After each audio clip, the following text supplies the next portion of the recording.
we are turning our attention immediately to one of the most electric and confrontational books in the history of Western thought, Gorgias by Plato. It really is, and it's not just a book. It's essentially a battleground. You have this massive collision between two entirely different ways of looking at the world. Right. On one side, you have the art of persuasion, which is rhetoric. This was the ultimate tool that defined political success, power, and influence in the ancient world. And on the other side, you have philosophy, which, let's be honest, is often presented as this annoying, incredibly stubborn search for absolute truth. Yeah, and right in the middle of this collision is the most fundamental ethical dilemma you could possibly ask. How ought a human being to live? Exactly. The central tension is just incredibly stark. Do we aim for what society tells us is success? Do we aim for political power, the ability to sway crowds, the accumulation of pleasure and status? Or, and this is the hard part, is there a rigid, unbending standard of virtue and justice that is actually more important than life itself? That is the exact question Plato is quietly but intensely wrestling with here. And just to orient you, as you listen to this discussion we are having right now is merely the first part of a much larger, continuous exploration of the entire text. Right. We are going to be moving sequentially. Yeah, so our mission right now is to lay the crucial groundwork. We have to calmly unpack the history, the atmosphere of ancient Athens, the psychological profiles of these characters, and the massive philosophical stakes on the table. Because you really cannot understand the ferocity of the arguments in Gorgias without understanding the world in which Plato wrote it. We are stepping into the cultural world of the late 5th and early 4th centuries BC. And this was a face-to-face society. It's almost hard for us to imagine now in our digital age, but in ancient Athens, the spoken word was the primary engine of power. It wasn't money hiding in a bank account. It was your physical voice. So let's build that world for you. We should start with Plato himself, the author. We so often picture him as this bearded marble statue, totally detached from reality. But he was a product of a very specific and very turbulent time.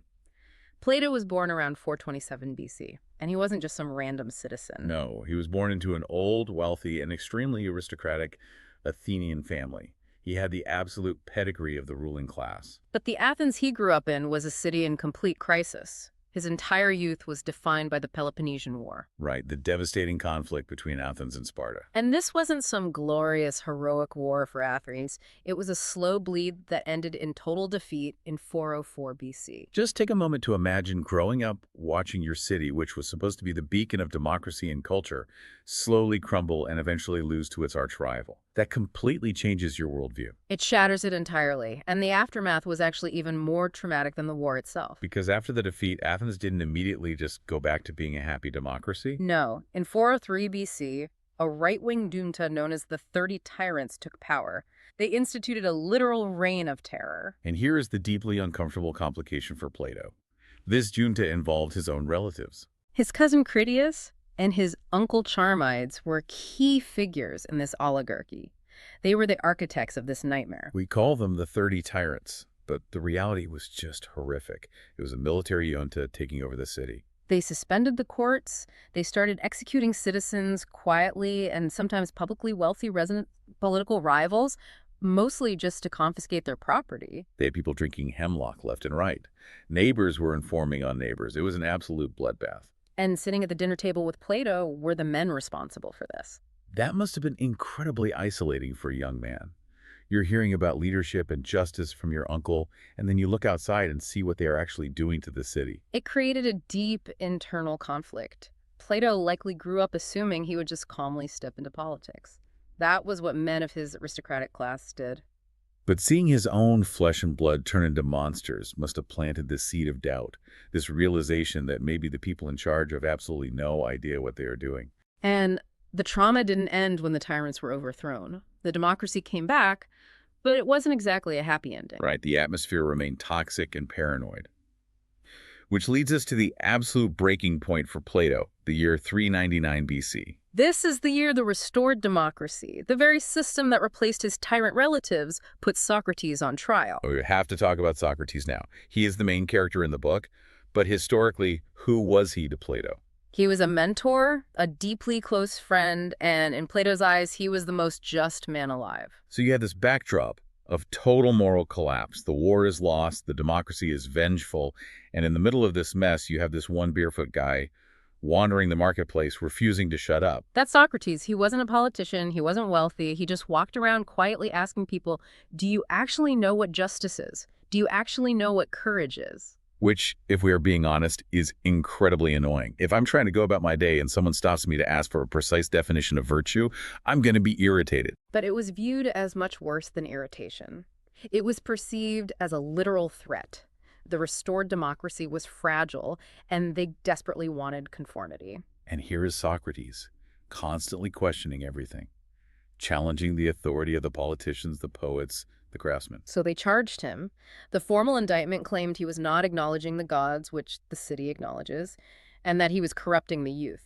Corrupting the youth really just sounds like a catch-all charge for, we don't like that young people are listening to you instead of us. That is exactly what it was. And remember, some of Socrates' former students, like Critias, Plato's cousin, had been part of that brutal oligarchy. Oh, so the Democrats looked at Socrates and said, you taught the men who destroyed our city. Exactly. It was guilt by association. But for Plato, watching the democratic state execute Socrates was the ultimate injustice. It proved to him that the mob of a democracy was just as dangerous as the tyrants of an oligarchy. He looked at the dictators, his family, and saw murderers. He looked at the voters, the democracy, and saw murderers. He basically concludes that everyone is terrible. In his later writings, specifically the seventh letter, he describes this profound vertigo. He says he ended up growing dizzy at the spectacle of universal confusion. That is such a vivid image, growing dizzy at universal confusion. He came to the radical conclusion that the condition of all existing states is simply bad. He decided that the troubles of mankind would never cease until true and genuine philosophers attain political power. Or until rulers somehow miraculously become philosophers. Right, so he withdrew from active politics. And around 387 BC, he founded the academy in the northwest district of Athens. It wasn't just a school. It was a quiet sanctuary for intellectual investigation, a place to try and figure out how to rebuild moral understanding from the absolute ground up. And it is fascinating that Gorgias, the book we are exploring, comes out of this specific period. Scholars place it in the late early period, probably in the 380s BC. So Plato has his academy, he has stepped back from the chaos of the assembly, and he writes this incredibly hostile critique of Athenian politics. Yes, and the protagonist, as always, is Socrates. But we do need to be careful here, because there are really two Socrates figures we deal with. Right. There is the historical Socrates, the actual man who walked around barefoot, asking annoying questions, and importantly, who wrote absolutely nothing down. We rely entirely on others for our image of him. We have the comic playwright Aristophanes, who mocked him as a guy running a thinking shop who taught people how to cheat their debts. And then we have Xenophon, who portrays him as this rather harmless, conventional moralist. And then finally we have Plato's Socrates, Who is intellectually acute, deeply ironic, and completely subversive. He is the gadfly stinging the sluggish horse of the Athenian state. In the earlier dialogues, Plato's Socrates is often just asking questions and claiming he knows nothing. But in Gorgias, we see a distinct shift. Which is why the dating of the book matters so much. In this text, Socrates is becoming much more assertive. He isn't just questioning anymore, he is defending a positive set of beliefs. He is fighting for his life, philosophically speaking. He is actively defending his refusal to participate in the corrupt politics of the day. Which brings us to the enemy in this book. If Socrates represents philosophy, his opponents represent rhetoric. We need to clearly define what rhetoric meant. Today, when we say rhetoric, we usually just mean empty words or political spin. But in ancient Athens, it was much more substantial than that. It was everything. You have to understand the mechanics of the Athenian polis. It was a direct democracy. There were no elected representatives who went off to a distant parliament to quietly vote for you. If there was a decision to be made, should we go to war? Should we build this temple? Should this man be exiled? The citizens met in the assembly and voted themselves. And before they voted, people spoke. So if you wanted anything to happen, you had to stand up on a hill in front of thousands of your neighbors and convince them. You couldn't just hire a lobbyist. Precisely. And it wasn't just politics. The legal system was completely reliant on it. If you were sued or charged with a crime, you didn't hire a lawyer to speak for you. You had to stand before a jury, which could be hundreds of citizens, and deliver a speech to defend your own life. In that environment, the ability to speak persuasively wasn't some fun hobby. It was the primary survival skill. It was the absolute key to power. If you couldn't speak, you were completely vulnerable. But if you could speak well, you could essentially rule the city. This is exactly where the figure of Gorgias comes in. The book is named after him, and he was a real historical celebrity. He was a superstar. He came to Athens from Leontini in Sicily around 427 BC as an ambassador, and he just completely dazzled the Athenians with his oratory. Gorgias claimed that speech was a mighty ruler. He believed that with the power of persuasion, you could literally enslave the minds of others. He said you could make the doctor's patient take their medicine, you could make the crowd declare war, you could clear your name in court. He viewed speech almost as a drug. It could control emotions and alter thoughts completely. So these sophists, men like Gorgias, they were basically the first corporate consultants, right? High fees, fancy clothes, promising to fix your life with a proven system. That is actually a surprisingly accurate comparison. Except instead of selling synergy or branding, they were selling virtue and political power. But the scandal wasn't just what they were teaching, it was the cash. The old aristocracy believed virtue was something you were born with, or that you learned quietly from your father. And the sophists came in and said, no, just pay me a huge sum of gold and I will teach you the exact secret to success. And this is where the moral problem begins. The massive criticism of the sophists was that they taught you how to argue any side of a case. They could teach you how to make the weaker argument the stronger. That was the explicit accusation. It creates a total moral vacuum. If you can use rhetoric to make a guilty criminal look innocent, or convince a city to start an unjust war, and you do it just because you have the skill, where's the truth? This brings us to the great intellectual debate of the time, the massive cultural clash between nomos and physis. Let's really unpack those terms, nomos and a physis, because this is the DNA of the entire argument in the book. Nomos means law, custom, or convention. It is what society generally agrees upon. Stop at a red light, don't steal from your neighbor, pay your taxes. It's the artificial rules we make up to live together peacefully. Exactly. And physis, on the other hand, means nature, the way the physical and biological world actually operates beneath our human rules. So the core debate was this: is morality just nomos? Is it just a bunch of human-made conventions designed to keep us in line? Or is there a natural law, a physis, that dictates how we should behave regardless of what society says? Now, one of the primary opponents in this book, Callicles, is going to argue fiercely for physis. And he sounds like a monster at first, but we really have to examine if he's actually right. It is the seductive power of his argument that makes him so dangerous. Callicles looks at the natural world and says, look at nature. The lion eats the gazelle. Right. We don't call the lion unjust for eating the gazelle. We don't put the lion on trial. It's just nature. Callicles argues that we invent these rules about fairness and equality simply because most of us are weak. We are the sheep trying to protect ourselves from the wolves. He says that conventional justice is just a trick, played by the weak to control the strong. He believes in natural justice, that the superior man, the one with more energy, more intelligence, more courage, should quite simply take what he wants. He should have more food, more wealth, more political power, more pleasure. For him, justice is actually the strong dominating the weak. Correct. And if the weak gang up and stop him, Callicles says that is the true injustice. It is a complete and total inversion of our normal moral compass. And Socrates has to fight this. He has to prove that justice isn't just a convenient social contract for the weak, but that it is actually aligned with the structural health of the human soul. He has to calmly prove that the lion who eats everyone is actually miserable, not happy. That is a very tall order. So let's talk about how Plato presents this defense. He uses a dialogue. Why not just write a standard essay called Why Callicles is Wrong? Because philosophy for Plato isn't a lecture, it is an active process. Plato intentionally contrasts the solitary monologue of the orator with the dialectic of the philosopher. The orator gives the great speech that just demands silent applause. But dialectic is a conversation. It's mutual. It requires two people to agree on each individual step before moving to the next. You can't just space out and nod. You have to actively say, yes, I agree, or no, that's false. It's also deeply psychological. In Gorgias, the characters aren't just logic robots spitting out premises. They get genuinely angry. They get embarrassed. They tease and insult each other. The emotional stakes are incredibly high because their entire self-image is being systematically dismantled. The form allows Plato to show us that beliefs aren't just abstract ideas. They are deeply tied to who we are. When Socrates quietly traps Polus in a contradiction, Polus feels real shame. When Callicles realizes where the argument is forcing him, he becomes openly hostile. Plato is showing us that philosophy is essentially a contact sport. It is personal and it is dangerous. Let's set the exact scene for Gorgias. Where is this conversation actually happening? It's an informal gathering. We generally assume it's in a gymnasium or some public space in Athens, and it happens immediately following a display oration by Gorgias. He has just wowed the crowd with his incredible speaking skills, and Socrates arrives late with his friend Chaerephon.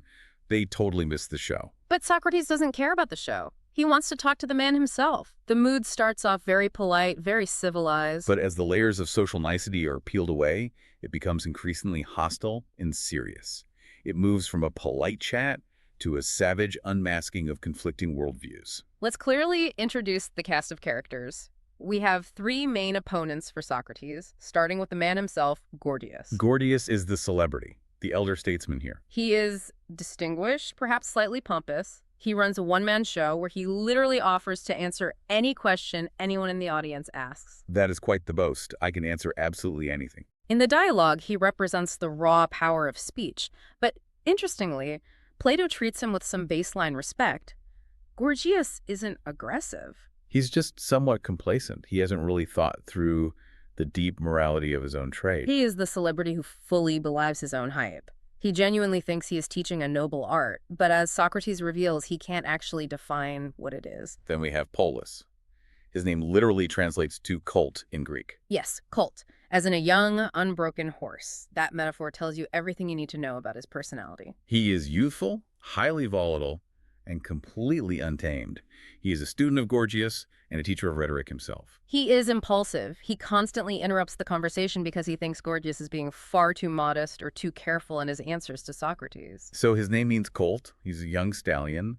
I like to think of him as the guy in the comment section who is just desperate to own you with facts and logic, but hasn't actually read the source material. That is a remarkably perfect description. He is reckless. He is completely obsessed with the raw power that rhetoric brings. He looks at tyrants and dictators, and he thinks that is the good life.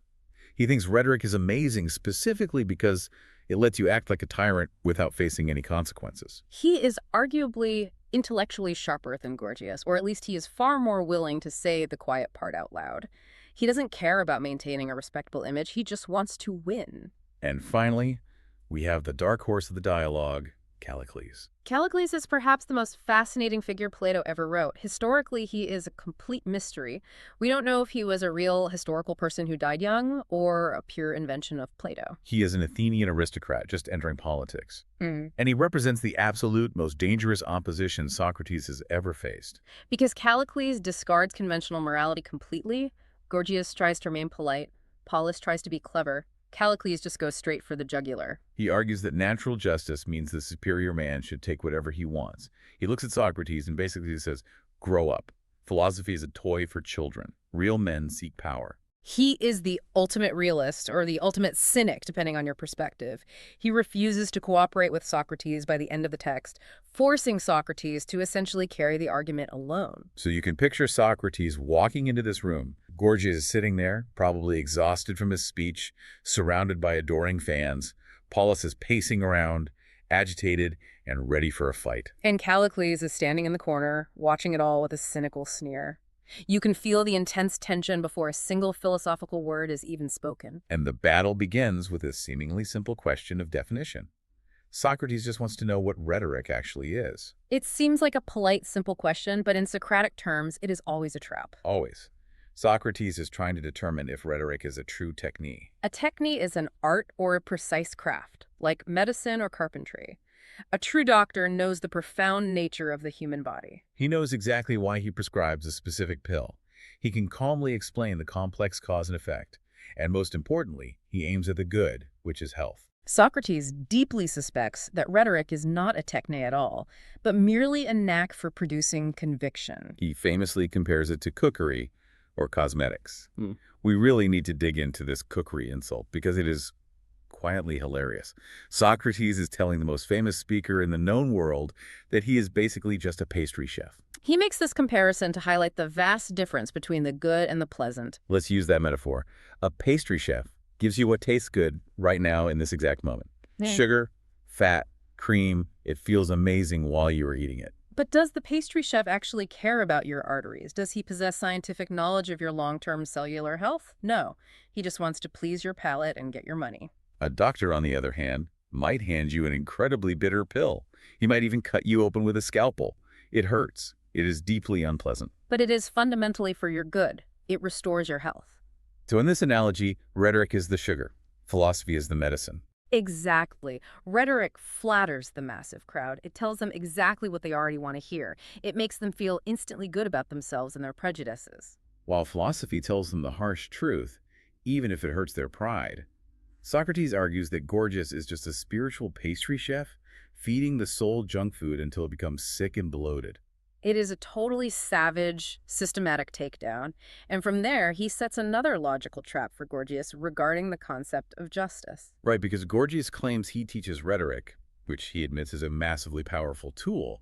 But Socrates asks, do you also teach your students to be just? This is what we call the teacher's dilemma. Gorgias wants to claim two contradictory things to maintain his status. First, he wants to say he teaches a superpower that allows you to dominate others in the courts and the assembly.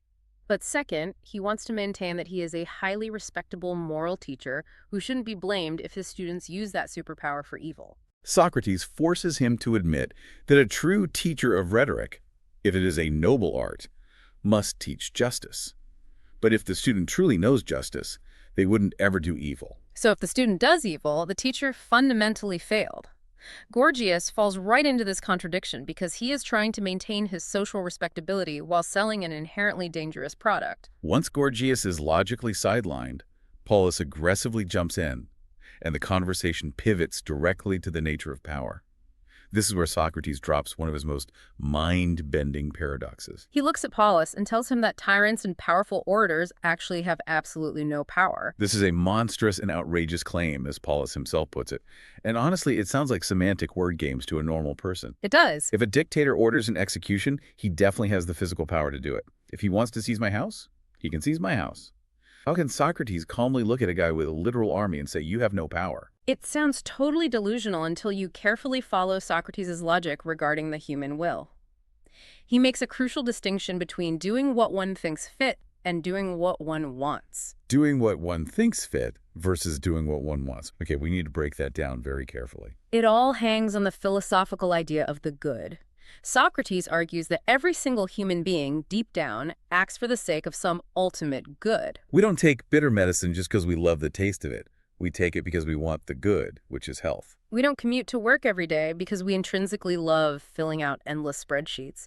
We go because we want money, which we believe will bring us security and happiness. So the ultimate want is always happiness or well-being or the good. I follow that. We do intermediate things to get a final result we desire. Now apply this to a tyrant. Imagine a tyrant decides to quietly kill a political rival. He thinks fit to do this because he mistakenly believes it will make him safer or more powerful. He believes this action will lead directly to his good. But Socrates argues that doing massive injustice actually damages the soul of the person committing it. It makes the tyrant spiritually wretched and miserable. It is the ultimate bad. So the tyrant kills the man, thinking it will bring him good, but by committing murder, he actually brings himself profound bad. He brings himself misery. Therefore, he is like a man who excitedly drinks poison thinking it is fine wine. He is doing what he decided to do, which is drinking the cup, but he is absolutely not doing what he wanted to do, which was to have a nice, refreshing drink and be happy. Precisely. Because the tyrant is totally ignorant of what is truly good, he is constantly sabotaging his own happiness. He is stumbling around in the dark, fatally hurting himself while thinking he is winning. So he actually has no true power to get what he actually wants, which is happiness. He only has the raw power to make terrible mistakes. It is a completely mind-bending way to view power. It redefines power away from the physical ability to control others and turns it into the internal ability to achieve one's own true well-being. And this leads directly to the core moral absolute that defines the entire dialogue. Polus thinks it is terrible to suffer wrong, like being beaten or robbed, but that it is secretly great to do wrong as long as you get away with it. Socrates completely flips this upside down. He states calmly that it is always better to suffer wrong than to do wrong. This is the part that is so incredibly hard for modern people and frankly ancient people to swallow. We are constantly taught to stand up for ourselves. Socrates is essentially saying, let them hit you, it's actually better for you. Well, he isn't saying be a passive doormat just for the fun of it. He is saying that your soul, your moral center, is the single most valuable thing you possess. Doing wrong is a literal disease of the soul. Suffering wrong is just something that happens to your physical body or your bank account. You can lose all your money and still be a fundamentally good, happy, balanced person. But if you steal someone else's money, you have become a thief. You have damaged your own character permanently. And Socrates argues that internal damage is far worse than any external injury you could ever endure. And he pushes the logic even further. He says that if you do commit a wrong, the very next best thing that can happen to you is to be punished for it. This is his famous medical penology theory, which is, again, totally counterintuitive. Yeah. Most people would say getting away with a crime is the best possible outcome. If you rob a bank, you want to be sipping cocktails on a beach, not sitting in a tiny cell. Exactly. But Socrates views punishment as a necessary cure. Go back to the doctor analogy we used earlier. If your body is sick, say you have a severe tumor, you eagerly go to the doctor. He might have to cut you with a sharp knife or burn the tissue. It is incredibly painful, but you thank him and you pay him for it. Why? Because that pain cured you. It removed the sickness. Socrates says the judge in a court of law is just the doctor of the human soul. If you've committed a terrible crime, your soul is deeply sick. The punishment, whether it's heavy fines, prison time, or even physical pain, is the harsh medicine that corrects the internal injustice and restores your spiritual balance. So the absolute unhappiest man in the world isn't the criminal suffering in prison. It is the successful criminal who is sitting comfortably on that beach, spending his stolen money without a care in the world. Because that man has a distinct, chronic sickness of the soul that is actively festering and rotting him from the inside out, and he is never, ever cured. He is exactly like a terminal cancer patient who refuses life-saving treatment just because he is mildly afraid of the surgery. He is a figure to be deeply pitied, not envied. It is such a radical, total inversion of how the normal world works. Yeah. Polus and Callicles look at the wealthy, successful tyrant and see a living god. Well, Socrates looks at that exact same successful tyrant and sees a man with a rotting soul, a man who is essentially terminally ill and stubbornly refuses to go to the hospital. And when you frame it that way, you can see exactly why Callicles gets so incredibly angry later in the book. Yep. You have to realize the existential threat this poses to him. If Socrates is logically right, then absolutely everything Callicles believes, his intense ambition, his ruthless politics, his entire view of what constitutes manhood, his deep desire for status, it is all completely wrong. His entire life would be a massive mistake. The stakes really couldn't be any higher. This isn't just a fun academic debate over wine.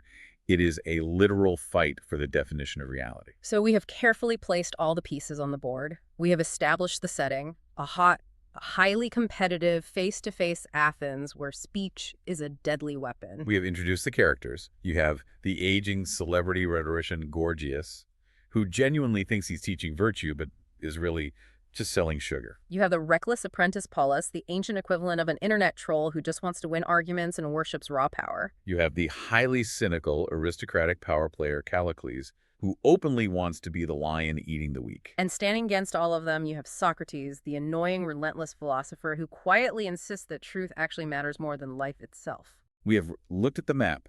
We defined the core terms, techne, nomos, physis, and we have previewed the massive paradoxes regarding power and punishment. But we haven't actually started the journey yet. The actual conversation, the specific logical trap Socrates sets, the incredible moments where the polite mask slips and we see the raw ambition and fear underneath, that is all immediately ahead of us. We need to see exactly how Socrates mathematically backs these powerful men into a corner. The atmosphere in that gymnasium is shifting right now. Gorgias has finally finished his long, beautiful speech. The applause has slowly died down. The crowd is buzzing, perhaps expecting a party or some light, easy networking. And now Socrates is quietly stepping forward, not to clap, but to ask his very first question. The clash between the power of beautifully crafted words and the quiet power of absolute truth is about to begin. Let's listen in on those crucial opening moves. The first exchange is actually quite deceptive. It seems very simple. But as we are about to see, Socrates begins by asking Callicles a direct question, who immediately passes it to Chaerephon, who then passes it to Polus. The deflection starts instantly. No one wants to answer the direct question from the philosopher. And that is exactly where we step into the text. The book opens with a line about war and battle, signaling immediately that this isn't going to be a friendly chat. Let's open to the first page and see exactly what happens when the philosopher walks into the room and starts speaking. So picking right up from that thought, we arrive at what is probably the most challenging paradox in the entire book. It really is the core of the whole argument. Yeah. We have to talk about this concept of the absolute ruler. Right. Because I think if we are just being honest with ourselves, when you or I or anyone pictures a dictator or a tyrant. Someone who has total unchecked control over a city. Exactly. Someone who can confiscate property, banish their political enemies, or even, execute people on a whim, we naturally assume that person is the very definition of powerful. It is the intuitive assumption. It looks like ultimate freedom. Right. If you answer to no law and no court, surely you are the most powerful person in the state. And this is exactly what Polus, one of the characters Socrates speaks with, believes. He practically envies the tyrant. He does. He envies the tyrant because the tyrant appears to have the capacity to do absolutely anything. But then Socrates stops him and introduces this distinction that completely upends our understanding of what power actually is. A very quiet but devastating shift in logic. It really is. Socrates argues that a tyrant can do whatever they decide to do or whatever they see fit in the moment, and yet in doing so, they might not be doing what they actually want. And that distinction right there between deciding and wanting, it feels incredibly slippery at first glance. It sounds almost like a word game. Yeah, like if I decide to arrest my political rival because he's annoying me, isn't that exactly what I want to do in that moment? Not in the Socratic framework. To really understand this, we have to look closely at the underlying motivation behind human action.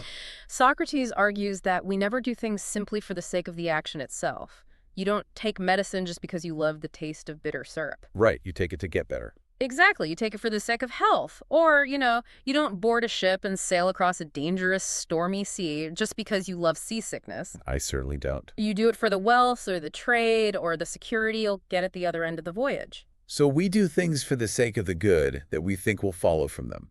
Precisely. Every human action is teleological. It aims at a specific goal. And that goal is always something we perceive as beneficial to us. We all fundamentally want happiness. We all want well-being. Let's bring it back to the tyrant. Right. Socrates argues that when a tyrant decides to execute a rival, he isn't doing it just for the sake of the execution. He is doing it because he believes that act will lead to his own security, his own peace of mind, his own happiness. That is what he actually wants, the happiness, not the killing itself. The killing is just the tool he's using to get there. Yes. And if the tyrant is wrong about the result, then the action fails completely. Exactly. If the tyrant executes the rival thinking it's going to bring him peace, but instead it sparks a massive rebellion, or it tortures his own conscience, or it destabilizes his entire city, then he has not achieved what he wanted. He did what he saw fit in the moment. Based on his own judgment, yes. But because his judgment was flawed, he failed to get what he actually desired. Socrates compares this to a person stumbling around in the dark. It's a terrifying thought when you apply it to a ruler. It is. If you lack the knowledge of what is truly good, your power to act is actually just the power to hurt yourself. So in this view, a tyrant who is ignorant of the true nature of justice is actually the least powerful person in the room. Huh? They're essentially like a toddler who somehow got their hands on a loaded weapon. That is a very apt analogy. They have the capacity to cause massive change, but absolutely no capacity to guarantee a good outcome for anyone, including themselves. And this naturally brings us to the separation of advantage from altruism in the text. Right. When Socrates talks about the good or avoiding injustice, he isn't strictly telling the politician to be a self-sacrificing martyr. Which is how we usually think of morality today. Exactly. We tend to view morality as a constraint. Like, I could get ahead by cheating on this test, but I won't because society says it's wrong. Right. You view the morality as something stopping you from getting an advantage. But Socrates isn't saying, be nice to others even if it hurts your own prospects. He is arguing that doing injustice is fundamentally bad for the doer. He's saying you actually can't get ahead by cheating because the act of cheating itself damages you on a structural level. Yes. He views the human being as having a very specific nature and a specific structure. If you act against justice, you are damaging your own soul. You are creating a state of severe internal disorder. So the tyrant who thinks he's gaining a huge advantage by stealing property or killing enemies is actually inflicting a deep wound on his own self. Real power, therefore, requires real knowledge. You cannot be powerful if you are fundamentally ignorant of what makes a human life truly good. Because if you don't know the real ends of your activity, your political power is just a highly efficient tool for your own self-destruction. It completely redefines what the ideal politician is supposed to be. The ideal leader isn't just the person who can command the largest army or pass the most laws. It's the person who possesses the intellectual clarity to know what is actually worth doing in the first place. Correct. The ideal politician is a philosopher, or at the very least, someone who deeply understands the good. And to explain how this works in practice, Socrates introduces a very technical but very beautiful distinction between two types of activities. This is the part of the book where he really starts dismantling the prestige of his opponents. He introduces the concept of the techne, which we usually translate as art, and the empiria, which is best translated as a knack or simply experience. This distinction seems to be his primary weapon against the rhetoricians. We should really break down what makes something a true art versus just a knack. Let's look at the definition of an art or a techne first. For Socrates, a true art must be based on a rationally organized body of knowledge. It's not just guessing. Far from it. The person practicing an art must be able to give a logical account, a logos, of what they are doing. They need to understand the fundamental nature of the object they are working on, and they need to clearly understand the cause and effect of their actions. So to put it in modern terms, a structural engineer designing a skyscraper is a good example here. A perfect example. They don't just guess where the steel beams go based on a feeling. They know the math. They know the physics of the materials. If the building stands up, they can explain to you exactly why it stands up, down to the decimal point. Exactly. They possess a universal knowledge that applies to their subject. Now contrast that with a knack or empiria. This is an ability acquired solely through repeated experience, routine, and memory. It's just a rule of thumb. Right. You do it because you've seen it work 100 times before, or because you've developed sort of muscle memory for it. But if someone asks you why it works, you cannot explain the underlying principle. You don't know the actual cause. It makes me think of someone who is just incredibly good at guessing the weight of a pig at a county fair. That's a great way to picture it. They might be right 99% of the time, just from years of looking at pigs. But they can't write a textbook on the physics of pig density. It's just a feeling they've honed over time through trial and error. That is exactly what a knack is. And Socrates uses a really devastating analogy to apply this to the world of politics. He compares the noble art of medicine with the knack of cookery, specifically pastry baking or confectionery. A pastry chef versus the doctor. This is an image that just stays with you long after you close the book. It's brilliant, and it's designed to be deeply insulting to the politicians of his day. Consider the doctor first. Medicine is a true art. The doctor's ultimate goal is to make the patient healthy. Right. To achieve that, the doctor has to understand the human body, the nature of the disease, and the specific mechanics of the cure. And crucially, the doctor often has to do things that are highly unpleasant. They might prescribe a really bitter potion, or restrict your diet severely, or even perform painful surgery. Exactly. The doctor does not aim at your immediate pleasure. They aim at your long-term good. Because a doctor who only gave you things that tasted good wouldn't be a doctor for very long. You'd end up severely sick, or worse. And that brings us to the pastry chef. The confectioner perfectly represents the knack. Their goal is not your health. Their goal is immediate gratification and sensory pleasure. They study what tastes sweet to you. Yes. They learn how to make the cake as fluffy and sugary as possible. They are essentially pandering to the desires of the child inside of you. They do not care if the cake rots your teeth or gives you diabetes. They only care that it produces a sensation of pleasure that makes you want to consume more. And the application to politics here is just so clear. Socrates is telling these rhetoricians, these guys teaching people how to make fancy, persuasive speeches, that they are just baking pastries for the soul. That is exactly his charge. He argues that the real politician should be acting as a doctor for the soul. Their fundamental job is to improve the citizens, to make them more just, more temperate, more courageous. And sometimes that means telling the public things they really do not want to hear. It means restricting their desires, just as a doctor restricts a diabetic's diet. But the rhetorician, the standard politician like Gorgias, just panders to the public. He gives the people whatever they think they want. More wealth, more foreign wars, more lavish festivals. He creates a temporary sensation of satisfaction, but in doing so, he is entirely neglecting the actual health of the state. This implies a very specific, and maybe a bit revolutionary view of the soul itself. In the text, they continually use the Greek word psyche. But I know that in Homer's time, just a few generations earlier, the soul was viewed very differently. How is Plato changing the definition here? That is a critical shift to notice. In the older epic traditions, like in the Iliad or the Odyssey, the psyche was essentially just a shadow. It's just a phantom. Right. It was a breath or a ghost that left the body at the moment of death and flitted around the underworld, barely conscious, just squeaking like a bat. It wasn't the actual person. The person was their physical body, their strength, their living reputation. Exactly. But for Plato, and especially in this specific dialogue, the soul is elevated to the absolute essence of the human being. It is the seat of all moral value.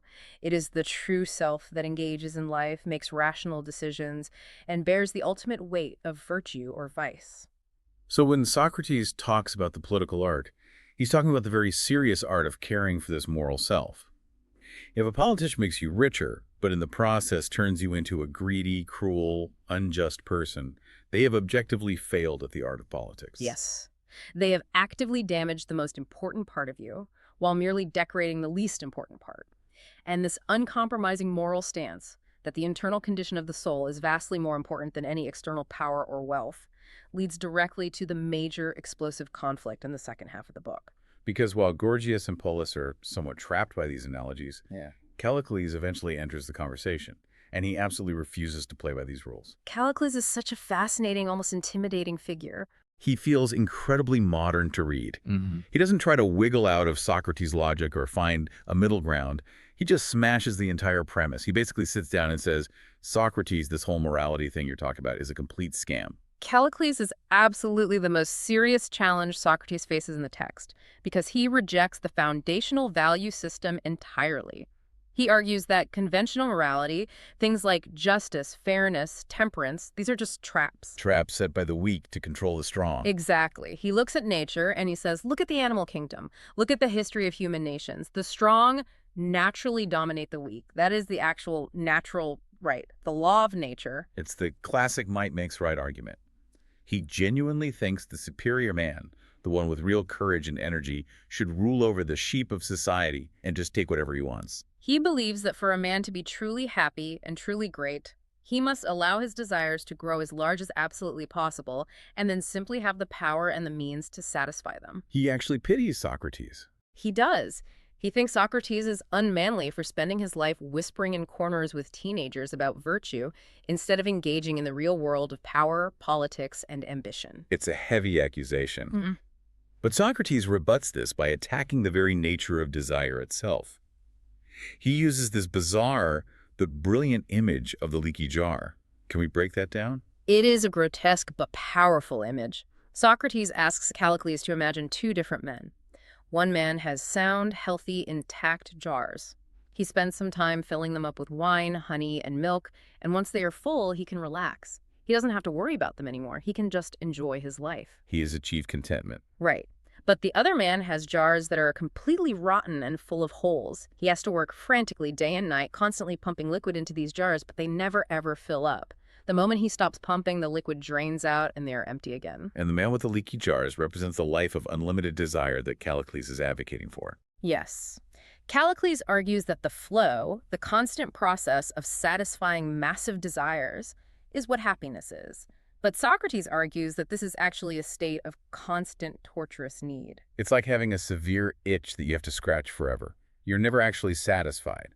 You are just temporarily relieving the pain of the want. Socrates argues instead for order and proportion. Just as a healthy physical body requires biological order, a healthy soul requires the structural order of temperance. You need to control the size of the jar, so to speak, so that you can actually be full and content. So you simply cannot be happy if your inner state is chaotic, no matter how much external power or wealth you accumulate. If you are a slave to your own endless appetites, you aren't a ruler at all. You're the lowest servant. Exactly. And what's fascinating is that Socrates doesn't just leave this as some abstract theoretical philosophy, he applies it directly to the history of Athens itself. And this is where the text gets incredibly controversial for its original audience. He starts critiquing the untouchable greats of Athenian history, men like Themistocles, Cimon, and Pericles. To put this in perspective for us, these are essentially the founding fathers of the Athenian Golden Age. Pericles is the man who oversaw the building of the Parthenon. He's a legendary figure. And Socrates just attacks him. He attacks him relentlessly. He charges that these revered men were not true statesmen at all because they did not actually improve the citizens. He uses very physical, almost medical language. He says they made the city bloated and swollen. Right. They filled Athens with harbors and massive defensive walls and dockyards and mountains of tribute money from other cities. But they left the city entirely void of justice and temperance. He says they were pandering. They were just baking pastries on a massive imperial scale. They gave the people what they wanted: glory, empire, wealth. But they did it without teaching them how to use those things virtuously. Yes. And Socrates points to the historical outcome as the ultimate proof of their failure. The people eventually turned on every single one of these leaders. Themistocles was exiled. Cimon was ostracized. Pericles was heavily fined and stripped of his command for a time. Socrates argues that if they had truly been good doctors of the soul, they would have made the citizens gentler, more rational, and more just. The very fact that the citizens lashed out at them so viciously proves that the leaders failed to educate them properly. That is an incredibly harsh standard to hold a politician to. It implies that if a leader is rejected by an angry mob, it's actually the leader's fault for not civilizing the mob in the first place. It is a profound rethinking of political responsibility. And then, from there, Socrates makes that incredibly audacious claim. He claims that he, Socrates, might be the only true statesman in all of Athens. Which sounds ridiculously arrogant on the surface. It does, but if you accept his definition of the political art, it follows completely logically. If politics is the specific art of making the soul better, and everyone else is just flattering the public with speeches and monuments, then Socrates, The guy who refuses to flatter anyone. right, the guy who questions everyone, who makes them uncomfortable, who tries to purge them of their false beliefs, he is the only one actually practicing politics. He is the only one doing the painful, necessary work of the doctor. But as we know, and as the text heavily foreshadows, being a doctor for a patient who absolutely does not want to be cured is a very dangerous position to be in. There is a specific haunting section where Socrates essentially predicts his own trial and execution. This returns us to the doctor versus pastry chef analogy, but it sets it in a very grim context, a courtroom. Socrates asks us to imagine a scenario where a doctor is brought to trial and the prosecutor is a pastry chef, and the jury consists entirely of children. That is such a terrifying image because it perfectly captures the total helplessness of reason against raw emotion and appetite. The pastry chef stands up before this jury of children and says, "Look at this man. He cuts you. He burns you. He forces you to drink bitter potions. He won't let you eat sweets. I, on the other hand, give you cakes and candy and everything you desire. I am your true friend. He is your tormentor." And the doctor cannot defend himself against that. No, he really can't. He cannot say, "I did it for your long-term health," because the jury, being children, doesn't even possess the conceptual framework to understand what health is. They only understand immediate physical pain versus immediate physical pleasure. And Socrates predicts this is exactly what will happen to him in real life. He knows it. He says when he eventually faces the Athenian jury, he will be a physician being tried by children. He speaks the difficult language of truth and medicine, while his accusers will speak the easy language of pleasure and pastries. He knows, quietly, that he is doomed. It puts the entire dialogue in such a tragic light. He is calmly arguing for a way of life that he knows will inevitably result in his own execution. It's deeply moving. I want to shift slightly here, though, to the actual structure of the dialogue itself. Because as we're reading it, it becomes clear that it's not just a dry script of philosophical ideas. It's a real drama with complex human reactions. Absolutely. The philosophical arguments are constantly propelled by the shifting emotional states of the characters. For instance, early on, Polus bursts into the conversation precisely because he is irritated. He feels his teacher, Gorgias, gave up too easily out of politeness. And Callicles enters with genuine shock. He literally asks, is Socrates serious right now, or is he just joking with us? The intellectual movement of the text is driven by these visceral emotional interruptions. And the concept of shame, seems to play a massive role in how these arguments are actually won or lost. Shame is the absolute pivot point of the Socratic method, the elenchus.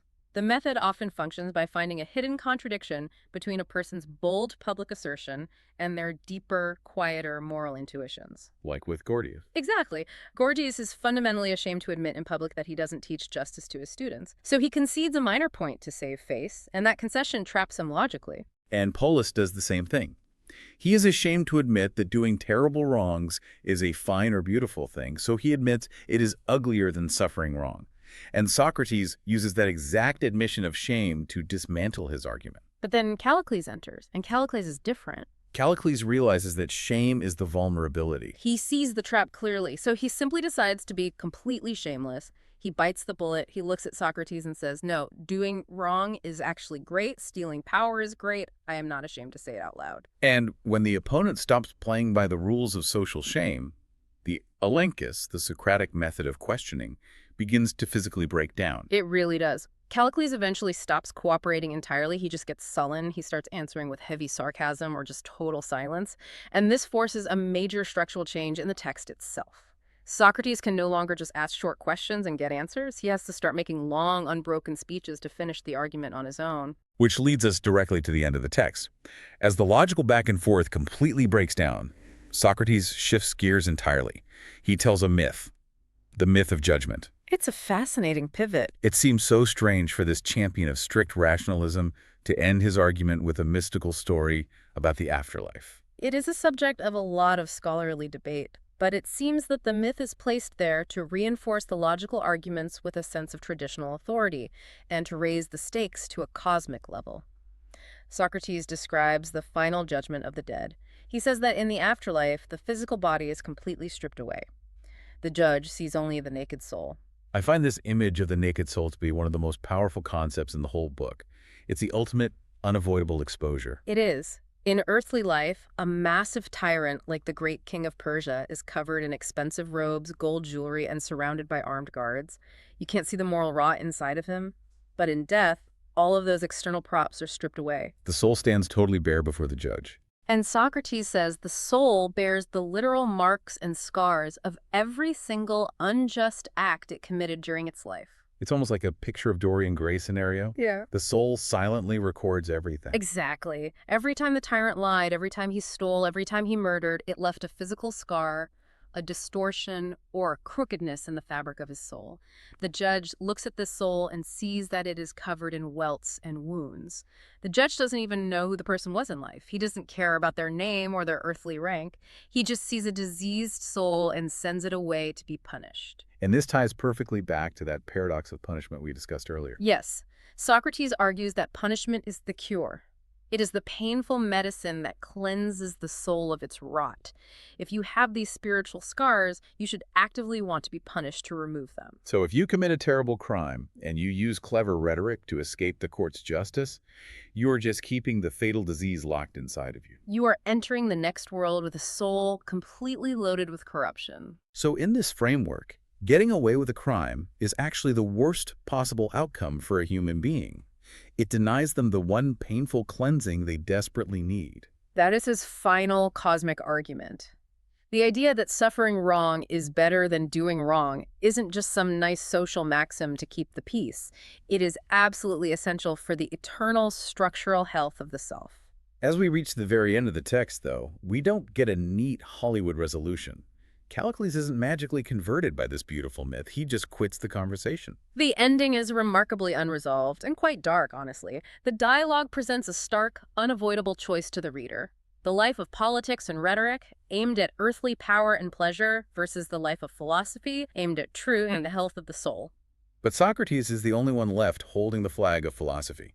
Callicles remains completely unconvinced, or at least stubbornly unwilling to change his ways. Socrates ends with a protreptic, an earnest exhortation. He urges the listener to follow the path of righteousness and virtue, regardless of the severe social costs. He tells us to ignore the jury of children who might mock us, or misunderstand us, or even put us to death. He stands absolutely firm on prioritizing the health of the soul over the physical safety of the body.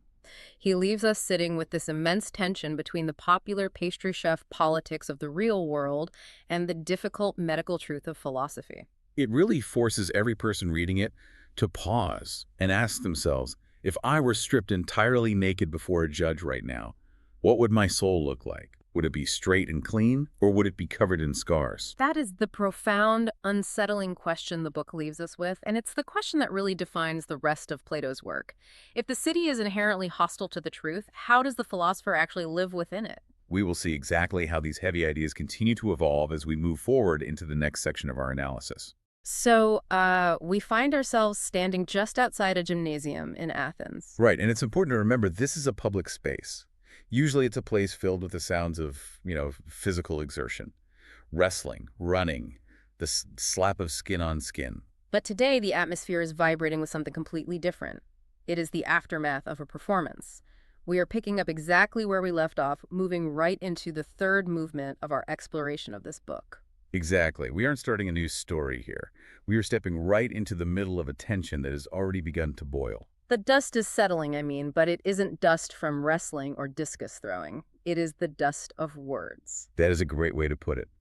We are looking at the opening scene of Plato's Gorgias. To reorient you to the text, the setting is absolutely crucial.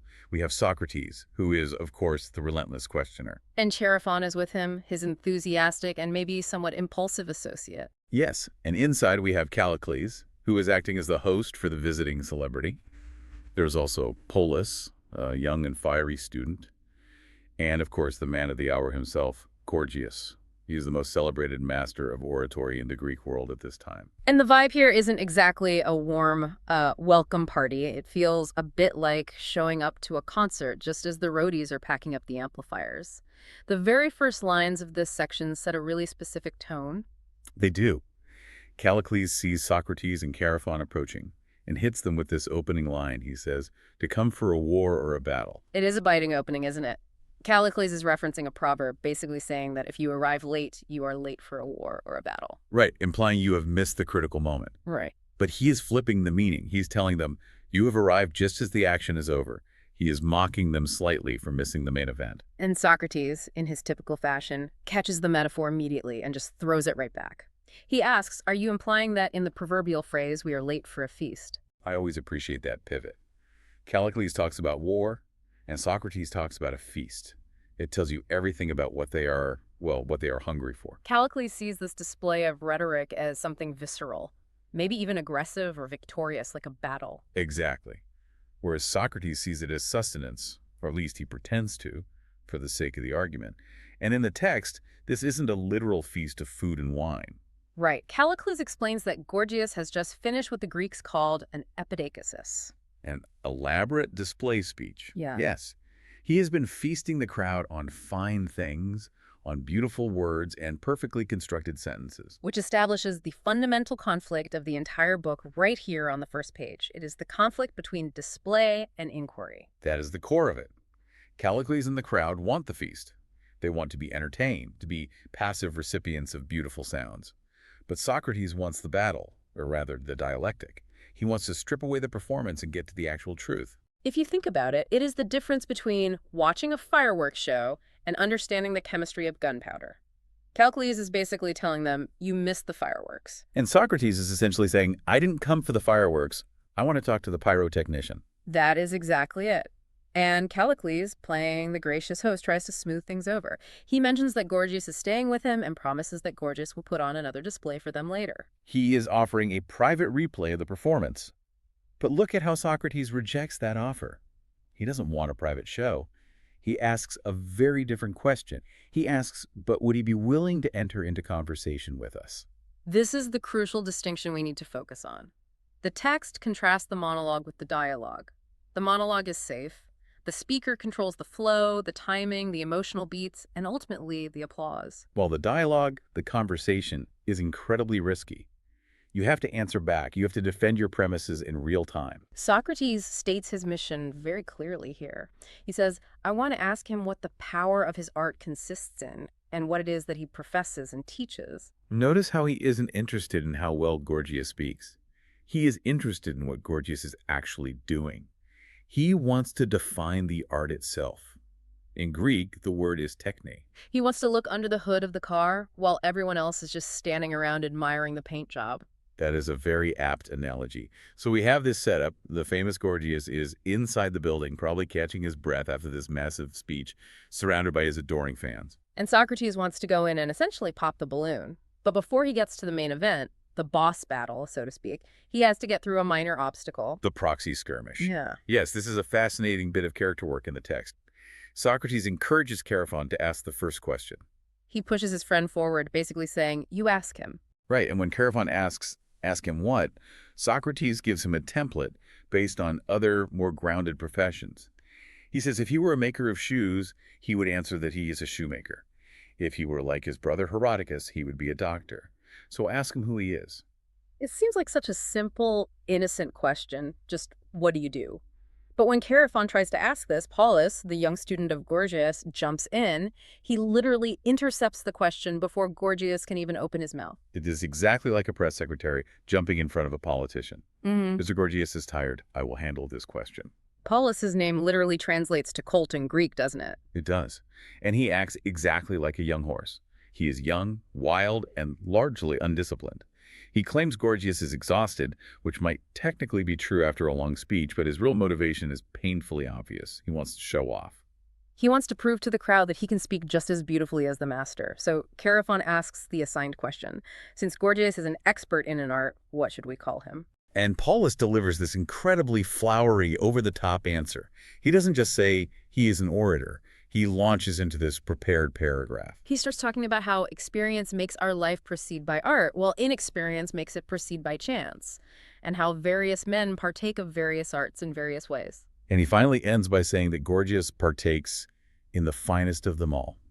It is a beautifully constructed non-answer. It sounds profound if you aren't paying close attention, but it is entirely empty calories. Because Polus is doing exactly what he has been trained to do. He is engaging in rhetoric.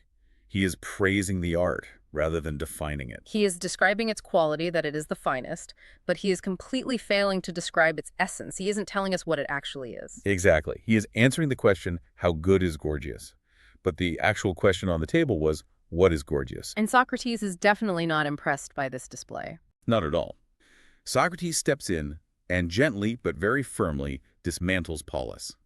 He points out to the entire room that Polus has clearly learned the art of speech-making, but has completely neglected the art of conversation. He tells Polus straight up, you didn't answer the question, you told us it was the finest art, but you didn't tell us what the art is or what we should call Gorgias.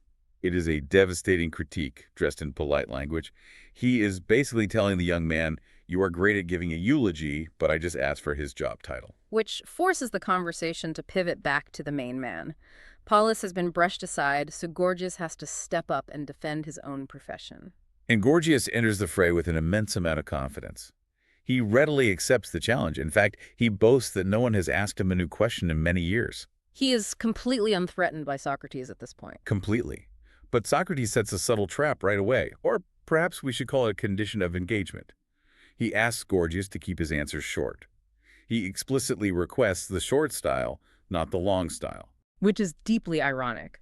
Gorgias is famous precisely for his long, flowing sentences and his massive, elaborate paragraphs. Asking him to be concise is like asking a marathon runner to only run a 50-yard dash. But Gorgias's vanity is his hook here. He claims he can be shorter than anyone else. He prides himself on his absolute versatility. So he agrees to play by Socrates' rules. He agrees to brevity. So the game officially begins. Socrates starts the interrogation to define this mysterious art, and he uses a very methodical, step-by-step approach. He always starts with tangible examples. He asks about weaving. And Gorgias agrees that weaving is concerned with the production of clothes. Then Socrates asks about music. To which Gorgias replies that music is concerned with the creation of melodies. And once that pattern is established, he pivots directly to the target. So what is rhetoric concerned with? Gorgias walks right into the first level of the definition without hesitation. He says it is concerned with speech, or in the Greek, logos. Which sounds completely right initially. Rhetoric is obviously about speaking. But Socrates isn't satisfied with surface-level answers. He immediately starts chipping away at this broad definition. Because it is too broad. Socrates brings up the field of medicine. He asks, doesn't a doctor use speech to tell a patient how to get better, or what regimen to follow? Exactly. Or consider a physical trainer. A trainer commands the athlete's body using words. So the logical trap closes a bit. If rhetoric is simply defined as the art concerned with speech, then medicine must be rhetoric, and physical training must be rhetoric. Socrates' point is that almost every single art or profession involves some form of speech related to its specific subject matter. You can't just say speech and leave it at that. You have to specify what the speech is actually about. Gorgias realizes he needs to refine his answer. He argues that those other arts, like sculpture or painting, are mostly manual. They are silent arts. The practitioner works with their hands. But rhetoric, he argues, achieves its effect entirely through speech.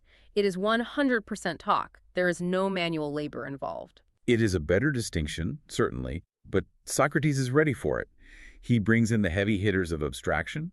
He brings up arithmetic and geometry. Right, because a mathematician doesn't build physical walls or mix physical potions. A mathematician achieves their result entirely through reasoning and speech. They speak about odd and even numbers. So by Gorgias's new definition, where the art relies entirely on speech, math would have to be classified as rhetoric. And Gorgias, maintaining his common sense, has to admit that no, he definitely wouldn't call a mathematics teacher an orator. So they find themselves stuck again. They have established that rhetoric is an art that works entirely through speech, but that still isn't enough to distinguish it from mathematics. They need the object of the speech. What is the speech actually about? The mathematician speaks about numbers. What does the orator speak about? This leads into one of the most fascinating parts of this section, the argument concerning the greatest good. Socrates initiates this by referencing a popular song. The Scholion, right. It was a well-known drinking song at Athenian parties. Yes.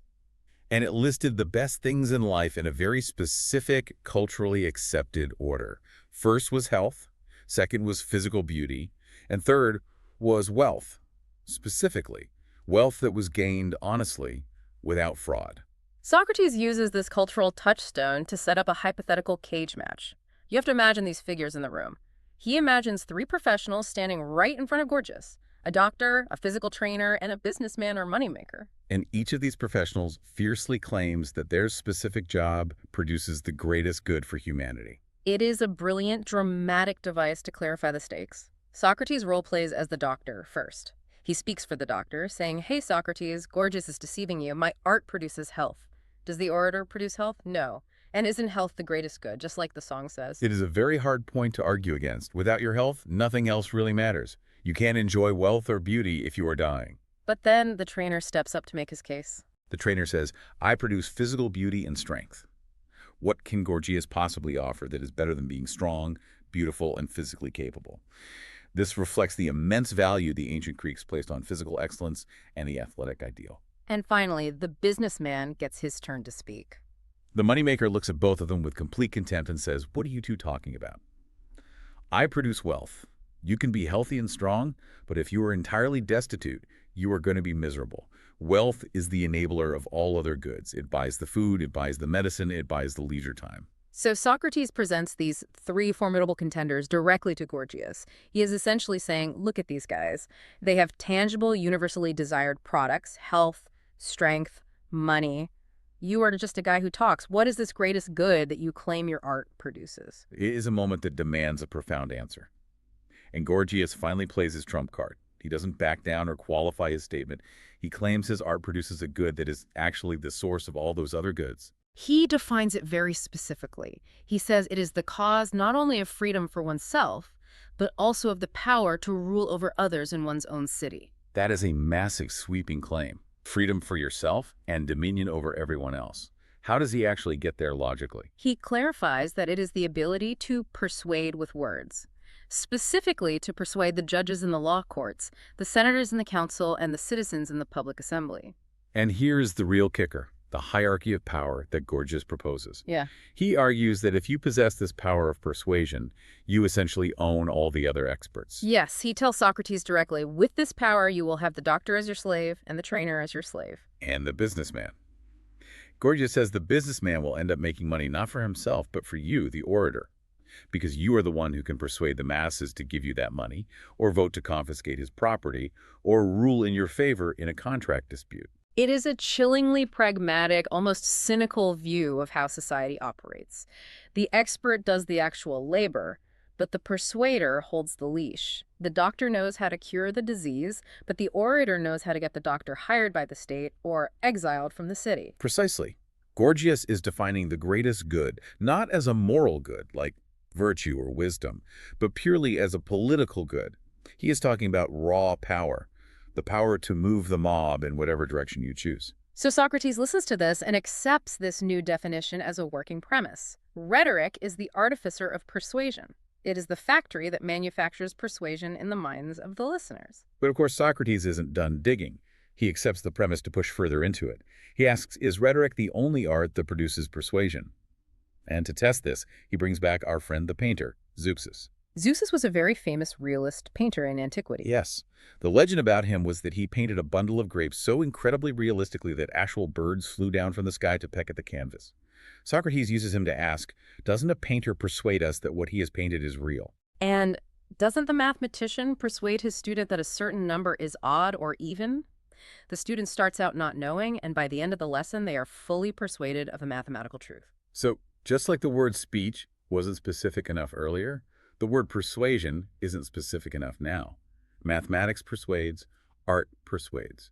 We need to know exactly what kind of persuasion rhetoric deals with. This is where Socrates makes a vital structural distinction between two fundamentally different types of persuasion.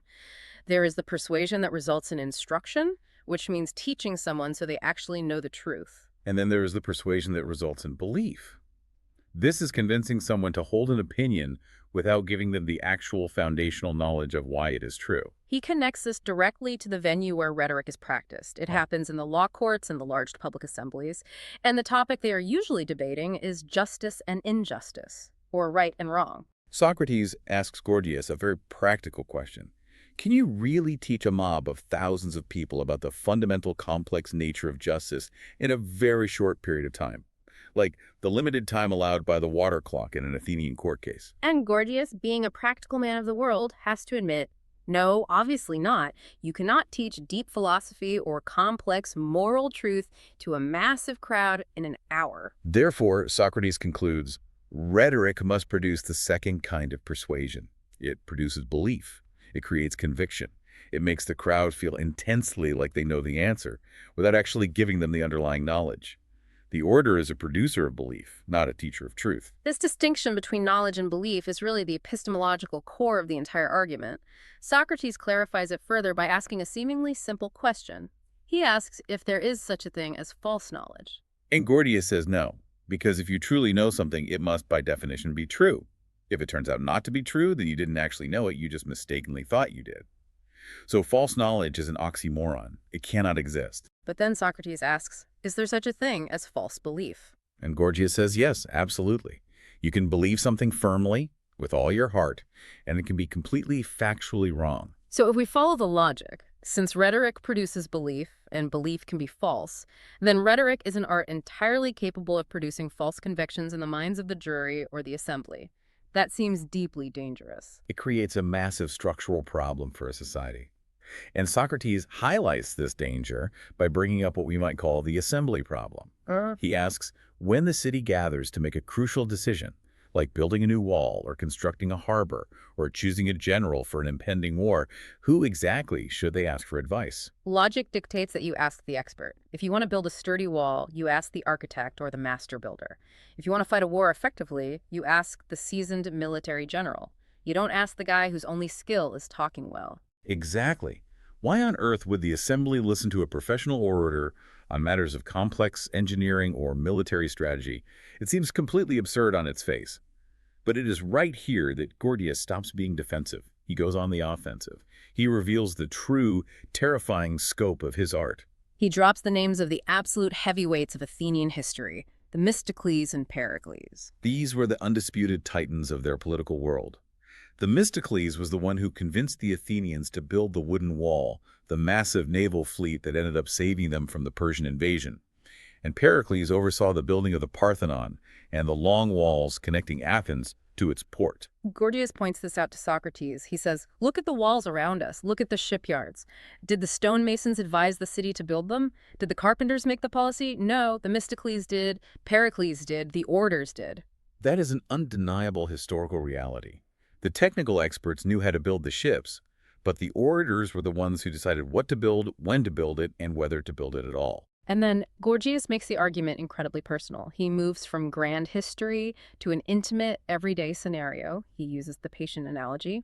This is perhaps the most vivid and memorable example in this entire section. He tells Socrates, "I have often gone with my brother Herodotus, who's a doctor, to visit a patient who is desperately ill but refuses to drink a bitter medicine or refuses to submit to a painful surgery."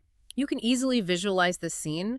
The trained doctor is there with his tools and his years of medical expertise, pleading with the patient. He is saying, "You need to do this or you will die." And the patient is stubbornly refusing, saying, "No way, it tastes awful, it hurts, I am too scared."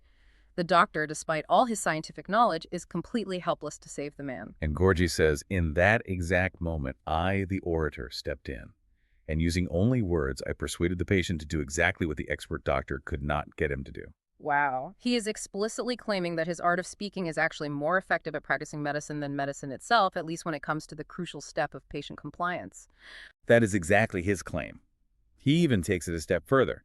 He argues that in a public competition to be chosen as the official state doctor for a city, if it were put to a popular vote, the orator would win the job over the actual trained physician every single time if the orator wanted the job. Because the orator knows how to speak to the emotions and the soul of the crowd. He knows how to expertly manipulate their fears, their hopes, and their desires. The doctor only knows the dry, technical facts, which are often unpleasant to hear. This brings us squarely to the paradox of expertise. Gorgias is effectively arguing that in the public sphere in a democracy, technical knowledge is practically powerless without rhetoric. But rhetoric is all-powerful, even completely stripped of technical knowledge. And that realization is the cliffhanger of this section of the text. Gorgias has just painted a picture of a societal superpower. He has freely admitted that the orator doesn't actually need to know the underlying subject matter. He only needs to know the machinery of persuasion in order to appear more knowledgeable to the ignorant crowd than the actual expert is. To appear more knowledgeable to the ignorant. That is the operative phrase. He can only fool the crowd. He cannot fool the other doctors or the other architects. Right. But in a radical democracy like Athens, the crowd is king. The majority vote decides everything. So, by controlling the crowd, Gorgias has effectively declared himself the kingmaker. Let's pause for a moment and trace the trajectory of how we arrived here. We started outside with a missed performance and a simple demand for a definition of an occupation. We moved through the proxy war with Polus, where we learned what a definition is not. Then we watch Socrates meticulously corner Gorgias into admitting his art is about speech, and then specifically about persuasion, and finally narrowing it down to a very specific kind of persuasion: the creation of belief, devoid of actual knowledge regarding the subjects of justice and injustice. And we end this movement with Gorgias fully embracing that definition, but stripping it of any sense of shame or limitation. He proudly says, "Yes, I create belief without knowledge, and that specific ability gives me the supreme power to rule the city and to enslave all the technical experts to my will." It sets up an incredible, almost unbearable tension in the text. You have the technical expert, the doctor or the builder, who possesses the objective truth but completely lacks the political power to enact it. And on the other side, you have the orator, who possesses immense political power but completely lacks the objective truth. And the massive question that now hangs heavily in the air, the question which Socrates is just about to pounce on in the text immediately following this, is the moral implication of that division. If you possess this weapon, this unchecked ability to make a crowd believe absolutely anything, regardless of the factual truth, what exactly stops you from using it for evil? If the orator is genuinely more powerful than the doctor, couldn't he just as easily persuade the patient to consume poison instead of medicine? That is the lingering existential dread of the dialogue. We have successfully defined the weapon. We know the mechanics of how the gun works. We know it is politically more powerful than a scalpel or a hammer. But now we have to find out if the person holding it has any moral framework dictating where to aim it. Gorgias, up to this point, seems to imply that the tool itself is morally neutral. It is just a skill. Socrates, however, deeply suspects that this specific tool, by its very nature of bypassing truth and appealing directly to base conviction, might inherently corrupt both the user and the city that relies on it. This power to bypass knowledge and go straight to conviction is the absolute heart of Socrates' anxiety about rhetoric. It is the ultimate so what of this section we just covered. We have moved from a dry definition of terms to a profound revelation of the power dynamics that exist in every human society. It is the eternal struggle, the person who knows the cold, hard facts versus the person who can tell the most compelling story. And as we close out this specific examination of the text from section 447a to 456a, we leave Gorgias in a moment of supreme triumph. He genuinely thinks he has won the argument by demonstrating the sheer undeniable utility and dominance of his art in the real world. He hasn't realized yet that by openly admitting he deals exclusively in belief without knowledge, he has just handed Socrates the exact logical weapon Socrates needs to completely dismantle him in the next phase of the dialogue. He has bragged about the sheer height of the cliff he stands on, right before Socrates steps forward to push him off. But that inevitable fall and the deep moral unraveling that follows it is exactly where the text goes next. Indeed. The intellectual trap is fully set. The core definition is agreed upon by both parties. Now, the rigorous moral judgment of that definition must begin. For now, we leave them standing there in the gymnasium. The crowd is likely murmuring at Gorgias' incredibly bold claim that he is the master of all masters. The battle lines are clearly drawn. The Feast of Beautiful Words is definitively over. The war of ideas has most definitely begun.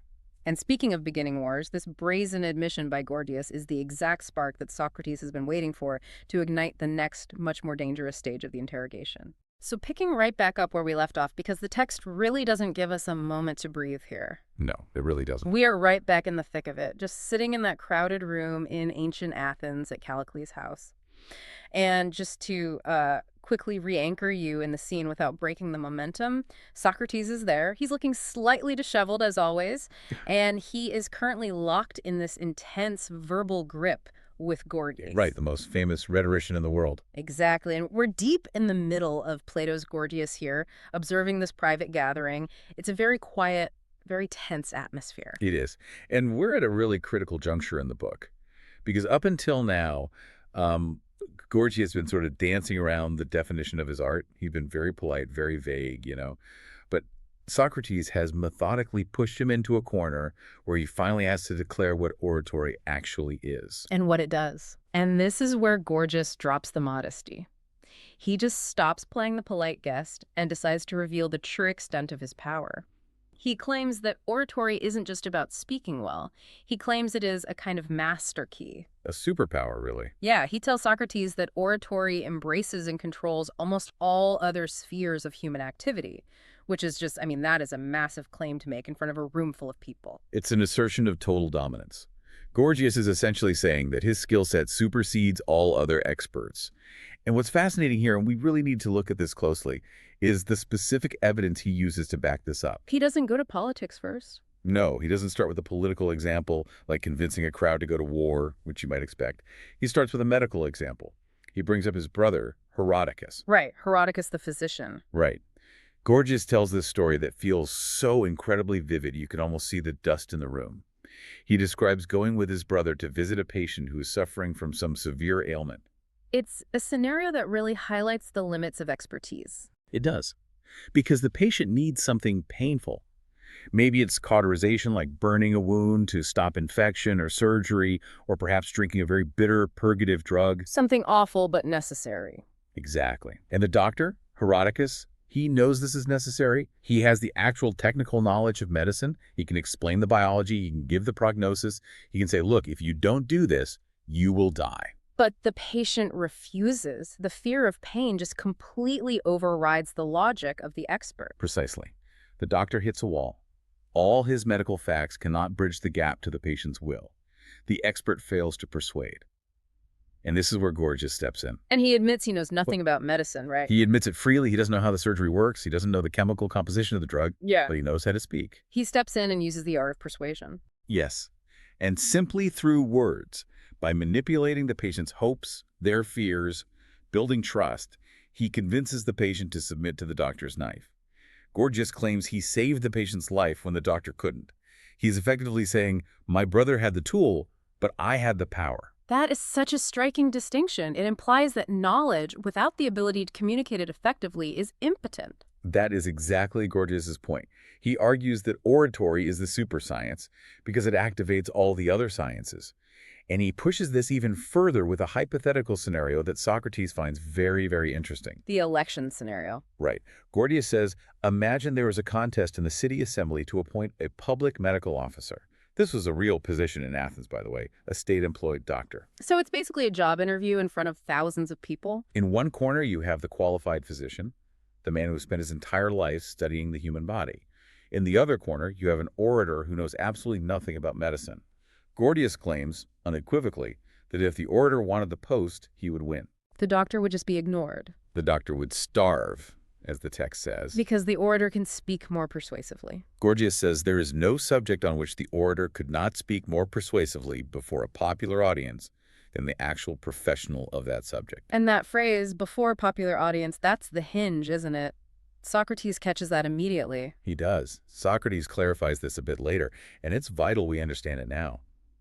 When Gorgias says persuasive, Socrates points out that he means persuasive specifically to the ignorant. Meaning the non-experts. Exactly. Think about it.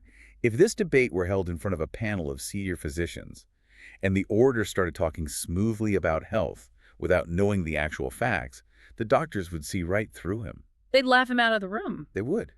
The orator's magic only works when the audience doesn't know the subject matter. It's like if you had a debate on structural engineering today. If you hold it in front of a panel of civil engineers, the charismatic speaker who ignores the math gets destroyed. Completely dismantled. But if you hold it in a town hall meeting in front of a general audience, The charismatic speaker wins. He says, my opponent wants to bore you with safety regulations in calculus. I want to build you a bridge to the future. I want to build a monument to our great city. and the crowd cheers. And the crowd cheers. Gorgias is bragging about this. He is proud that he can beat the experts at their own game without doing the hard work of becoming an expert. He views this as the ultimate shortcut to power.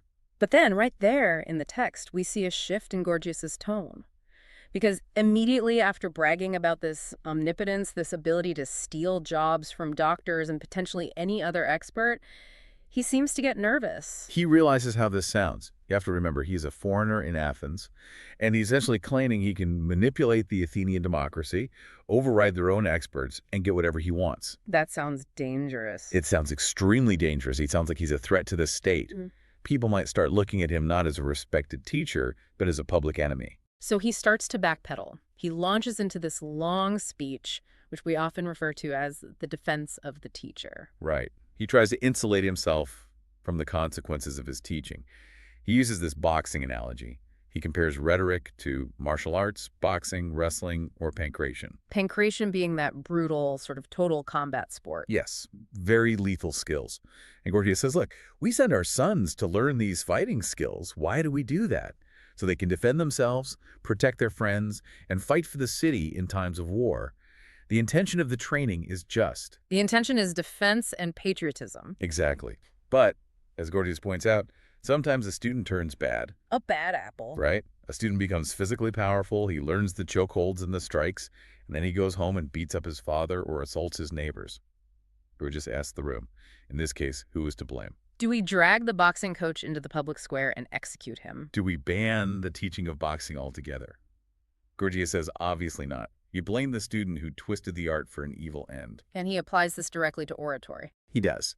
He admits freely that an orator has the power to strip a doctor of his reputation or unjustly condemn a man to death in court. It is a weapon. But, he argues, the teacher transmitted this power to be used justly. It was intended for defense? Intended for defense and for helping friends. If the student takes that power and uses it to commit injustice, Gorgias says the fault lies entirely with the student, not the teacher. The art itself remains pure. It's the ancient version of the argument that the tool is neutral and the user provides the morality. That is the perfect modern parallel. Gorgias is desperately trying to decouple the power of his art from the responsibility of its consequences. He wanted the prestige of the power, but absolute immunity from the wreckage it causes. And this is where Socrates, who has been listening very quietly to all of this, starts to dismantle him. This is the section where the trap springs. And it's so subtle at first, you almost miss it if you aren't paying close attention to the text. It is pure dialectical jujitsu. Socrates actually starts by praising Gorgias. He says, I'm afraid to check you in case you think I'm attacking you personally. Softening him up. Right, but then he zeroes in on one specific inconsistency in Gorgias's claims. Let's break down the steps of this trap, because it's really the core of this first section of the book. Step 1. Socrates gets Gorgias to reiterate the point about the ignorant audience. Gorgias admits again that the orator doesn't need to know the substance of the matter. He doesn't need to know medicine to beat the doctor. He only needs a knack of persuasion. He needs to appear to know more than the expert. Right. So ignorance of the subject matter is admitted. The orator is a faker of knowledge. Okay, so that's step 1. What's step 2? Step 2 is the question of justice. Socrates asks, okay, Gorgias, you say the orator doesn't need to know medicine or shipbuilding, but what about justice? What about right and wrong? Good and evil, can he be ignorant of those too? Socrates asks, can he go before the crowd and appear to be just when he is actually unjust, in the same way he appears to be a doctor? This is a very dangerous question for Gorgias. Extremely. Because if Gorgias says, yes, he doesn't need to know right from wrong, he is admitting that he's teaching a weapon to potential sociopaths. He would be admitting that he creates amoral manipulators who can deceive the city on matters of morality. Exactly. And in front of a conservative Athenian audience, which includes the wealthy parents of his students, that is a suicide note, it would destroy his business and his reputation. So Gorgias is forced, basically by his own ego and social pressure, to take the other option. He has to claim he does teach justice. He says, well, Socrates, if a student comes to me ignorant of justice, I certainly will teach him these things as well. An orator must know justice. He wants to sound responsible. Right, but now the trap snaps shut. Because of Socratic intellectualism. Yes, Socrates introduces this principle, which is the idea that true knowledge compels action. He uses the analogy of the trades again. He asks, a man who has learned carpentry is a carpenter. And Gorgias agrees. A man who has learned music is a musician. Gorgias agrees. And logically, a man who has learned medicine is a doctor. So Socrates says, therefore, a man who has learned justice is just.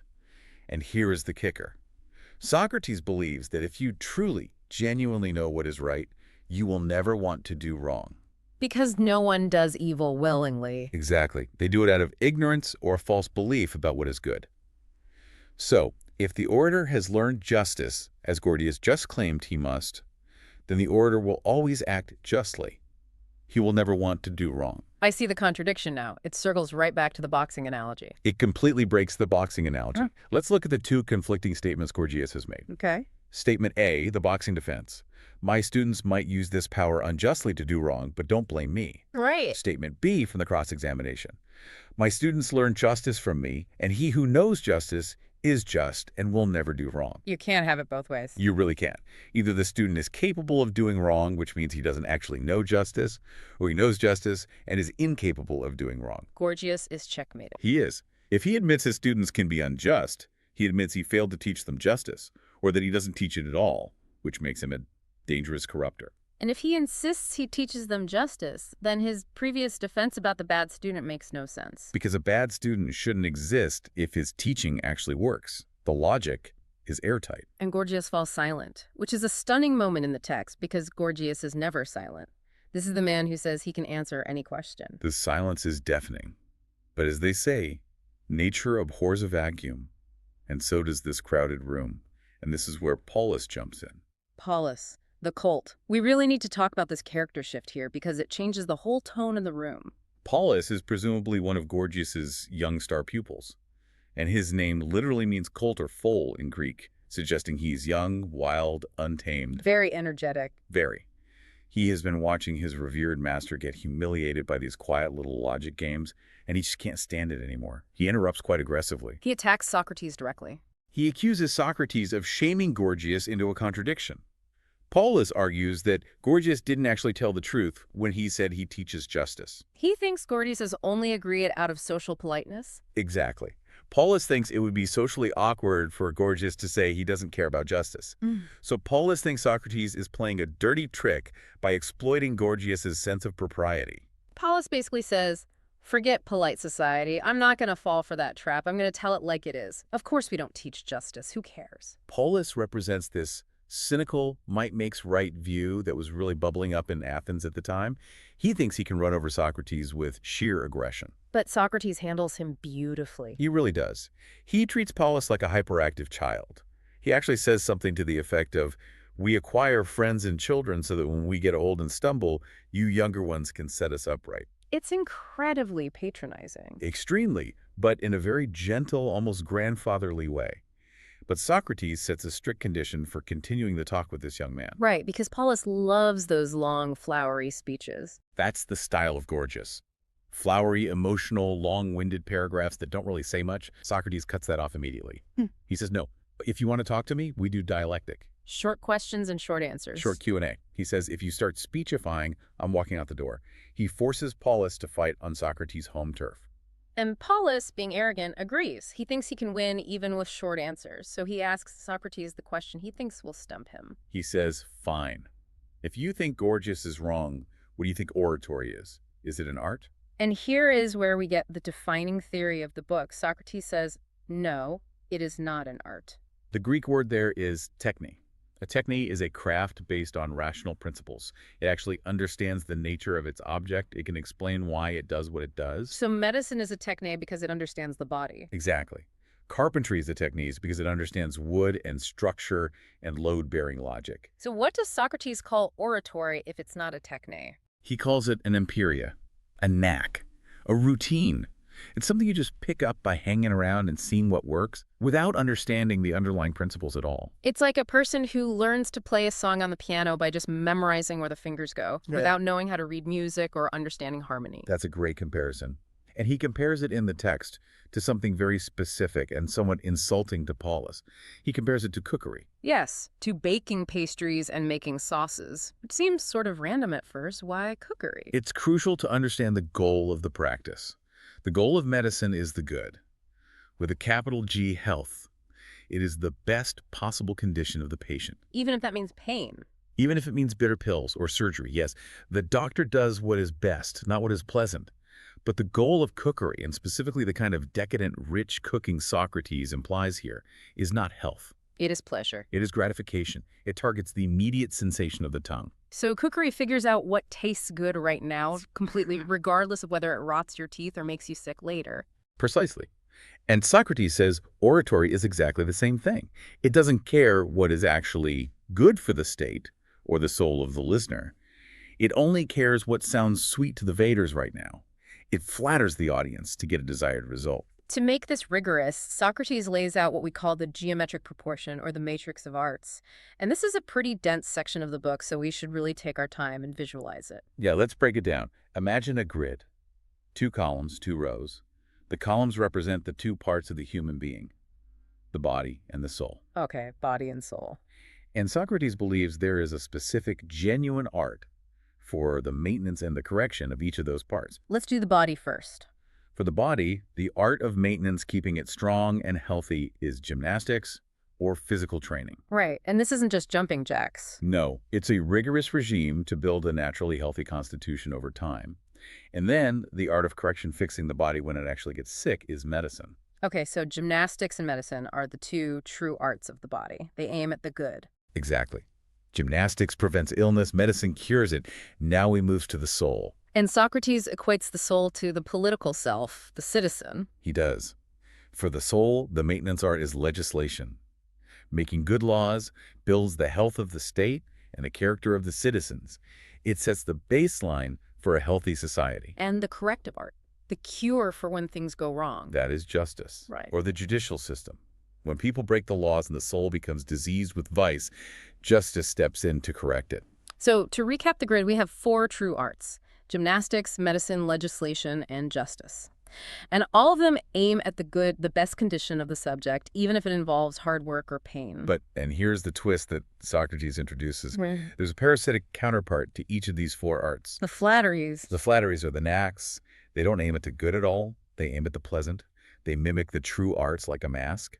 They are counterfeits. Let's match them up. What is the fake version of gymnastics? Cosmetics or beauty culture. That makes sense. Think about it. Gymnastics makes you genuinely beautiful through hard work, sweat, and health. It's real from the inside out.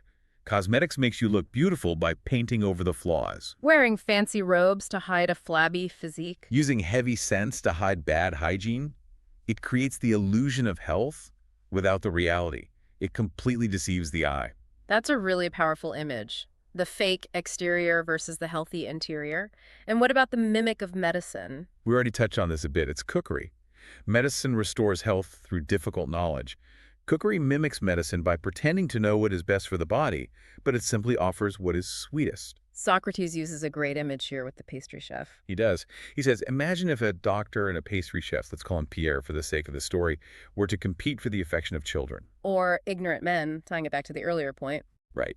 If they competed in front of a jury of children, and the doctor stood up and said, I will cut you and make you take bitter potions to save you, and Pierre the pastry chef stood up and said, I will give you cakes and candies and I will never hurt you, who wins that vote? Pierre wins in a landslide. The kids think the doctor's mean and Pierre is nice. Exactly. But Pierre is slowly killing them with sugar. That is the danger of the knack. It looks appealing, but it's destructive. Now we move to the soul, which is where the real political sting of this argument is. The mimic of legislation is sophistry.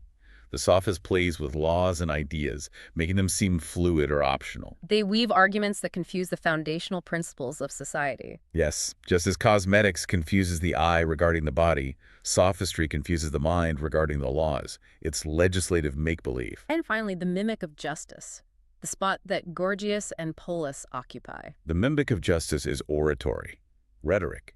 This is Socrates' devastating conclusion. Oratory pretends to be justice. How does it pretend? It uses all the language of the courts. Words like fairness, rights, guilt, innocence. But it doesn't actually aim at the cure of the soul. Because true justice, just like medicine, might be painful. Exactly. It might mean accepting punishment or paying a fine or facing exile to correct the wrong you've done. True justice cures the wickedness in the soul by burning it out. But oratory aims only at acquittal. Acquittal, pleasure, getting off the hook. It is the shadow of justice. It helps you escape the cure. So when Polus thinks oratory is this glorious, powerful art that rules the world, Socrates sees it as a shameful form of flattery. It's literally the pastry chef trying to act like a judge. It is pandering. And Polus is absolutely insulted by this. You have to remember his mindset. Polus wants to be a rock star in Athens. He wants to be powerful and feared. And Socrates just called him a pastry chef of the soul. Polus fights back with the argument about power, which is a very natural reaction for a young, ambitious guy. He says, how can you say orators are flattery artists? They hold the life and death of citizens in their hands. They are like tyrants. Right.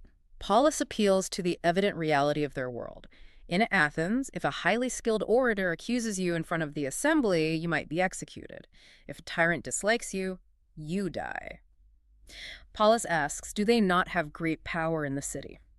Polus defines power as the ability to force your will on others. It's a very straightforward equation for him. If I can chop off your head, I am powerful. It's a very visceral, standard definition. And Socrates counters this with what has to be the most counterintuitive claim in the entire book.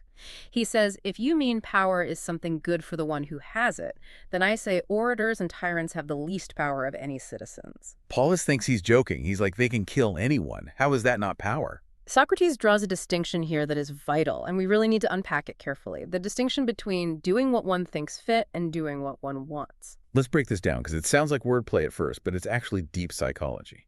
Socrates asks, when we do something, do we want the action itself, or do we want the result of the action? For example, when we take a bitter medicine, do we want the bitterness? Do we wake up and say, I really want to swallow something disgusting today? No, we hate the taste. We want the health that comes after it. Right. When a merchant goes on a dangerous sea voyage, does he want the danger and the seasickness? Does he want to risk drowning in a storm? No, he wants the wealth from the trade at the end of the journey. Exactly. Socrates argues that all human actions are done for the sake of the good. We want to be happy. We want to be better off. That is the universal object of human want. Okay, so we only want actions that actually lead to a good outcome. If the action doesn't lead to the good, we didn't actually want it. Now apply this logic to the tyrant. The tyrant orders an execution. Why does he do it? Because he thinks it is best for him. He thinks it will secure his rule, or make him safer, or make him happy. That is doing what he thinks fit. He sees a perceived benefit. But Socrates asks, what if he is mistaken? Right. What if that execution is actually unjust? And here we have to understand Socrates' profound view on injustice. He believes injustice literally damages the soul. It makes you a worse person. It rots your character. It's a self-inflicted wound. Yes. Yes. So if the tyrant executes an innocent man, he might secure his throne for a moment, but he has severely damaged his own soul. He has made himself wretched. So in that case, he did what he thought fit, but he did not do what he wanted. Because he wanted benefit. He wanted to be better off. But he achieved his own ruin. He acted out of deep ignorance. And Socrates asks, can a man be considered powerful if he is doing things that destroy himself simply because he's too ignorant to know better? It's like a man running off a cliff because he genuinely thinks it's a bridge. You wouldn't look at him and call him powerful. You'd call him blind and pitiable. Precisely. Power, for Socrates, requires knowledge of the good. If you can kill 1,000 men, but you don't know if doing so is actually good or bad for your own soul, you are just a dangerous lunatic with a weapon. You are not a powerful man. You have no actual control over your own happiness. So the tyrant, who is usually the most unjust and ignorant person in the state, is actually the weakest. He is doing what he thinks fit all day long, imprisoning people, stealing land, exiling rivals, but he is constantly sabotaging what he actually wants, which is his own good. And Polus just cannot stand this. He is looking at the tangible, physical world where tyrants live in massive palaces and orators get incredibly rich. He thinks Socrates has lost his mind. He mocks him. He says, oh, come on, Socrates. You're telling me you wouldn't want the power to kill your enemies. You wouldn't envy a man who can walk through the market and do whatever he likes. Polus is trying to drag the conversation back to realpolitik, to the bloody reality of Athenian streets, but he stepped right into another trap about the nature of misery. This sets up the cliffhanger that dominates the middle of the book. The argument is shifting from power to a new question. Who is the miserable person? Polus thinks the miserable person is the victim, the one who gets tortured or killed by the tyrant. That seems completely obvious to everyone in the room. But Socrates is about to argue that the miserable person is the doer, the tyrant himself. The question becomes, is it better to suffer injustice or to commit injustice? It is the ultimate moral test. Polus says suffering is worse. Being tortured and having your property stolen is the ultimate evil. Socrates says doing the torturing, committing the evil, is worse. And this isn't just an abstract debate for them. This challenges the entire foundation of their society. If Socrates is right, then the most powerful men in Athens, the politicians everyone envies, are actually the most pitiable wretches. And the victims they killed are better off than they are. Because the victim only loses their life or their property, but the tyrant loses his soul. That is a staggering thought to pause on. We are leaving Polus absolutely fuming, Socrates perfectly calm, and the very definition of power completely rewritten. And in the next part of the book, we will see Socrates try to prove this. He has to prove that the soul's corruption is a real, tangible evil, worse than physical pain. He has to convince a young, ambitious man that it is actually better to be whipped than to whip someone else unjustly. The battle for the definition of happiness is really just beginning. So keep that image in your mind. The tyrant sitting on his throne, surrounded by armed guards, who Socrates says is the weakest man in the city. We'll pick up right there. We are stepping directly back into the text right where we left off, moving from that respectful, almost academic sparring match with Gorgias into something far more volatile. Yeah.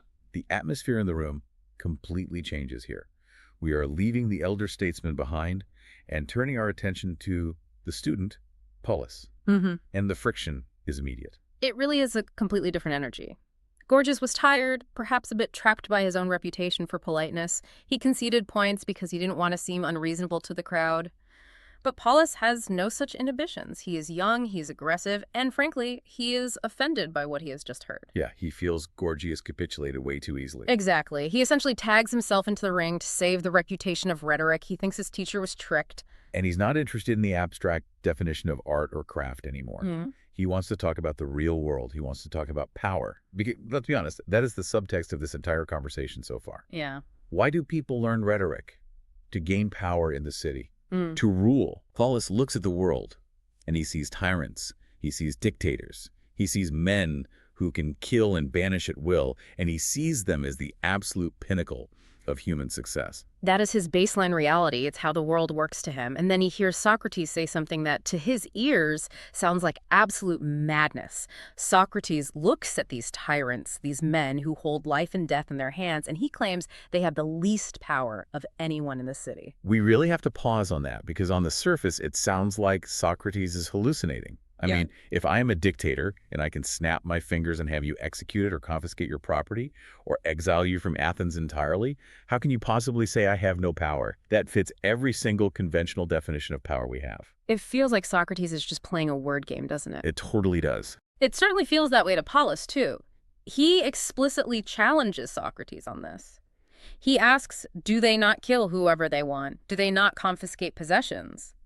But Socrates is introducing a distinction here that is crucial for everything that follows in the book. He separates the concept of doing what one sees fit from doing what one wants. Let's drill down into that. Doing what seems best versus doing what one wants. In casual conversation, those are just synonyms. If I decide to go for a walk, it's because I thought it was best and it's what I wanted to do. How is Socrates prying these two concepts apart? He is looking at the intention behind the action versus the action itself. He argues that nobody desires an action purely for the sake of the action. They desire the action for the sake of the outcome. He uses the analogy of medicine. Think about a patient who has to take a very bitter, nauseating draught of medicine. Okay. Does the patient actually want to drink the sludge? Is the physical act of swallowing that bitterness what they desire? Obviously not. The act itself is awful. Right. If you offered them the sludge without the cure, they would completely reject it. They only do it because they want the health that follows.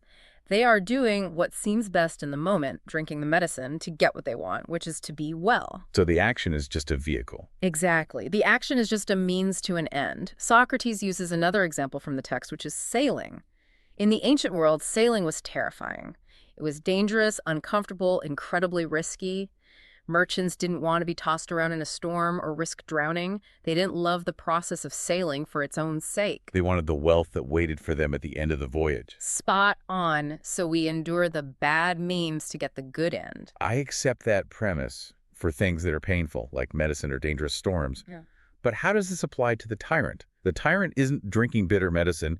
He's seizing his enemy's house. He's executing a rival. He's doing exactly what he feels like doing in that exact moment. Where is the disconnect there? The disconnect lies in the result. Socrates argues that when a tyrant kills a rival or seizes property, he isn't doing it just for the fun of the physical movement. He is doing it because he believes it will be beneficial to him. He thinks, if I kill this person, my rule will be more secure, or if I take this money, I will be happier. He is aiming at a good. He is aiming at a benefit, yes. That makes sense. But here is the major Socratic pivot. What if he is wrong? What if he lacks the wisdom to actually know what is truly beneficial? If the tyrant kills someone, thinking it will make him safe, but that murder actually destabilizes his rule or turns the people against him, or, and this is most importantly for Socrates, corrupts his own soul, then the result is incredibly bad for him. And since Socrates argues that no one voluntarily wants what is bad for themselves. Exactly. Everyone desires their own good. So if the tyrant does something that results in his own destruction or his own misery, he has done what seemed best to him in his ignorance, but he's not done what he wanted. Because he wanted the good, but he got the bad. Precisely. Therefore, in Socrates' view, he is powerless. He is like a man trying to drive to the beach who takes a wrong turn and drives off a cliff. You can't call the man driving off the cliff powerful just because he's pressing the gas pedal very hard. That is a fascinating redefinition of power. It shifts power from the capacity to act over to the competence to achieve the goal. It implies that without wisdom, political force is just a high-efficiency suicide machine. That is it, precisely. Power without wisdom is just the ability to harm oneself more effectively than a weak person could.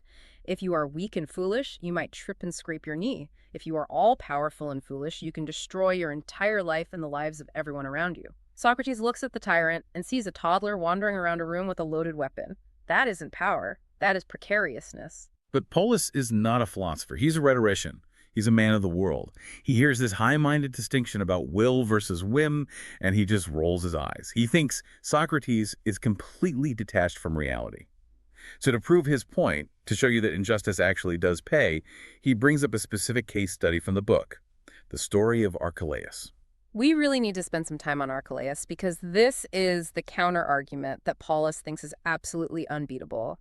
Callicles was the ruler of Macedonia at the time, and his rise to power was, well, it was a horror story. It reads like a particularly bloody Shakespearean tragedy.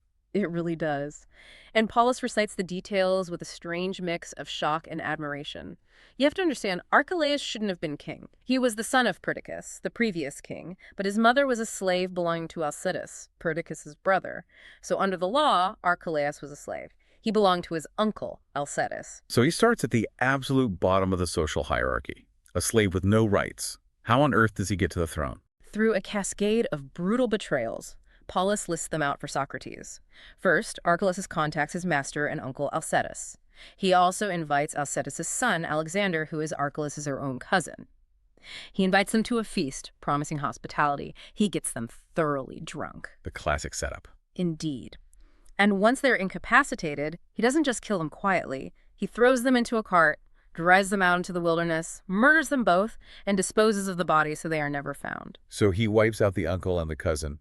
But that doesn't clear the path completely, does it? There was a legitimate heir to the throne. Yes, a 7-year-old boy, the legitimate son of Perdiccas. By all laws and customs, Archelaus should have been this boy's protector. He was the regent. But instead of protecting him, Archelaus took the child and drowned him in a well. And the excuse he gave. He told the boy's mother, Cleopatra, that the child had simply fallen in while chasing a goose. Chasing a goose. There is something so chilling about that specific detail. It's such a trivial, flimsy lie. It almost mocks the mother. It shows that he knew he didn't even need a good lie because no one could touch him. That is exactly the point Polus is making. Archelaus committed the most heinous crimes imaginable. Murder, kinslaying, the killing of a child, the betrayal of a master. And what was the result? He wasn't struck down by the gods. He wasn't overthrown by the people. He became the king of Macedonia. He is wealthy, he is feared, and he is powerful. Polus points to him and says, this man is the happiest of all Macedonians. And he challenges Socrates directly on this. He asks, do you honestly tell me you don't envy him? Do you honestly believe this man is miserable? It's a challenge to Socrates' sincerity. Polus assumes that everyone, deep down, wants to be the tyrant, and Socrates is just too polite or too hypocritical to admit it. This is the central conflict of the text right here. Polus equates happiness with external status and impunity. If you have the crown and you didn't get caught, you won the game. Socrates, however, holds his ground completely. He looks at Archelaus and sees a man who is profoundly wretched. But Socrates goes even further than that. He doesn't just say Archelaus is unhappy. He makes a claim that sounds logically impossible to Polus. He says that the person who suffers injustice, the victim, is actually better off than the person who commits it. Right. Socrates argues that the uncle and the cousin and the little boy in the well are less miserable than Archelaus. To Polus, this is laughable. Being murdered is obviously the worst thing that can happen to you. But Socrates is operating on a completely different metric of well-being. Before we get to the strict logic of that, I want to touch on the way Polus tries to win this argument. Because when Socrates denies that Archelaus is happy, Polus doesn't offer a logical counterproof. He tries to intimidate Socrates. He uses what we might call the courtroom tactic. He treats the conversation like a trial in the Athenian assembly. He tells Socrates, if you said this in public, everyone would laugh at you. And then he starts listing witnesses. He says, I can bring Nicias, I can bring Aristocrates, I can bring the entire family of Pericles to testify that I am right. He's appealing to the majority. He's saying, I have the vote, Socrates. Everyone agrees with me that being a tyrant is great. And this is where Socrates lays down his ground rules for philosophy. He completely rejects the democratic method of truth-finding. He tells Polus, you are trying to refute me rhetorically like they do in the law courts. In court, if one side produces 20 respectable witnesses and the other side produces none, the side with the witnesses wins. But Socrates says that for finding the truth, this is absolutely worthless. Why is it worthless to him? Because 1 million people can believe a falsehood and it remains false. If the entire city of Athens believes the earth is flat, it doesn't make it flat. Socrates establishes the one-witness rule. He says, I am not debating with the crowd. I am debating with you, Polus. He says, if I cannot convince you, if I cannot get your soul to agree with my soul, then I have achieved nothing. But I don't care what Nicias or Pericles thinks. That is an incredibly isolating standard. It strips away all of Polus's social safety nets. Socrates is saying, it's just you and me and the logic. He forces Polus to stand completely alone. And that is crucial because Polus relies entirely on social convention. Once Socrates isolates him, he can begin the dialectic. He forces Polus to stop making speeches and start answering short, direct questions. This is where the trap begins to close. Let's break down this trap, because it really is the technical core of the section. It's a logical syllogism that Socrates uses to force Polus to admit that doing injustice is worse than suffering it. It all pivots on the definition of two specific words: bad, which we can also translate as evil, and shameful. We have to be very precise here. Socrates asks Polus to compare two states: doing injustice, which means being the criminal, and suffering injustice, which means being the victim. He asked Polus, which is worse, meaning which is more evil. And Polus answers honestly according to his worldview. He says suffering injustice is worse, but, and this is the key, he admits that doing injustice is more shameful or more ugly. This is a very common view, even today. We often think that being a victim is a terrible misfortune, which is bad, but being a criminal is disgraceful, which is shameful. Polus thinks he has saved his position by making this distinction. He thinks shameful is just a social label, whereas bad is actual tangible harm. But Socrates doesn't let that distinction stand. He asks for a definition of the fine or the kalon. When we call things fine like bodies or colors or sounds or laws, what criteria are we actually using? Socrates suggests, and Polus agrees, that we call things fine because they're either pleasant or useful. Think about it. A fine melody is pleasant to hear. A fine tool is useful for its job. A fine law is beneficial to the city. So, fine equals pleasure plus utility. Okay, that seems reasonable. Fine things bring us pleasure or benefit. So logically, the opposite, the shameful, or ashran, must be defined by the opposites. If fine is pleasure and utility, then shameful must be pain and evil or harm. I see the equation forming. Shameful equals pain plus evil. Now, here is where the trap snaps shut. Polus has already admitted that doing injustice is more shameful than suffering it. Yes, he conceded that earlier to preserve his sense of conventional decency. So if doing injustice is more shameful, it must exceed suffering injustice in either pain or evil. It has to be one of the two or both. Well, let's look at the pain variable. Is doing injustice more painful than suffering it? If Archelaus kills his uncle, does it physically hurt Archelaus more than it hurts the uncle? Obviously not. The victim feels the physical pain of the fatal wound. The perpetrator might feel exertion, but he doesn't feel the pain of being killed. So doing injustice is clearly not more painful. So if shameful equals pain plus evil, and we have completely removed pain from the equation. Then the shamefulness of doing injustice must come entirely from it being more evil. Wow. So by admitting it is shameful, Polus has logically admitted it is more evil. Exactly. He is forced to concede that doing injustice is worse, more evil than suffering it. He walked right into it. He tried to maintain that doing wrong was ugly but advantageous. But Socrates' definitions prove that if it is ugly and it isn't painful, it must be the ultimate harm. Polus is completely boxed in here. He can't escape. To escape, he would have to argue that doing injustice is actually fine, that it's beautiful and pleasant to murder people, but he's too attached to social decency to say that out loud.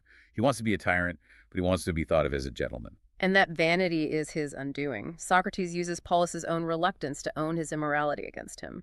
And this leads us to the next, perhaps even more radical phase of the argument, because if doing injustice is the worst thing, what happens next? What about the person who does it? This brings us to the topic of punishment.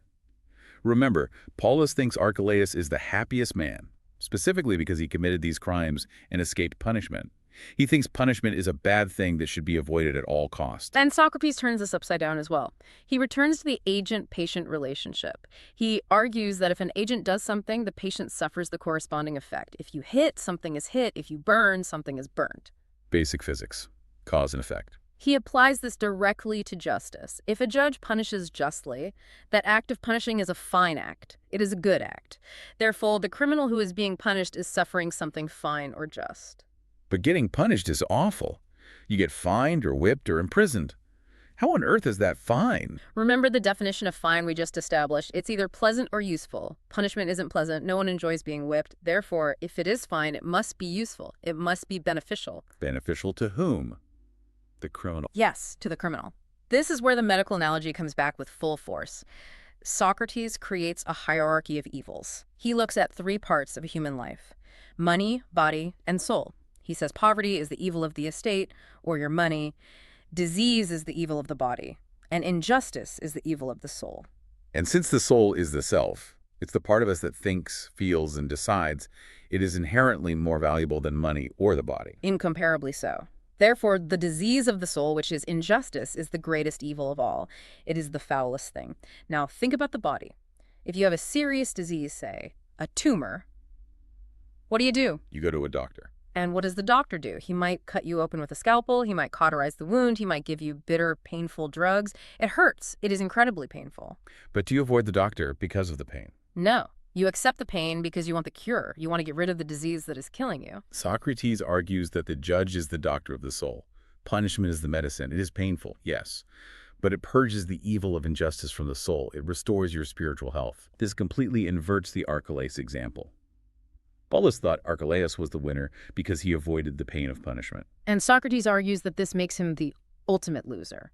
Archelaus is like a man with a gangrenous, rotting body who refuses to go to the doctor because he's afraid of the scalpel. He preserves his physical comfort, but he keeps the terminal disease. He is living with a rotten, corrupted soul. So Socrates actually establishes a strict hierarchy of happiness here. Number one, the happiest person is the one who never commits injustice. They are perfectly healthy. Number two, the person who commits injustice but is punished. They are cured. And number three, the most miserable is the person who commits injustice and escapes punishment.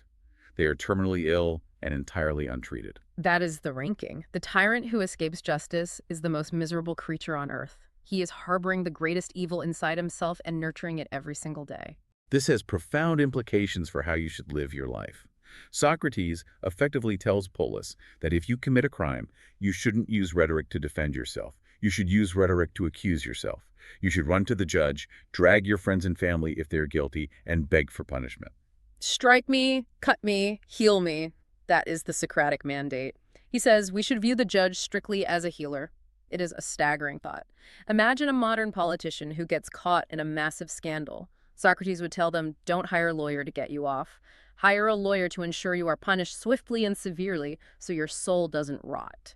It sounds absurd to modern ears, just as it sounded absurd to Polus. But the logic holds together immaculately. If the soul is the most important thing, and if injustice damages the soul, then removing that injustice is the highest possible priority, regardless of the pain involved. It recontextualizes the entire purpose of rhetoric. Remember, at the beginning of the book, Gorgias claimed rhetoric was about freedom and power. Socrates has now argued that if used to escape justice, rhetoric is an instrument of self-enslavement. It traps you in your own wickedness. Polus is essentially silenced by this. He agrees to the steps of the argument, but you can feel the resistance reading the text. It's a logical checkmate, but is it a psychological victory? That's the lingering question. Polus is trapped. He can't find a technical flaw in the fine and shameful argument. But does he truly believe it? Probably not. It is incredibly hard to shake the visceral feeling that being a king is better than being a prisoner. But within the strict rules of the conversation, Socrates has proven that the tyrant is a powerless, miserable figure. And Socrates isn't just winning a debate here. He is diagnosing a patient. He sees Polus as someone infected with these false beliefs about power, and he is trying to administer the medicine of dialectic. Yes. Socrates is acting as the doctor right now. The argument itself is the therapy. It's bitter for Polus to swallow. He hates admitting he's wrong. He hates seeing his brutal heroes dismantled. But Socrates is trying to cure him of the delusion that injustice pays. There is a moment where Socrates steps back and admits his own lack of political skill. He mentions a time he was on the council and didn't even know how to put a question to a vote. People laughed at him. He openly admits he is clumsy in the ways of the state. He does. He contrasts his political clumsiness with his philosophical precision. He implies, I may not know how to manipulate the assembly, Polus. I may not know how to flatter the mob, but I know how to tend to the soul. He is offering Polus a trade. Give up the hollow power of politics for the true power of self-mastery. It is a radical stance on the self. Socrates seems to be saying that the only thing you truly own is the state of your character. Your money can be stolen, your body can be killed, your reputation can be completely ruined by a mob, but your soul, that is the one thing that is entirely yours. And that is why doing injustice is so catastrophic. It damages the only thing that is permanently yours. When Archelaus murdered his family, he thought he was gaining a kingdom. Socrates argues he was merely permanently disfiguring his own nature. The kingdom is temporary. The scar on the soul is not. Let's look back at the prompt of this section, the paradox of power. The tyrant has no power because he lacks the knowledge to achieve what he truly wants, which is happiness. He chases a mirage of happiness through blood and ends up with endless misery. Correct. We circle right back to that very first point. Power is not just the engine, it's the steering wheel. If you have a massive engine, the ability to kill and banish, but no steering wheel, no wisdom, you are not powerful. You are just a disaster waiting to happen. The tyrant is that disaster. I want to drill down just a little bit more on why Polus couldn't escape that trap. Was there any way out for him at all? Philosophers have looked at this exchange for centuries. Polus's mistake was trying to be half immoral. He wanted the material benefits of injustice, but he still wanted to use the language of conventional morality. He wanted to say, it is shameful. If he had gone full nihilist, if he had said, Socrates, shameful is a lie invented by the weak, and injustice is beautiful because the strong do and do it, He might have avoided the logical contradiction. So his own hesitation to fully embrace evil as good was his absolute undoing. Exactly. He was straddling two worlds, the brutal world of real politics and the polite world of moral language. Socrates forced him to choose. You can't have it both ways. If it's shameful, it's bad. If it's bad, it's harmful. If it's harmful, you shouldn't do it. This confrontation really strips away the glamour of the strongman. We often look at history's monsters with a mix of horror and fascination. We think, well, they were evil, but they were formidable. Socrates removes the fascination entirely. He leaves only the horror and the pity. He explicitly says we should pity the tyrant, not fear him, pity him. That is a devastating reduction of the tyrant's ego. To be feared is what they desperately want. To be pitied, that is their ultimate nightmare. And Socrates says if you see a man getting away with crimes, you shouldn't be angry. You should be sad for him the way you are sad for a man with a terminal illness who doesn't know he's dying. It's a complete inversion of the emotional landscape of politics. Yeah. Instead of envy or fear, we feel sorrow for the oppressor. Which neutralizes the tyrant's power over us. If we pity them, they can't control us psychologically. As we look at the end of this section, the room is quiet. Polus has run out of arguments. He's been led, step by agonizing step, to admit that he would rather be punished than be a tyrant. But the conversation isn't over. There is a very real sense that while the student has been silenced, the real challenge is yet to come. Polus was just the warm-up act. He was arrogant, but he was also young and a bit naive. He still cared about shame. But sitting right there, listening to all of this, is Callicles. And Callicles is not going to fall for the same trap. He is watching, and he is preparing a much more dangerous, much more radical attack on Socrates' philosophy. The shadow of that confrontation is hanging right over this victory. Socrates has won the battle of logic here, but the war for the soul of Athens is still raging. And for you listening, this leaves a deeply provocative thought to carry forward as we move through the text. If Socrates is right, if punishment truly is the cure, then our entire human instinct to hide our mistakes is completely wrong. We spend our whole lives trying to look perfect, trying to avoid blame or consequence. Socrates suggests that by doing so, we are actually denying ourselves the only thing that can make us truly clean. It suggests that true courage isn't fighting off your enemies. It's submitting yourself to the truth, even when the truth hurts. It is a terrifying standard to live by. What if we actively sought out correction for the wrongs we've hidden? It's a necessary standard, though, if we want to be truly powerful. As the silence settles over Polus, the text continues to spiral deeper into these fundamental questions of how we should live.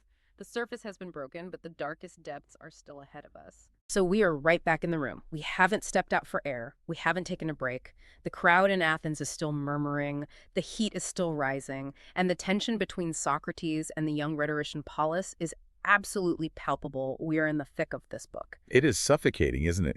And just to reorient you to where we are in the specific text, we are at the pivot point of the argument with Polus. Remember, Polus has been arguing the classic, might makes right position. He believes that tyrants, dictators, people who kill and steal with total impunity are the happiest people on earth because they have absolute power. They can do whatever they want.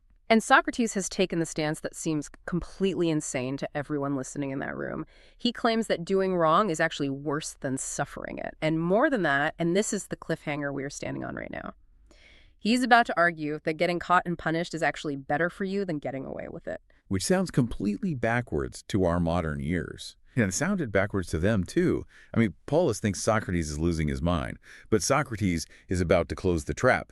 He has been laying the groundwork, and now he is going to use Polus's own concessions to force him into a logical corner that he simply cannot escape. And interestingly enough, he starts this takedown with something that seems incredibly dry. He starts with grammar. Grammar. We are talking about sentence structure here. We are. It's the logic of agency and passivity. Socrates shifts the conversation to the relationship between the doer of an action, the agent, and the receiver of the action, the patient. It seems like a small, almost pedantic point, but it turns out to be the absolute key to the whole ethical universe he is building for you. Okay, let's walk through this carefully, because if we miss this, we completely miss the whole conclusion. Yeah, so Socrates uses a series of physical analogies to get Polus to agree to a general principle. Yes, if someone strikes, like physically hits something, there must be something that is being struck. Right. You can't punch thin air and say you hit an object. Obviously, if there is a puncher, there has to be a punchy. Right. But then he moves to the quality of the action. This is the crucial step. He asks, if the striker hits hard or violently, What is the experience of the thing being struck? Well, it must be struck hard or violently. Exactly. The quality of the doing dictates the quality of the suffering. If the agent acts quickly, the patient suffers quickly. If I high-five you gently, you experience a gentle high-five. If I slam a book on the table experiences a slam.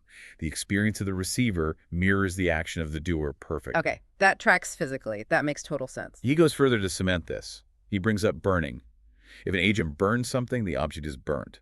If the burning is severe and painful, the object suffers a severe and painful burning. And then he uses an analogy that really matters for where we are going. He talks about cutting. Cutting, like with a knife. Yes. Think of a surgeon. If a surgeon cuts, the patient is cut.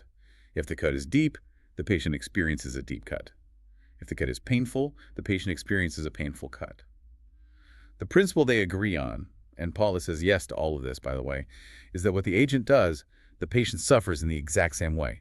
The quality is transferred from the action directly to the experience. So if the action is violent, the suffering is violent. If the action is painful, the suffering is painful. Why does he spend so much time establishing this grammatical rule? I mean, he's really belaboring the point. Because he pivots immediately to punishment. He asks, Polus is being punished a passive state. Is it something happening to you? Yes, obviously. You are the one sitting in the jail cell. So who is the agent? The punisher. Right. The judge, the executioner, the state. Now, here is the trap. Socrates asks, if the punisher punishes rightly or lawfully or justly, then the person being punished is being treated justly. I see. If the judge is a good judge and law is a just law, then the action of punishing is a just action. Precisely. And relying on that previous agreement that the quality of the action dictates the quality of the suffering, if the punisher acts justly, the person being punished suffers justly. They are receiving a just thing. Okay, so Polus concedes that being punished for a crime is a just thing to happen. But I can hear the objection forming in your mind right now. Just because something is just doesn't mean it's good, right? I mean, going to jail or getting fined or physically lashed, which they did back then, that is not a good time. It's miserable. You have hit on the exact friction point. This brings us to the second major phase of this argument, the definition of the fine and the good. We have to look at the Greek word kalon. It is often translated as fine or noble or admirable. Earlier in the book, before we got to this section, Polus and Socrates agreed on a very strict definition for what makes something fine. Remind us what that definition was. They agreed that for things to be fine or noble, they must be either pleasant, like beautiful music, colors, or tasty food, or they must be beneficial, meaning they are useful or produce a good result. Or, of course, they could be both. So it's a binary choice. If something is fine, it's either fun or it's useful. Exactly. Now, apply that to being punished. Socrates has just forced Polus to admit that being punished justly is fine because it is just. So we have to run it through the filter. Is being punished pleasant? Definitely not. Socrates and Polus both agree here. Being flogged, paying a huge fine, sitting in chains, that is not pleasant in the sense of enjoyment. So follow the deduction. If being punished is fine, but it is not pleasant, there is only one option left in the definition. It must be beneficial. It must be useful. Precisely. Polus is trapped. He has to admit that being punished is a benefit to the person being punished. But what is the benefit? This is the really hard sell for anyone listening. If I get a parking ticket, I don't feel like I've benefited. If I go to prison, I don't feel like I've gained something. I feel like I have lost something. And that is a totally natural reaction. But Socrates argues that the benefit isn't material. You don't gain money or status from being punished. The benefit is the removal of the greatest evil of all badness of the soul. He frames punishment as a medical cure. This is where he starts categorizing the different types of badness, right? He breaks it down into 3 domains of human experience. Yes, the hierarchy of evils.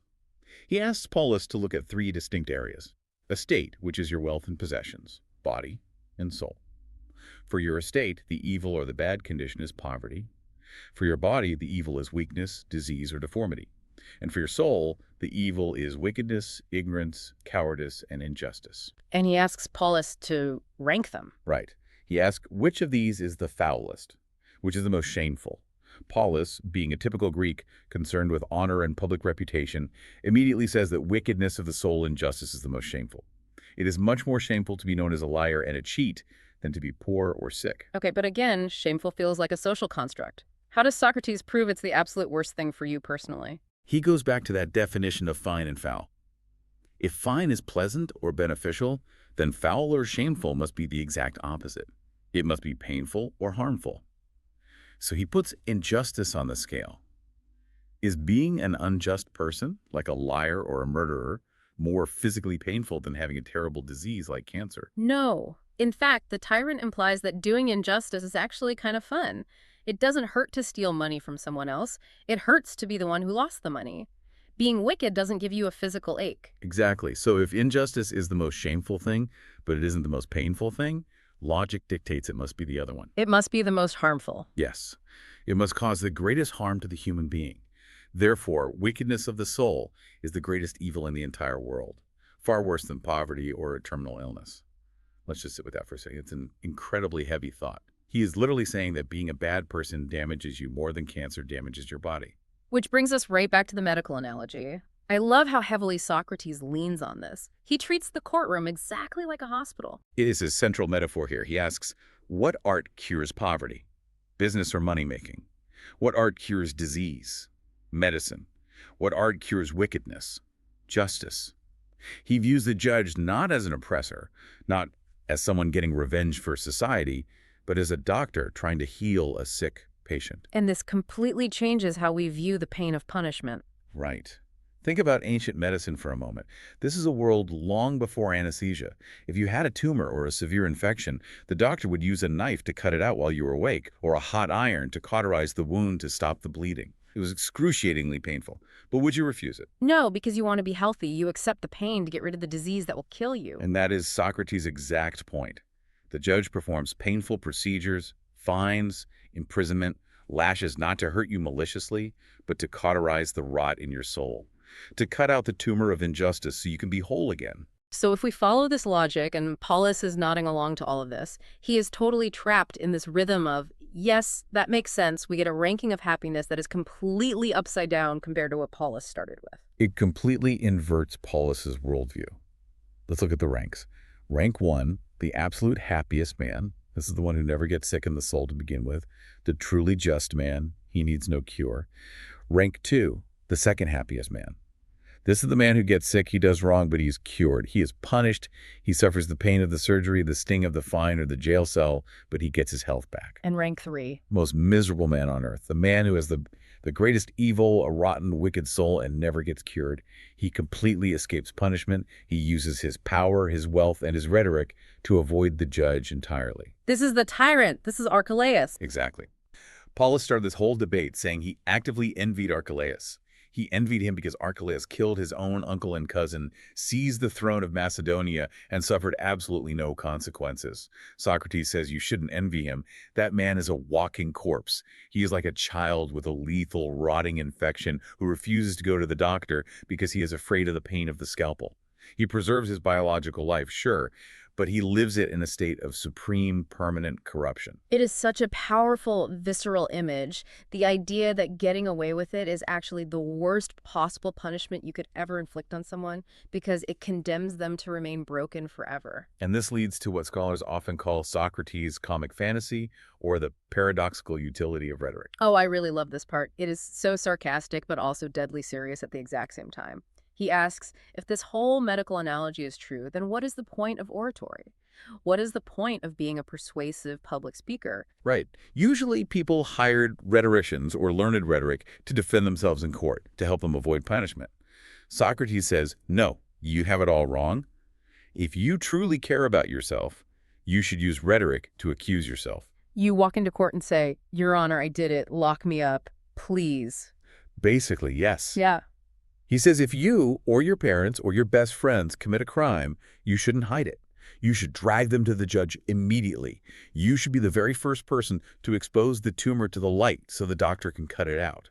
You shouldn't use your words to defend yourself. You should close your eyes and submit to the lash or the fine, just like a brave patient sitting in the surgeon's chair. And the flip side is even funnier. How do you harm your enemy? This is the weaponized rhetoric part. Socrates says, if you really want to hurt an enemy, someone who has truly wronged you, you shouldn't try to get them punished. You should use all your rhetorical skill to ensure they escape punishment. Yeah, if they steal money, use your words to make sure they get to keep it. If they are wicked, make sure they live a long, immortal life of completely unpunished wickedness. Do not let them be cured. Prevent them from ever seeing the judge. That is the ultimate cruelty. It is such a brilliant subversion of everything Athens stood for. He is telling Polus, you think you are powerful because you can avoid justice. You are actually just ensuring your own spiritual death. And at this point in the book, the tension in the room finally breaks. Polus is just stunned into silence. He has agreed to every single logical step, so he cannot logically refute the conclusion. But the conclusion is so absurd to his ears that he doesn't know what to say. And that is when Callicles jumps in. Callicles, the host of the party, the man who owns the house they are sitting in. He's been listening to this entire exchange, quietly fuming, and he just snaps. He turns to Chaerephon, Socrates' friend who came with him, and he asks, is he joking? Is Socrates mocking us, or is he actually serious about this? And Chaerephon just deadpans. He is deadly serious. Callicles then addresses Socrates directly. He doesn't even bother with the polite warm-ups. He says, look, if what you say is true, then human life is completely turned upside down. We are doing the exact opposite of what we should be doing. Which is a very fair point. If Socrates is right, then politics, power, avoiding jail, seeking pleasure, gaining wealth, everything Athenian society valued as the pinnacle of a good life is actually wrong. Socrates responds to this sudden intervention with a really fascinating personal appeal. He doesn't go straight for the logic yet. He tries to build a bridge to Callicles using the concept of love. The double loves. This part always requires a bit of unpacking. Yes, Socrates notes that both of them, him and Callicles, are lovers of two things. They each have two passions. Callicles is in love with the demos, which is the Athenian people, the political mob, and a specific beautiful boy named Demos, who's a son of Pyrilampes. Socrates, on the other hand, is in love with Alcibiades, the brilliant but extremely chaotic statesman and philosophy. I see the parallel he's setting up, but why bring this up right now? What does who they love have to do with justice? He uses it to highlight the massive difference in their consistency. Socrates points out that Callicles' loves are incredibly fickle. The mob, the demos, changes its mind constantly. If Callicles is giving a speech and the assembly cries out against what he is saying, Callicles immediately changes his speech to please them. He is a slave to their whims because he wants their approval, and his human lover, the boy Demos, is likely just as fickle and demanding. Socrates, however, says his true love, philosophy, never ever changes. Philosophy always says the exact same thing. Exactly. The arguments we just heard, the ones about justice, punishment, and the health of the soul, Socrates claims those weren't his own inventions. They were the words of his beloved, philosophy. Socrates essentially tells Callicles, do not be surprised at me. Philosophy is the one speaking right now. I am just her mouthpiece. Unless you can refute her, you have to accept that the unpunished wrongdoer is utterly miserable. He is kind of distancing himself from the argument in a way, saying, I'm just the messenger, take it up with truth itself. Which is a very clever rhetorical move to diffuse Callicles' anger. But Callicles isn't having any of it. He sees right through it. And this launches us into one of the most famous, most blistering speeches in all of ancient literature. Callicles' great speech on nature versus convention. This is the real heavy-hitting stuff. This is where the book reaches a whole new level of intensity. Callicles accuses Socrates of being a mob orator, basically calling him a demagogue who completely tricked Polus by confusing two very different types of truth. He says Socrates is playing word games with nature, which they call physis, and law or convention, which they call nomos. This distinction is absolutely crucial for understanding Greek thought at this time. Callicles argues that Polus fell into a trap based entirely on social shame. By convention, meaning society's artificial laws and manners doing wrong to someone else is considered shameful. But by nature, the raw reality of the universe suffering wrong is the truly shameful thing. Callicles argues that Socrates maliciously manipulated Polus by quietly switching between these two definitions without anyone noticing until it was too late. So let's unpack Callicles' worldview, because it's compelling in a terrifying way. Where do laws actually come from, according to him? He has a very cynical, almost brutally realistic view. It's very Nietzschean, though obviously he predates Nietzsche by thousands of years. Callicles argues that laws are made by the weak and the many. The majority of people. The masses. Right. And the majority of people are fundamentally weak. They're terrified of the strong, aggressive, exceptional individuals who naturally want to take more. So what do the weak do? They band together and they invent these concepts called laws and morality to tame the strong. They teach children from a young age that equality is fair and that trying to get more than your fair share, which is called pleonexia, is somehow ugly and shameful. So morality, in his view, is just a giant conspiracy of the weak to keep the strong chained down. Precisely. It is a slave morality designed to protect the herd. But then Callicles points away from the city and points to nature. He says, look at the animal kingdom. Look at grand geopolitics. Does the lion apologize for eating the antelope? Yeah. Does the great king Xerxes apologize for invading Greece with a massive army? No. In nature, the rule is brutally simple. The better and stronger should possess more than the worse and weaker. That, Callicles says, is true natural justice. The ultimate might makes right argument, but it feels even deeper than just a thug beating someone up in an alley. It is deeper. Callicles would say it's not just blind physical force.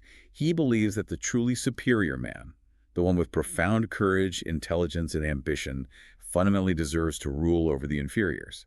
And he uses this incredibly vivid, almost poetic metaphor of the lion cub to explain what society does to these natural rulers. Oh, right, the taming process. This part is haunting. He says society takes the best and strongest young men, the ones who are like wild lion cubs, and we charm them and spellbind them from youth. We enslave them with nursery rhymes and rules about equality and being nice.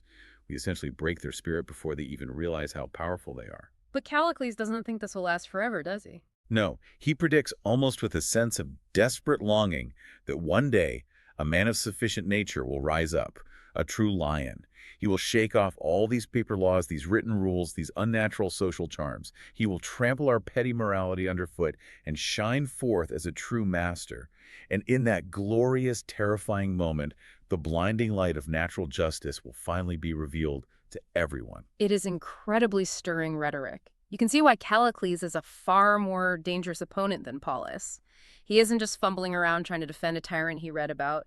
He has a coherent, passionate, fully fleshed out philosophy of power and dominance. He absolutely does. And he doesn't stop there. He is on a roll. He pivots from attacking the concept of justice to attacking Socrates personally. He attacks the very practice of philosophy itself. Yeah, he gets really condescending here. He basically pats Socrates on the head like a child. He does. He adopts this tone of an older brother giving tough love. He says, look, Socrates, philosophy is a charming little toy.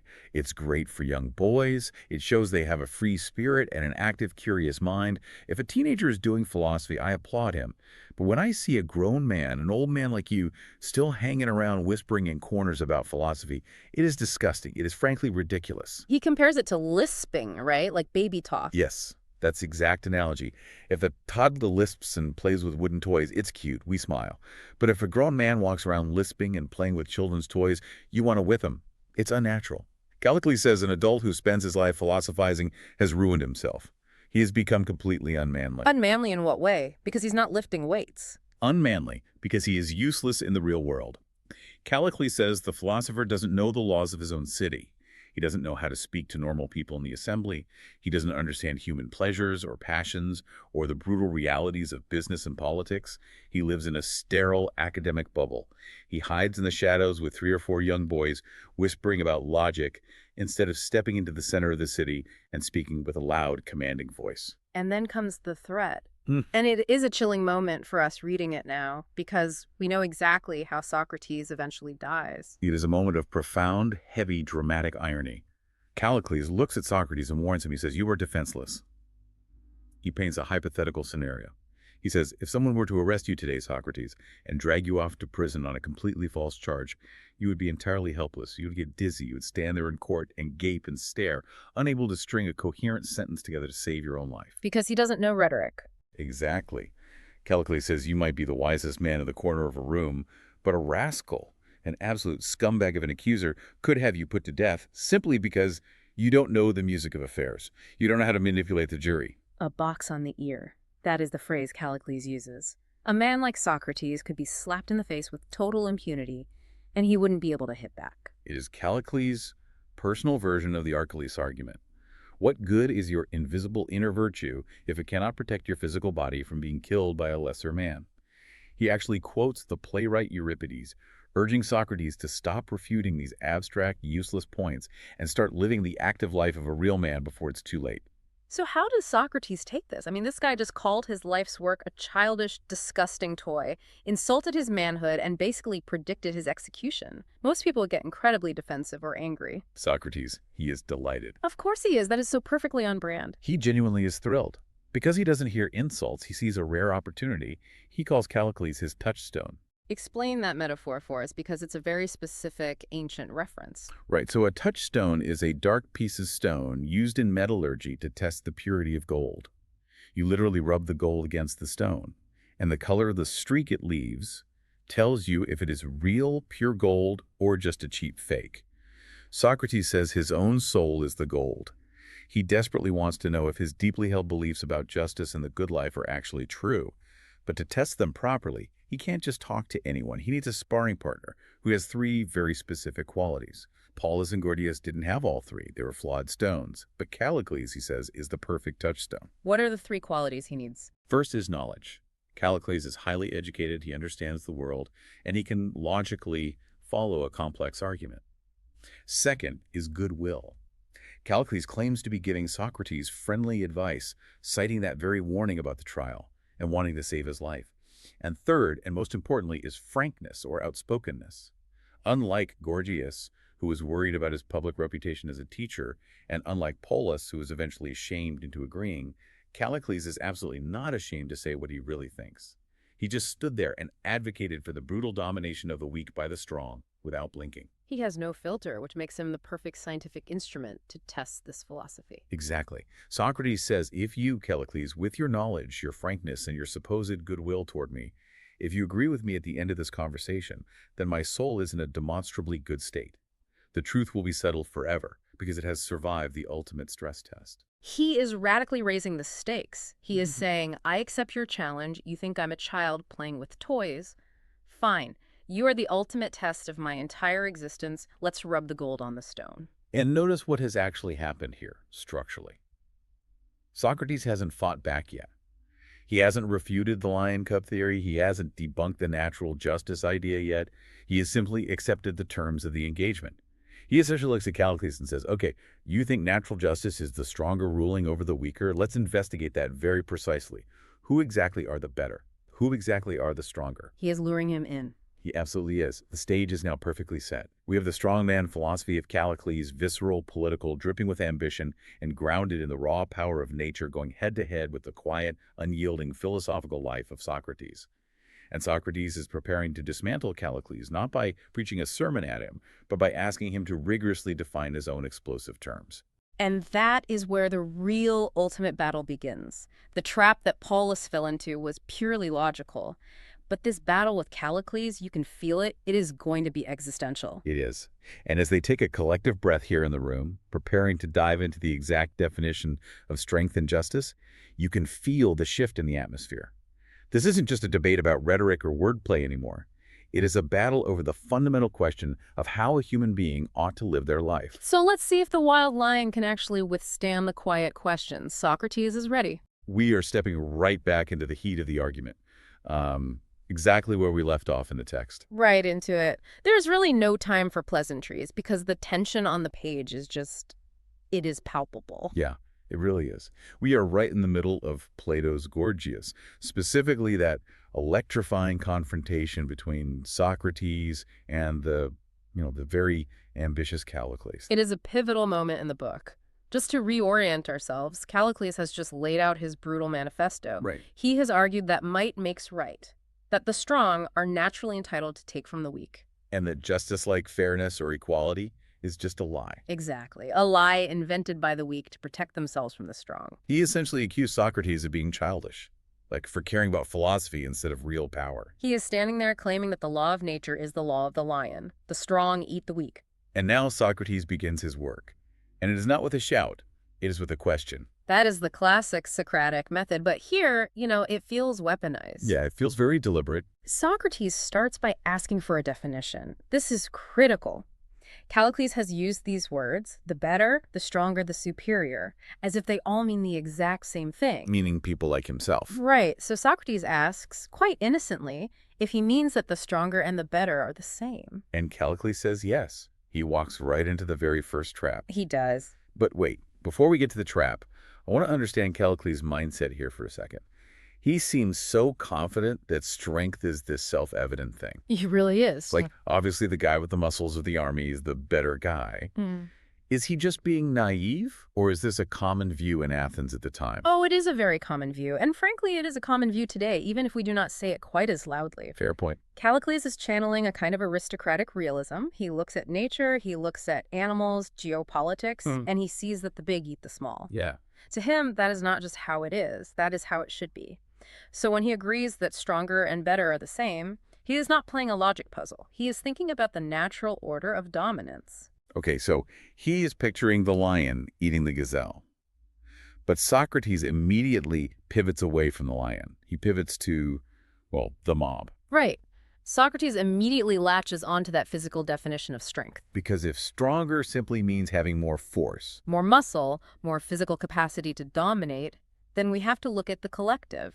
Socrates points out that a mob, a rabble, as Callicles might call them, is physically stronger than any single individual. right, no matter how elite that individual is, this is the many versus the one argument. It's just simple math. It really is. If I have one bodybuilder, let us say the strongest man in Athens, and I have 10 average scrawny guys, the 10 average guys can tackle the bodybuilder. They can pin him down. Exactly.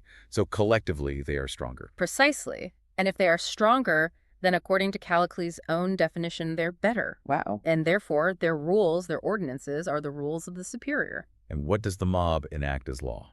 They enact laws that say equality is just. They believe that it is more shameful to do wrong than to suffer it. Which is the complete opposite of what Callicles just argued. Because he said doing wrong, taking what you want, is the natural right of the strong. But Socrates just used Callicles' own logic to prove that conventional morality is actually natural morality. It is a stunning reversal. Socrates is basically saying, look, if nature equals strength and the mob is stronger, then the mob's law is nature's law. He forces Callicles to admit that the very equality he absolutely despises is backed by the strength he worships. But hold on a second. Is that not a bit of a linguistic trick by Socrates? How so? Well, Callicles obviously did not mean a mob of weaklings is better. He meant better in quality, not just literal lifting power. Is Socrates playing fair here? It is a bit of both, but there is a serious philosophical point underneath the annoyance.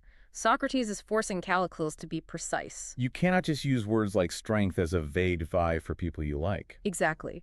If you build your entire worldview on might makes right, you have to accept that sometimes the might belongs to the masses. And if you do not like that outcome, then your definition of right is flawed. Precisely.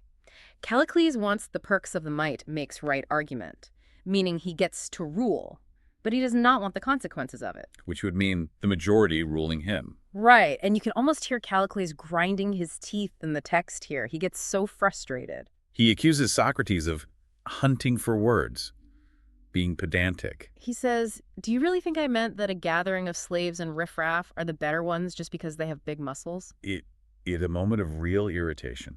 So Callicles is forced to shift his ground.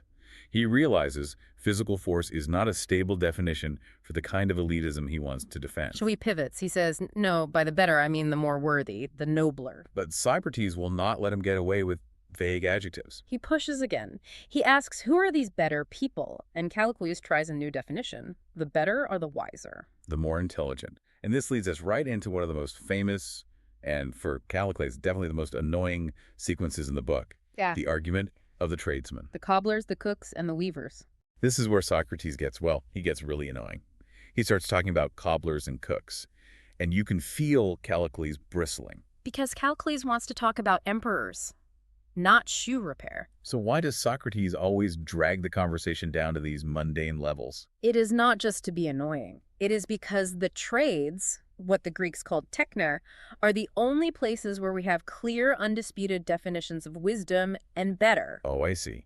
We know what a good shoemaker looks like. We know what a better doctor looks like. Socrates wants to take those clear models and apply them to politics. So he takes the definition literally. If the better and the wiser should effectively have more than everyone else, which is Callicles' claim, then how does that apply to specific forms of wisdom? Exactly. Take a doctor. If a doctor is wiser about nutrition and health, should he have the largest portion of food? Right. Should he act like a glutton just because he understands food better? Or the weaver. If the weaver is the wisest about textiles, should he wear 12 coats at once? Should the shoemaker walk around in the biggest shoes? It sounds absurd. It does, but let us dig into that absurdity for you listening. Why is it absurd?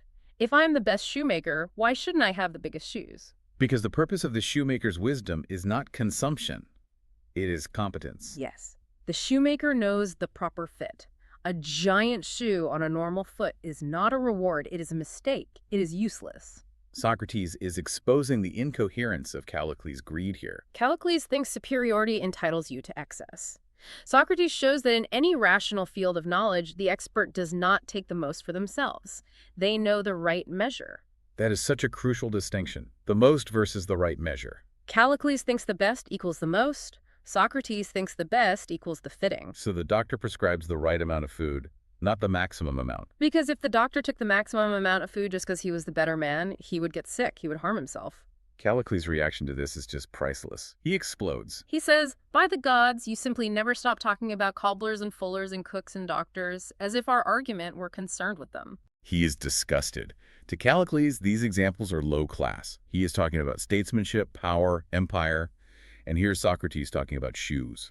But Callicles has to refine his definition again. He clarifies that when he says the wiser, he means those with political intelligence to rule the city, and crucially, the courage to see it through. So now we have a two-part definition, intelligence plus courage. These are the natural rulers. And Callicles says these men should rule, and they should have more than the ruled. And this brings us to the psychological core of the book. Socrates stops looking at the city and turns the camera inward, to the individual human being. He asks a question that stops Callicles in his tracks. What about ruling oneself? Every man his own ruler. Yes. Socrates asks if this great ruler who controls the city must also control his own pleasures and appetites. He is introducing the concept of temperance, moderation, self-control. And Callicles laughs at this. He does not just disagree, he mocks it. He calls temperance the virtue of the simpleton. This is where Callicles' mask comes off completely. Yeah. He articulates a theory of radical hedonism. He says that the man who wants to live correctly must let his desires grow as large as possible, to the uttermost, and not restrain them. He says that happiness consists of luxury, licentiousness, and liberty. To him, moderation is just a cage constructed by the weak, because they do not have the manliness to satisfy their urges. It is the lion's share theory applied to the human soul. He thinks a happy life is wanting a lot and getting a lot. Restraint is for slaves. But Callicles' view is actually kind of a compelling, is it not? Well, yeah, isn't that what we're sold today? Live your best life, do not settle, have it all. He is basically an ancient influencer. He really is the patron saint of modern ambition and consumerism. The idea is that more is better. If you have a desire, fulfilling it is the only logical path to happiness. Restricting yourself feels like a failure or a lack of courage. Callicles is saying if you have the power to take it, why wouldn't you? Right. And to counter this, Socrates moves into the realm of allegory. He stops arguing logic for a moment and offers an image. He quotes Euripides, "Who knows if life be death and death be life?" He suggests that the body is a tomb for the soul. And then he brings up the image of the jar. This is such a haunting image. The leaky jar. It is one of the most enduring metaphors in Western philosophy, and for good reason. It perfectly captures the anxiety of the hedonist. The Socrates describes two men. Let us break this down for you. The first is the temperate man. He has a set of jars in his soul, one for wine, one for honey, one for milk. And these jars are sound. They are solid. He fills them up, which takes some effort, sure. But once they are full, he is at peace. He does not have to worry about them. He is content. Then there's the intemperate man, the Calliclean hero. His jars are cracked. They are sieves. They have holes everywhere. So he is forced to spend every waking moment pumping liquid into them day and night just to keep them from being empty. But because they leak, he is never satisfied. He is constantly working, constantly anxious, constantly driven by this inflow. Socrates asks, is this the happy life? The life of the leaky jar? And amazingly, Callicles says yes. He doubles down. He does, and this is fascinating because it anticipates so much of modern psychology. Callicles argues that the man with the full sound jars is like a stone or a corpse. He says, the man who has filled his vessels has no more pleasure left. He lives like a stone. To Callicles, the pleasure is the flow. It is the scratching of the itch. It is the process of consumption. If you are satisfied, you are dead. That is a terrifying thought, actually. Yeah. He is saying that peace is death, that satisfaction is boredom. It resonates with a lot of people who are workaholics or adrenaline junkies. The moment they stop, they feel empty, so they prefer the chaos of the leak. Callicles is terrified of stillness. He equates living with wanting. If you do not want anything, are you even alive? Socrates, on the other hand, argues that a state of completeness is the most alive you can be because you are self-sufficient. You are not a slave to the next fix. Socrates pushes this to the extreme, though. He compares the hedonist to a bird, the charadrios. The charadrios was a bird, possibly a plover, that was famously messy. The myth was that it ate and excreted simultaneously. It is a gross image, but it is biologically precise for what Callicles is describing.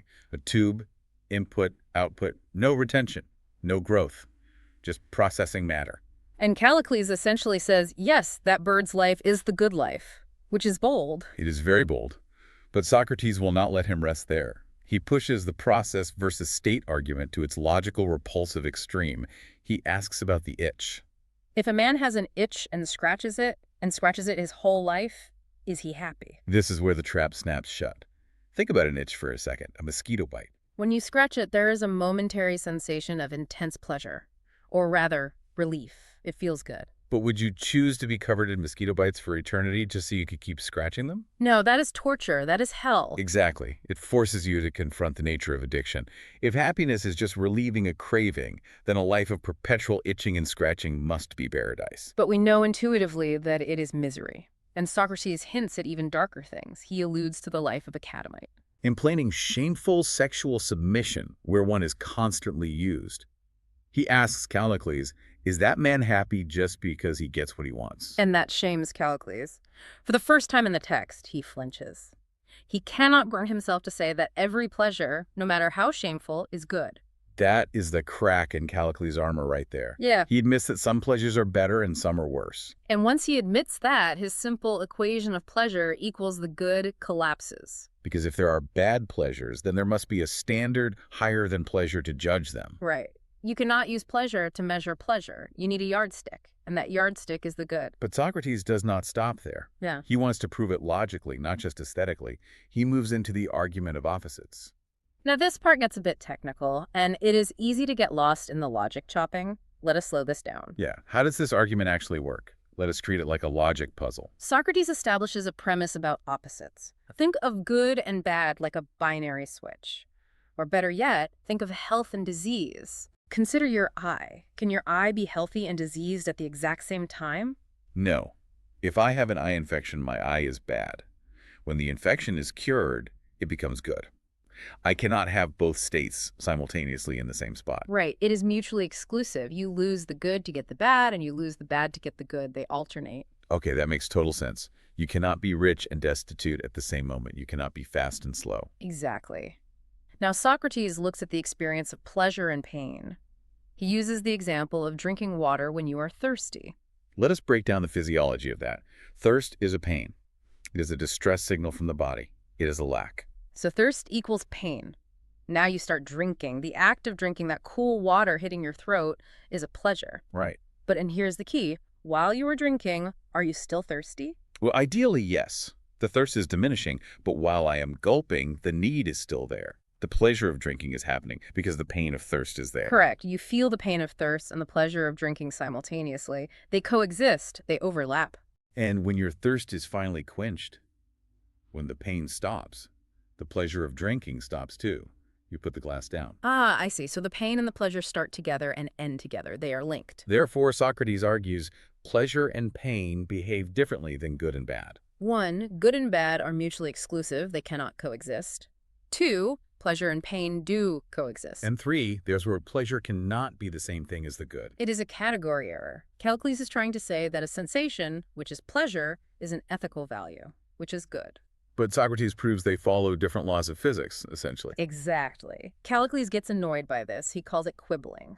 But he cannot refute the logic. If pleasure were simply the good, you could not experience the good and the bad simultaneously, just as you cannot be healthy and sick at once. That is a dense piece of logic, but it really separates the feeling from the value.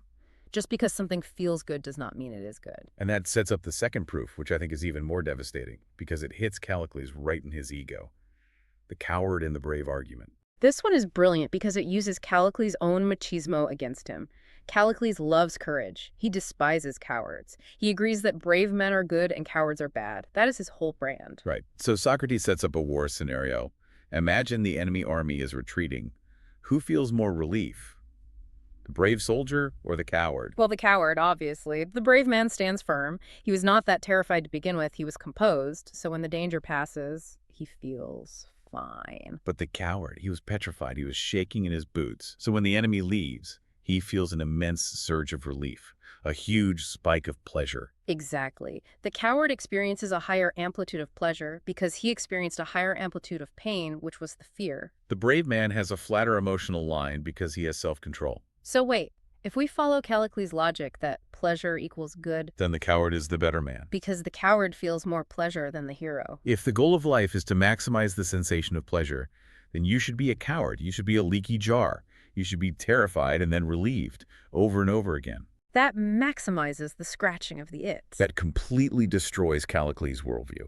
He wants to be the strong man, the hero, but his philosophy actually validates the weak man, the coward. It inverts his entire hierarchy, and Callicles cannot accept this. He is trapped. If he keeps hedonism, he loses his aristocratic heroism. If he keeps his heroism, he has to ditch hedonism. He cannot have both. He cannot, and this is where the dialogue shifts gears. Callicles becomes sullen. You can feel him shutting down in the text. He stops arguing to win and starts arguing just to end the conversation. He starts giving those one-word answers. Yeah. Yes. No. Whatever you say, Socrates, it is like a teenager being scolded by a parent. Are you done yet? It's the sullen silence. It represents the limit of philosophy. Socrates can prove he is right, but he cannot force Callicles to love the truth. It is a warning to us. You can win the debate and still lose the person. That is a chilling thought. You can be 100% logically correct, and the other person just crosses their arms and waits for you to stop talking. It feels like a tragedy. Socrates is winning the argument, but he is losing the soul of Callicles. That is the melancholy of this part of the book. Socrates proves that without temperance, without that internal order, that sealed jar, all the power in the world is useless. You can rule Athens, you can command armies, but if your soul is a sieve, you are miserable. You are a slave to your own leaky desires. But Callicles is too in love with the idea of power to listen. He's too invested in the image of the lion. He is. And so as we move forward in the text, Socrates finds himself increasingly speaking alone. He has to carry the burden of the truth by himself because his interlocutor has effectively quit. Before we move on to how Socrates fills that silence, I want to circle back to the leaky jar in the modern world. We touched on it, but I feel like this is the most relevant part of the text for you listening today. We live in an economy that is explicitly designed to drill holes in our jars. Without a doubt. The entire advertising industry is built on the premise of creating a lack. You are fine, you are content, and then you see an ad that says your phone is too slow, or your skin is not clear enough, or you are not traveling enough. It punches a hole in your jar. Suddenly, you're leaking. You feel anxiety. And the only solution offered is to buy something to pour into the jar. But the product never seals the hole. It just fills the level back up for a day or two. Exactly. It is the scratching of the itch. And Callicles would say, good, that is the economy, that is growth. But Socrates is saying that is slavery. Yeah. If you need the external world to constantly pump you up, you are not free. You are a puppet of your own appetites. So real freedom, Socratic freedom, is the ability to say, I have enough. He who has the least wants is nearest to the gods. That is the Socratic motto. Callicles thinks the gods are happy because they have infinite power. Socrates thinks the gods are happy because they have perfect self-sufficiency. They do not need anything. It flips the script on ambition entirely.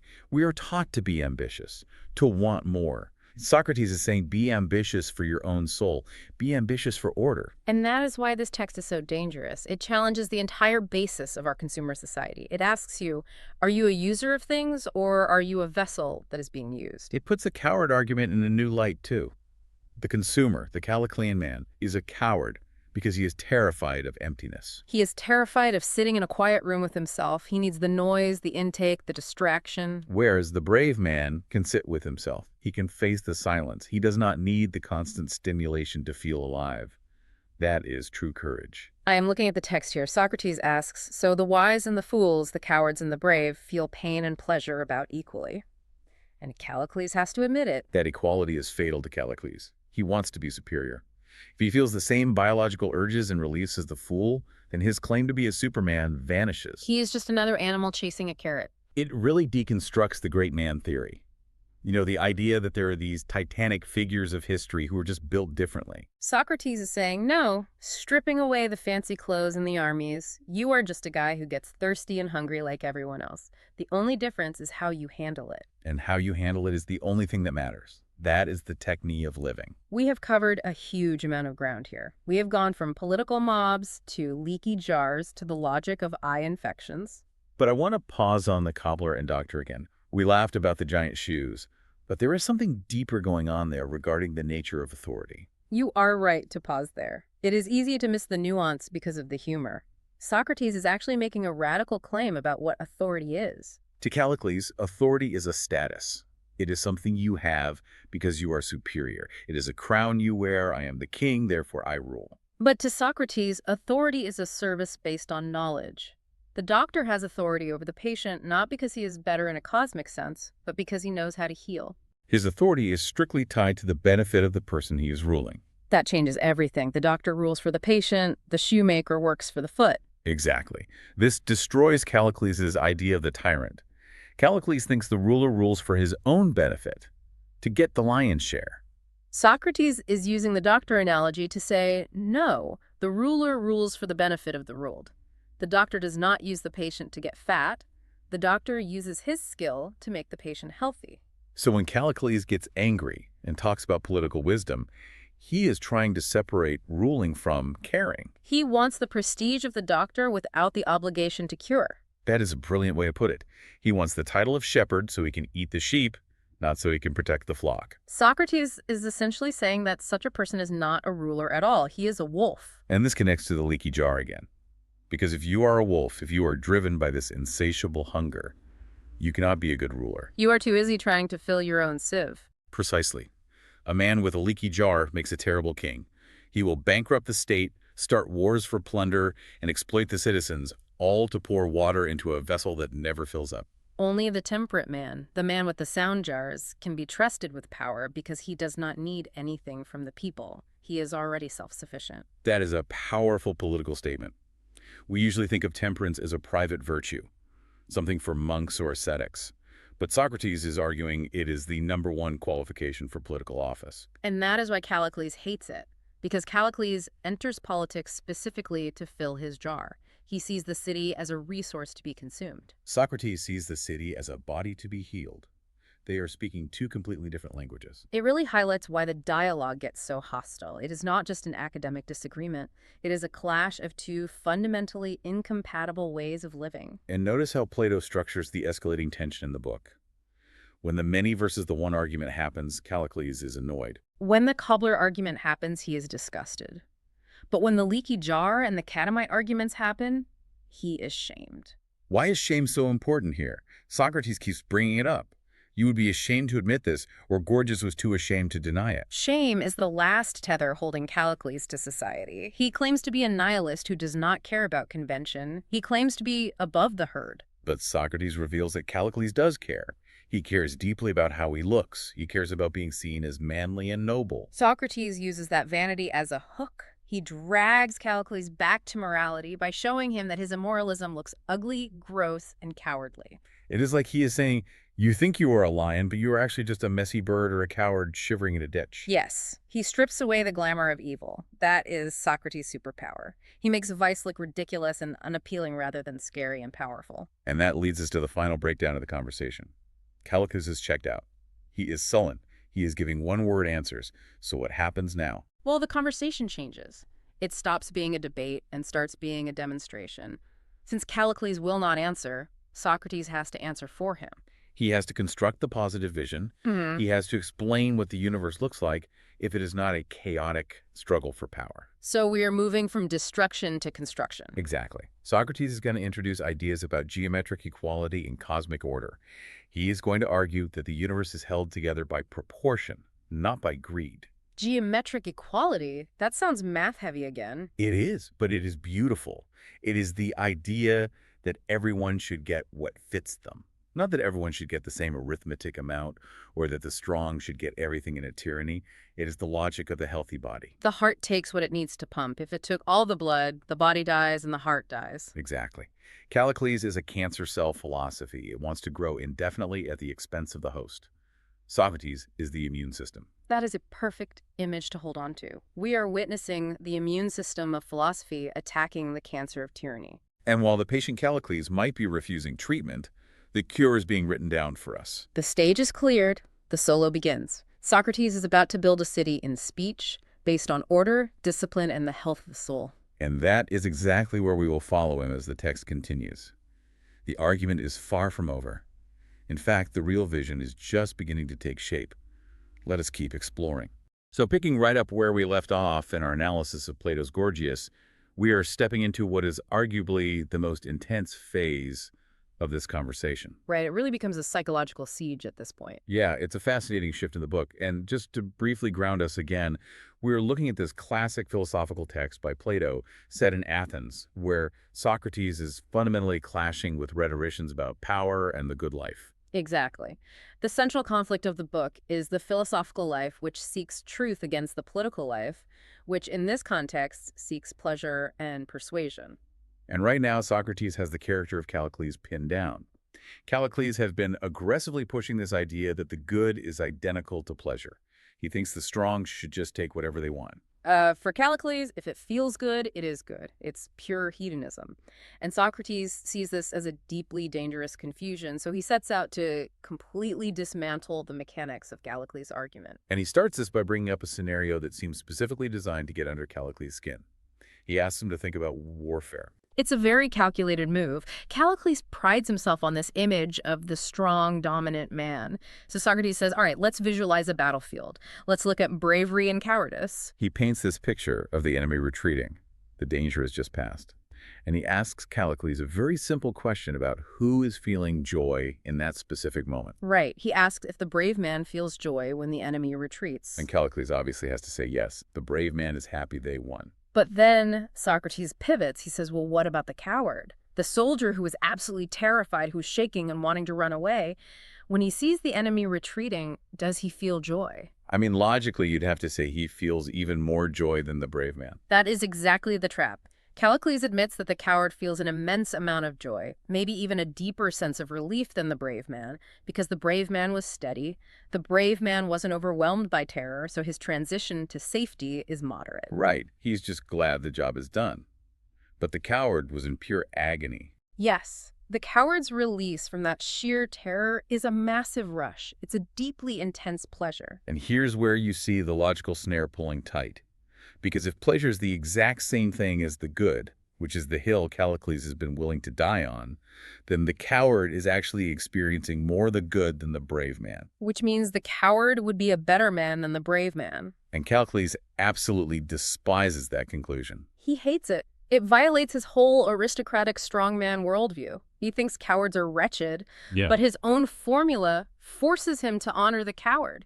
He's cornered into admitting that bad men can feel just as much, if not more, pleasure than good men. So the amount of pleasure you feel literally cannot be the metric for human worth. Precisely. If a bad person can experience intense pleasure, then pleasure and good have to be two entirely different categories. Callicles is forced to concede this first major point. They are not identical. It's a quiet victory, but a devastating one. And Socrates doesn't let up. He immediately shifts from this psychological battlefield to a physiological argument about how opposites function in nature. Yeah, he moves to the concepts of health and disease. It's an argument of mutual exclusivity.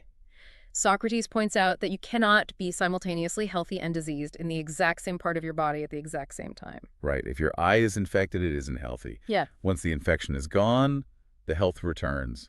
They don't overlap. They absolutely cannot coexist. One replaces the other. That is how good and evil function, according to Socrates. But then he asks Callicles to look at human appetites. Look at thirst. Thirst is a state of lack. It's a pain. Exactly. It's a distress signal. And when you drink water to quench that thirst, you feel pleasure. But Socrates asks a very critical question here. When exactly do you feel that pleasure? You don't feel it after you're done drinking. You feel it while you are actively drinking. Right, while the cool water is rushing down your throat and the thirst is still present. So the pain of the thirst and the pleasure of the drinking are happening simultaneously. They coexist. And the very second your thirst is fully gone, the pleasure of drinking stops. You put the glass down, you don't keep drinking. They arrive together, and they leave together. Which means they operate under a completely different set of rules than good and evil. Good and evil cannot coexist. Pleasure and pain must coexist in these biological scenarios. Therefore, pleasure cannot be the same thing as the good. It's a very clean, logical proof. Yeah. And it really paints the hedonistic lifestyle as a sort of treadmill of misery. because to experience the pleasure of eating, you have to first suffer the pain of hunger. It's a constant cycle. The man Callicles admires is basically condemned to constantly poke holes in his own peace of mind just so he can experience the fleeting joy of patching them up again. So Callicles sees the writing on the wall here, and he tries to pivot. He backtracks and says, well, obviously I didn't mean every single type of pleasure. Some pleasures are better and some are worse. And that is a fatal concession. The moment you say there is a better pleasure and a worse pleasure, you are admitting that there is a standard higher than pleasure itself. Because you have to be judging it against something else to know if it's better or worse. Right, you are evaluating it by its consequences. Does this pleasure bring a benefit, like health or strength, or does it bring harm? And once we admit that not all pleasures are safe, we realize we can't just blindly trust our appetites. Yeah, my appetite might tell me to eat an entire cake, but that doesn't make it a good idea. The appetite doesn't reason. The appetite is not a judge. So Socrates says if we have to differentiate between beneficial and harmful pleasures, we need an expert. We need a technician. Someone who actually possesses a craft. Yeah. A techne. Yes. Earlier in the book, Socrates made a very careful distinction between a mere knack and a true craft. A pastry baker has a knack for making things taste sweet, but a doctor has the actual craft of producing health. So we need a doctor of the soul to tell us which pleasures are actually going to make us better. And this leads Socrates into a critique that I think catches a lot of modern readers completely off guard. He takes this idea of pandering, of just supplying pleasure without any regard for what is actually good, and he applies it directly to the arts. Right, he attacks music and theater and poetry, which feels very harsh to us because we tend to elevate the arts as something noble. We do. But Socrates looks at them through this lens of flattery. He asks about the flute player or the harp player. Is that musician stopping in the middle of their song to ensure the melody is making the listener a more virtuous person? Oh, they just want the crowd to be captivated. They want the applause. They want to generate a pleasurable experience. Socrates calls this pure gratification. It's pandering. He even goes after the dithyrambic poets like Synesius, asking if they care about the soul of the audience or just their entertainment. And he doesn't stop at music. He goes after tragedy. Hmm. And the theater in Athens was the absolute center of their culture. It was everything to them. But Socrates deconstructs it entirely. He says, let's strip away the melody. Let's strip away the rhythm and the meter of the poetry. What are you actually left with? You're just left with the words. It's just a script. And who is that script being delivered to? To a massive crowd. To a mob of men and women and children and slaves. Right, a completely mixed audience. So Socrates says if it's just words spoken to a crowd to please them, then theater is just another form of public speaking. It is rhetoric. Rhetoric with a soundtrack, basically. Exactly. And because the playwright's only goal is to make the crowd weep or cheer rather than to actually instruct them or correct their flaws, Socrates writes off all of theater as flattery. It's like serving pastries to sick children instead of giving them medicine just because, they'll smile at the pastry and cry at the medicine. It is pastry baking for the soul.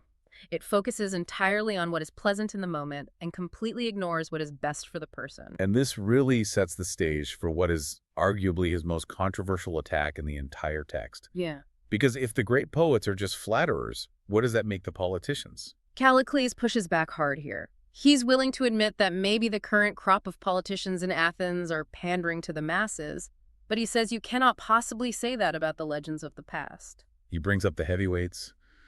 Themistocles, Simon, Miltiades, Pericles, the men who literally built the Athenian Empire.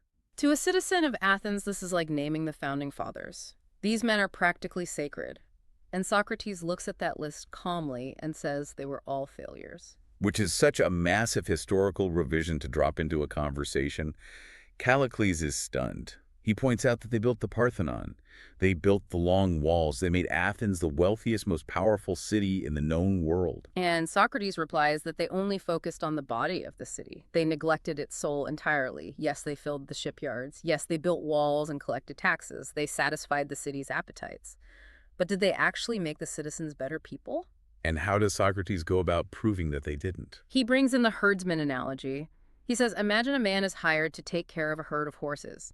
If at the end of his tenure those horses are wilder, more aggressive, and they actually end up kicking and biting the herdsman himself, was he a good herdsman? Obviously not. The whole point of a herdsman is to tame the animals and make them gentle. So Socrates says, look at the historical record of these great men. Themistocles was exiled by the people, Simon was ostracized, Miltiades was condemned, And Pericles, the greatest statesman of them all, was convicted of embezzlement by the very citizens he supposedly guided. So the fact that the citizens turned into an angry mob and attacked their own leaders proves that the leaders never actually taught them justice. Exactly. If they had truly been educators in virtue, the citizens would have grown more moderate and gentle over time. The fact that the beast bit the hand that fed it proves that the leaders were just feeding a beast, not raising virtuous citizens. It's a deeply sobering logic. It suggests that what the Athenians called their golden age was actually an era of profound moral decay, just masked by a lot of wealth and marble.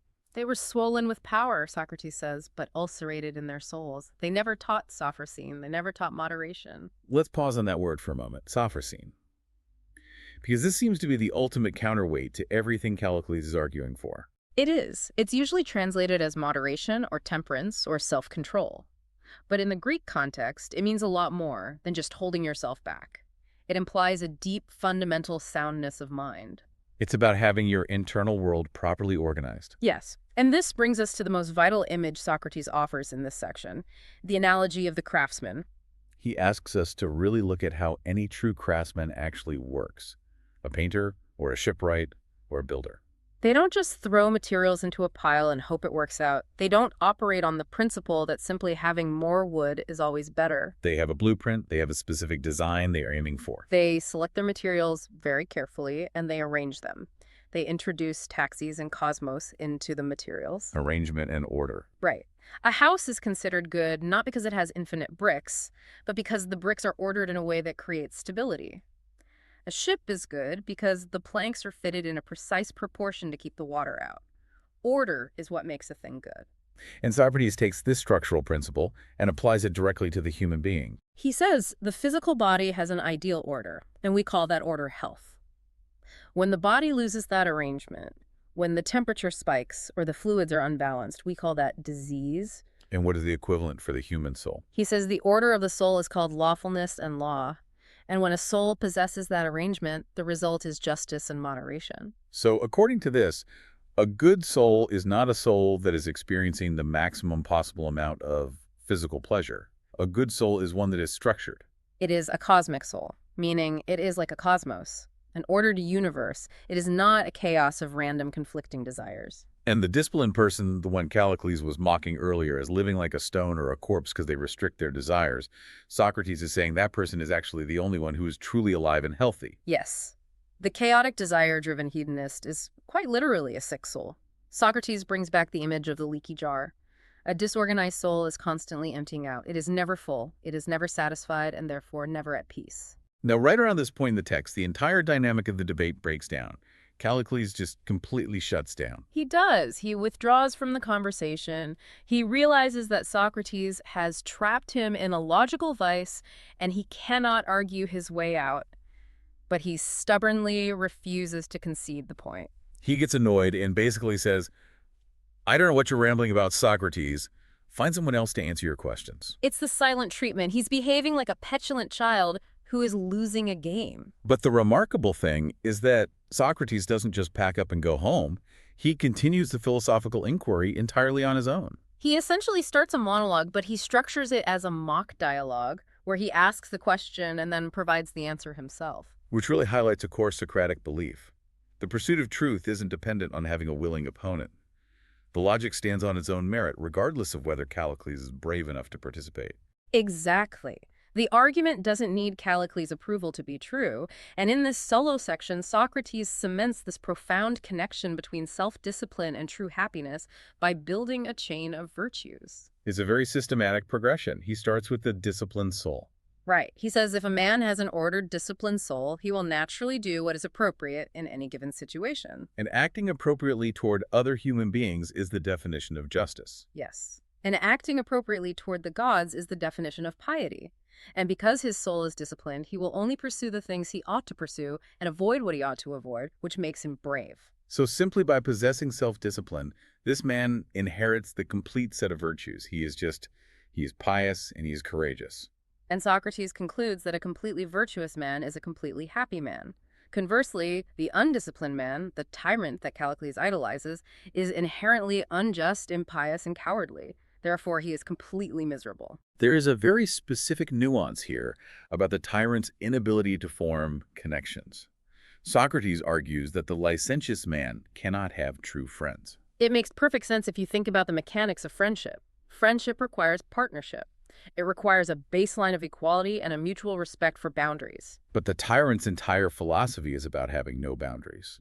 He wants to dominate. Right, the tyrant wants to be above everyone. If you view every single person around you as either a tool to be used or an obstacle to be crushed, you cannot be in communion with them. You are fundamentally isolated. And Socrates takes this interpersonal idea and expands it to a cosmic scale. It's one of the most sweeping, beautiful passages in the text. He zooms all the way out. He says that heaven and earth and gods and men are all held together by communion and friendship, by orderliness, temperance, and justice. Which is why they call the universe a cosmos, an order, not a chaos. He is literally connecting physics to ethics. The exact same proportional forces that keep the stars and planets moving in harmony are the exact same forces that should govern our internal desires. And this leads to this wonderful, very specific rebuke of Callicles. Socrates tells him, "You have neglected geometry." It sounds like such an odd insult, like an academic slight, but it carries massive philosophical weight. What exactly does he mean by geometry in this context? Because he contrasts it with arithmetic, right? Yes. He talks about two different kinds of equality. Arithmetical equality is what we might call pure egalitarianism today. It means everyone gets the exact same amount regardless of their nature or their merit. It's a random equal distribution. Like giving everyone one slice of bread, whether they are a starving adult or a newborn baby. Exactly. It ignores reality. But geometric equality is about proportion. It is distribution based on nature value and merit. It means maintaining the appropriate balance for each specific part of the whole. Like the planets, they don't all share the exact same orbit. They each have a proportional orbit based on their mass and gravity. That is geometric justice, and Socrates is accusing Callicles of completely ignoring this fundamental law of the universe. Because Callicles is driven by pleonexia, Yeah. this endless greed for more. He wants to grab as much power and pleasure as he can regardless of what is proportional or fair. Socrates is essentially telling him that his greed is an act of anti-geometry. He's trying to rebel against the structural physics of reality itself. And you are never going to win a fight against the structure of the universe. No, you will only break yourself. The tyrant is not a Superman breaking free of petty rules. He is a cosmic error. He is a dissonant note in a symphony. And because he is out of alignment with reality, he can never experience genuine peace. This beautifully brings us all the way back to the central ethical paradox that kicked off the entire book. But now it has the weight of the cosmos behind it.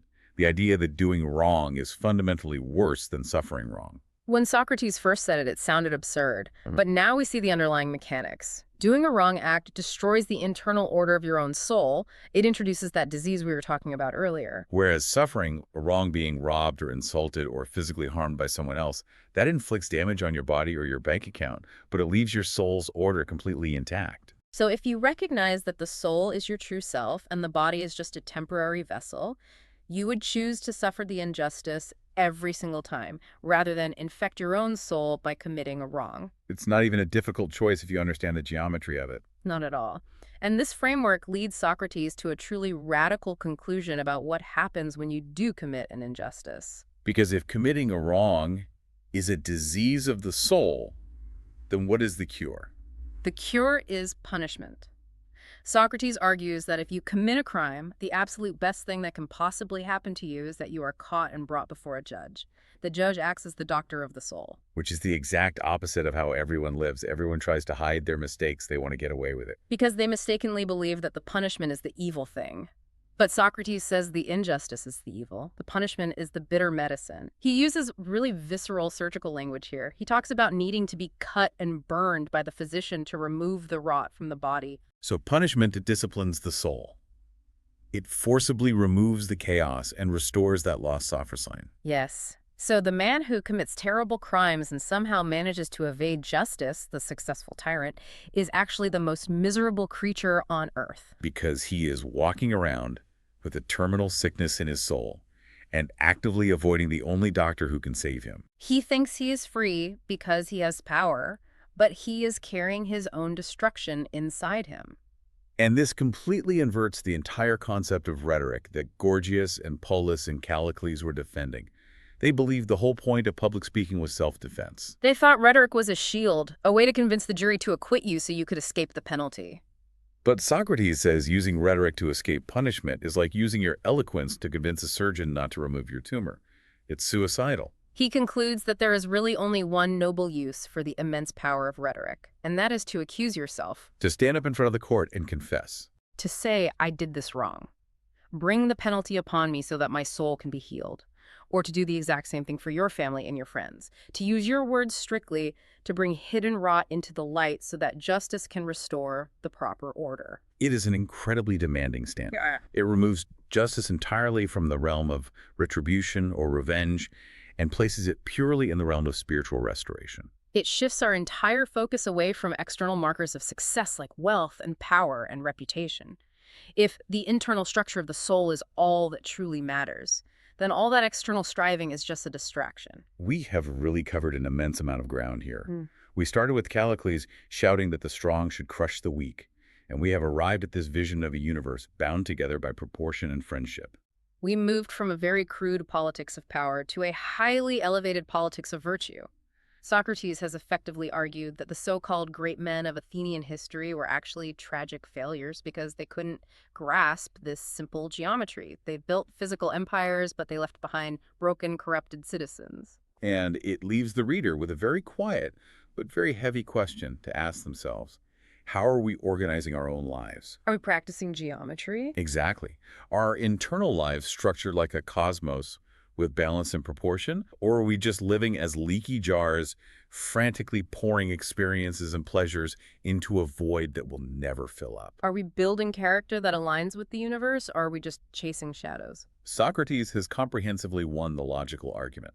The framework of the ordered life stands completely solid against Callicles' hedonism. Callicles has nothing left to say. But Socrates is deeply aware that pure logic isn't always enough to fundamentally change a person's heart. Right. An argument can convince the intellect, but it often takes something more resonant to truly move the soul. And he knows that, which is why his next move is so brilliant. He shifts gears entirely from this strict logical dialectic and moves into the realm of myth. He is preparing to tell a story about ultimate judgment, about what actually happens when all the wealth and the rhetoric are stripped away and the soul stands completely naked before its judges. Which leads us directly into the myths he uses to illustrate this, specifically looking at.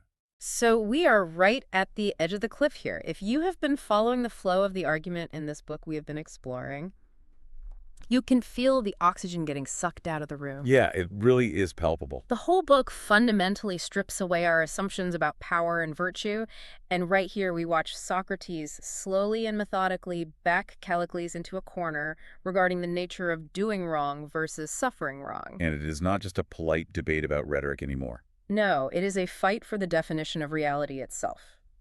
And at this specific juncture, Socrates stops asking questions for a moment and makes a massive declaration. He says that the argument, the conclusion that doing wrong is actually worse than suffering wrong, is bound by something unbreakable. A chain of iron and adamant. Right. That is the specific phrase he uses. It is a striking and almost violent image, really. Adamant in the Greek context referred to the hardest substance imaginable, something unyielding, mythical even. Like diamond or some unbreakable divine metal. Exactly. Socrates is telling Callicles that this is not just a matter of opinion or a clever linguistic trick that a sophist might use to win a debate. He is asserting that the moral universe has a physics to it, a structure just as rigid as gravity. And he admits with that characteristic humility, which honestly might be a bit ironic here, that he does not know the truth himself. He says, I do not claim to know that this is so, but then comes the hammer drop. He says he has never met anyone, Callicles included, who could oppose this view without eventually looking ridiculous. And that is the thing that drives Callicles absolutely crazy, the idea that he looks ridiculous. Because remember, Callicles' whole worldview is built on the idea of strength, of being the impressive man, the one who takes what he wants and dominates the city. He wants to be the apex predator. Right. And here is Socrates saying, actually, if you think you can inflict injury without damaging yourself, you are the fool. Let us unpack the paradox of self-defense here, because this is where the rubber really meets the road for them. Yeah, this is crucial. Callicles had accused Socrates earlier of being helpless. He said effectively that if someone dragged Socrates to court on false charges or slapped him in the face or took his purse, he would stand there like an outlaw, unable to defend himself. which in the Athenian context is the ultimate shame. To be an outlaw or to suffer from atimia meant you were stripped of your rights. You had no standing. You were completely vulnerable to anyone who wanted to abuse you. It is the nightmare scenario for an aristocratic Athenian. Oh, absolutely. Callicles sees this vulnerability as the worst possible thing that can happen to a man. But Socrates flips this entirely on its head. He looks at the scenario being slapped or having your property confiscated or even being killed, and he dissects it calmly. He separates the physical event from the moral event. Precisely. Yeah. He says essentially, okay, let's look at the slap. The physical pain, that is trivial. It heals. The financial loss from the stolen purse, that is just money. The real disgrace, Socrates argues, belongs entirely to the person doing the striking. It is a complete inversion of values. Completely. Socrates is arguing that the victim is actually safe from the greatest harm. Because the greatest harm is corruption of the soul. Right. The victim might have a bruised cheek or an empty wallet, but their soul, the self that actually matters in this philosophy, remains intact. The aggressor, however, by committing an act of injustice, has fractured their own soul. They have made themselves a fundamentally worse human being. So in Socrates' view, the person being slapped is actually in a stronger position, existentially speaking, than the person doing the slapping. It is a wild thought experiment if you really sit with it. It is. And this leads us directly into the mechanics of power, which they discuss next. Because Socrates admits that to avoid suffering wrong, to avoid the slap or the execution one does need a certain kind of power or skill. A techne, as they call it. Yeah, techne. But this is where the path splits for them. There is a fork in the road regarding what you do with your life and your skills. And this distinction is central to understanding why Socrates flat out refuses to play the standard political game in Athens. They agree that there are two specific goals you could pursue. Goal A is to avoid suffering wrong. Goal B is to avoid doing wrong. So keeping yourself safe versus keeping yourself good. Exactly. And Socrates asks Callicles if it is enough just to wish not to suffer wrong. And obviously the answer is no. You can sit in your house wishing to be safe all day. But if a tyrant decides to seize your property, your wish means nothing. You need actual worldly power to ensure goal A. You need power. You need status. You need to be part of the ruling class to ensure your physical safety. But then look at goal B, avoiding doing wrong. Does that require political power, or does it just require a firm will? Socrates argues it requires a specific kind of internal discipline. But the real danger lies in prioritizing goal A over goal B. If your primary objective in life is, I must never be the victim, or I must never be slapped or exiled, then you are forced into a very specific and very dangerous strategy. And this is where Socrates brings up the friend of the tyrant argument, which I have to say is one of the most chilling parts of the dialogue if you really think about the implications for anyone living under a corrupt government. The birds of a feather argument. Yeah, the birds of a feather. Break that down for us. So Socrates paints a picture of a city ruled by a tyrant, or, and this is equally important, a powerful and violent mob. It is the exact same dynamic. A majority acting as a tyrant. Right. If you want to be completely safe in that city, you cannot simply be neutral. If you are far superior to the tyrant in virtue, he will fear you and probably kill you. We see that happen historically all the time. Because your virtue makes his corruption obvious. Exactly. And if you are far inferior, he will just despise you and trample on you. So to be safe, to be a friend who can wield power and enjoy protection, you must be like him. You have to mirror the ruler. You have to share his loves and his hates. And this is the trap. It is not just about pretending. Socrates is very clear here. You cannot just put on a mask and nod your head when the tyrant speaks. The tyrant is paranoid. He will see through a mask. So what do you have to do? To really be safe and to really be trusted by a corrupt power, you must fundamentally warp your own character so that you genuinely enjoy what the tyrant enjoys and hate what the tyrant hates. You have to essentially become a bird of a feather. So the price of physical safety, the price of never being slapped, is that you have to actively rot your own soul to match the rot of the ruler. Precisely. You save your skin, but you sacrifice yourself. Yeah. And Socrates looks at Callicles and asks, is this the great power you promised me? You were telling me I should study rhetoric and politics so I could be powerful and safe in Athens? But Athens is currently ruled by a mob. Yes, a mob with fickle and often unjust desires. So to become powerful in Athens means I must make myself resemble the mob. I must become unjust just to avoid suffering injustice. He uses a very specific and frankly quite spooky analogy here to drive this home. He talks about the witches of Thessaly. Oh, the Thessalian witches. Yeah, this was a piece of folklore that would have been very well known to the Greeks at the time. Walk us through that because it feels like a very deliberate choice of myth. It is. So these witches in Thessaly were said to have the power to draw down the moon. It was considered this massive, terrifying feat of magical power. They could literally disrupt the cosmos itself. It sounds like ultimate power. It does. But the legend came with a severe warning. They gained this incredible power only at the cost of what they held most dear.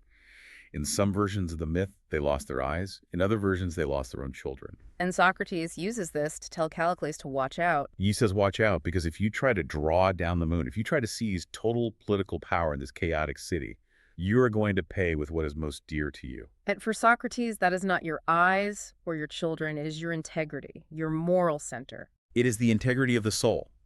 If Callicles wants to lead the demos, the people, he cannot just stand aloof above them and direct them like a puppet master. He has to become the demos. He has to internalize their whims. And if the demos is angry or unjust or completely out of control, then Callicles must become all those things too, just to maintain his position. So the power he is so immensely proud of is actually just a form of slavery.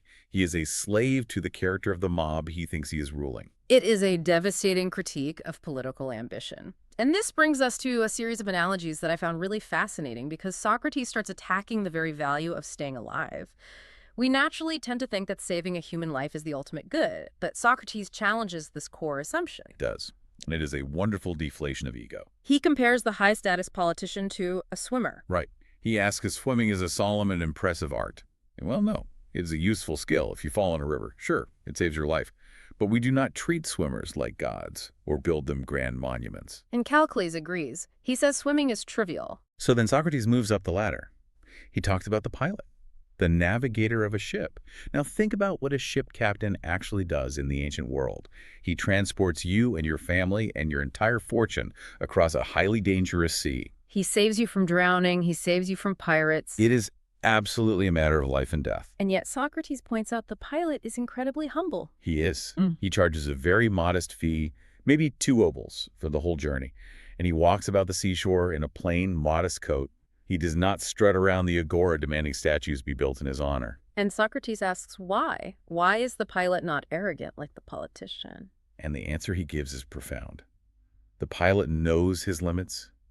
He knows he has only saved your body. He knows that if he brought a wicked man safely from Egypt to Athens, he has not actually done that man a real favor. That is a tough pill to swallow. The idea that if you are a corrupt person, having your life saved is actually bad for you. It follows the strict logic we started with, though. If life with a corrupted body is miserable, which most Greeks agreed it was, then life with a corrupted soul must be infinitely worse. Because the soul is the core of who you are. Exactly. Yeah. So the pilot reasons to himself, I have not made this passenger a better person. I have just prolonged his physical existence.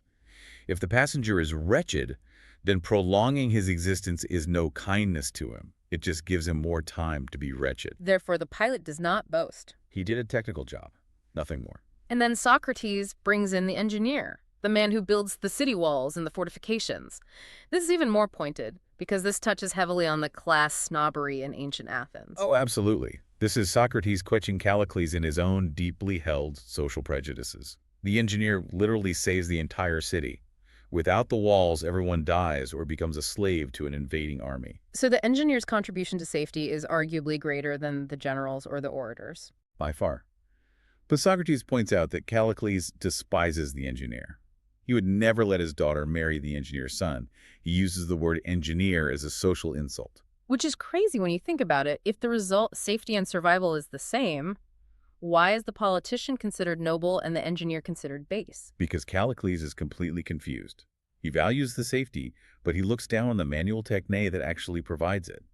Meanwhile, he elevates rhetoric, which is honestly just a way of saving your own skin in a courtroom, to a high and noble art. Socrates is exposing that Callicles' hierarchy of values is a total mess. He is showing that if saving life is truly the highest goal, then the swimmer and the pilot and the engineer should be the heroes of the city. But if they are not heroes, then saving life must not be the highest goal. The highest good must be something else entirely. Virtue. Living well, not just living long. So if the goal is not just mere survival, and it is not just satisfying the mob to stay safe, then what is the actual job of a true statesman? Socrates pivots here to define what a leader actually does. And he draws this sharp distinction between two types of treatment. We can treat a body or a soul in two very different ways. Right. We have the distinction between pleasure and good. He calls one cookery or pandering, and he calls the other medicine or gymnastics. Break down cookery versus medicine. Well, the cook gives the body whatever it wants. Sweet meats and wine and rich food. It is incredibly pleasant in the moment. It feels good. But it rots your teeth and ruins your health over time. Exactly.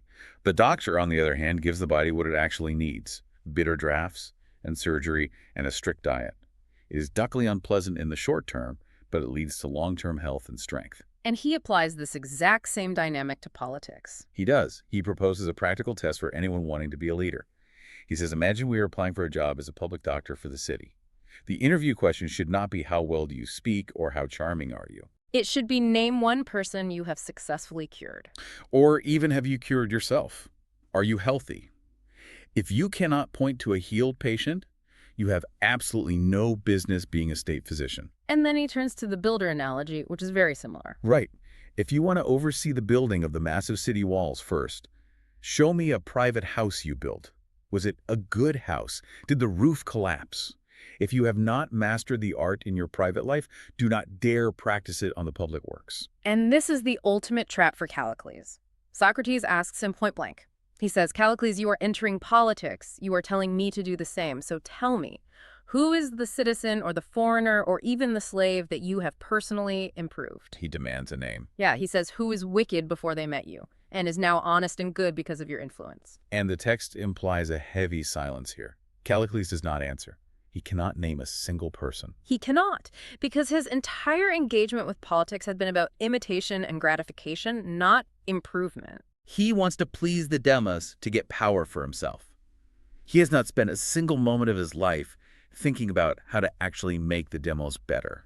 This leads to what might be the most controversial part of the dialogue for an Athenian listener, because Socrates decides that since Callicles cannot name anyone he has personally improved, they should look at the absolute Hall of Fame, the legends of Athenian history. The big four. Yes. Pericles, Cimon, Miltiades, and Themistocles. This is pure sacrilege in Athens, plain and simple.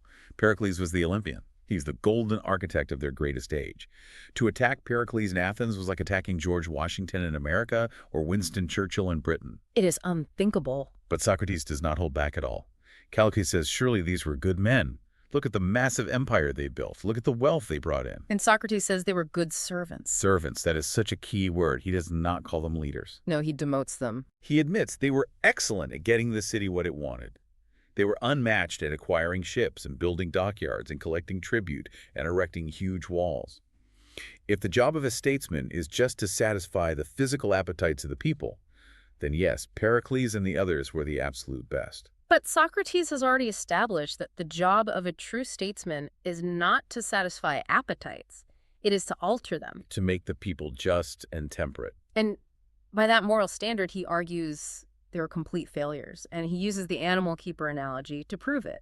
It is a devastating piece of logic, really. Yeah. Because imagine a caretaker of horses or donkeys. Okay. If a caretaker takes charge of a herd of animals that are relatively tame when he starts, and by the end of his tenure they are wild and kicking and biting him, was he a good keeper? Obviously not. He made them worse. Right. So Socrates looks at the great leaders. Since the greats were attacked by the very people they ruled, they clearly failed to make the people gentle or virtuous. Therefore, they were bad statesmen. Let us look at that exit interview he does for the Big Four. What actually happened to these men at the end of their careers? Well, let us look at Pericles. He was convicted of embezzlement at the very end of his life. The people completely turned on him.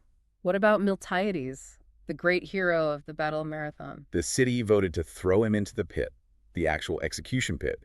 He only barely escaped that and was hit with a massive, ruinous fine instead. And Themistocles, the man who literally saved all of Greece from the Persian invasion. He was exiled, driven entirely out of the city he saved. And Cimon was ostracized too.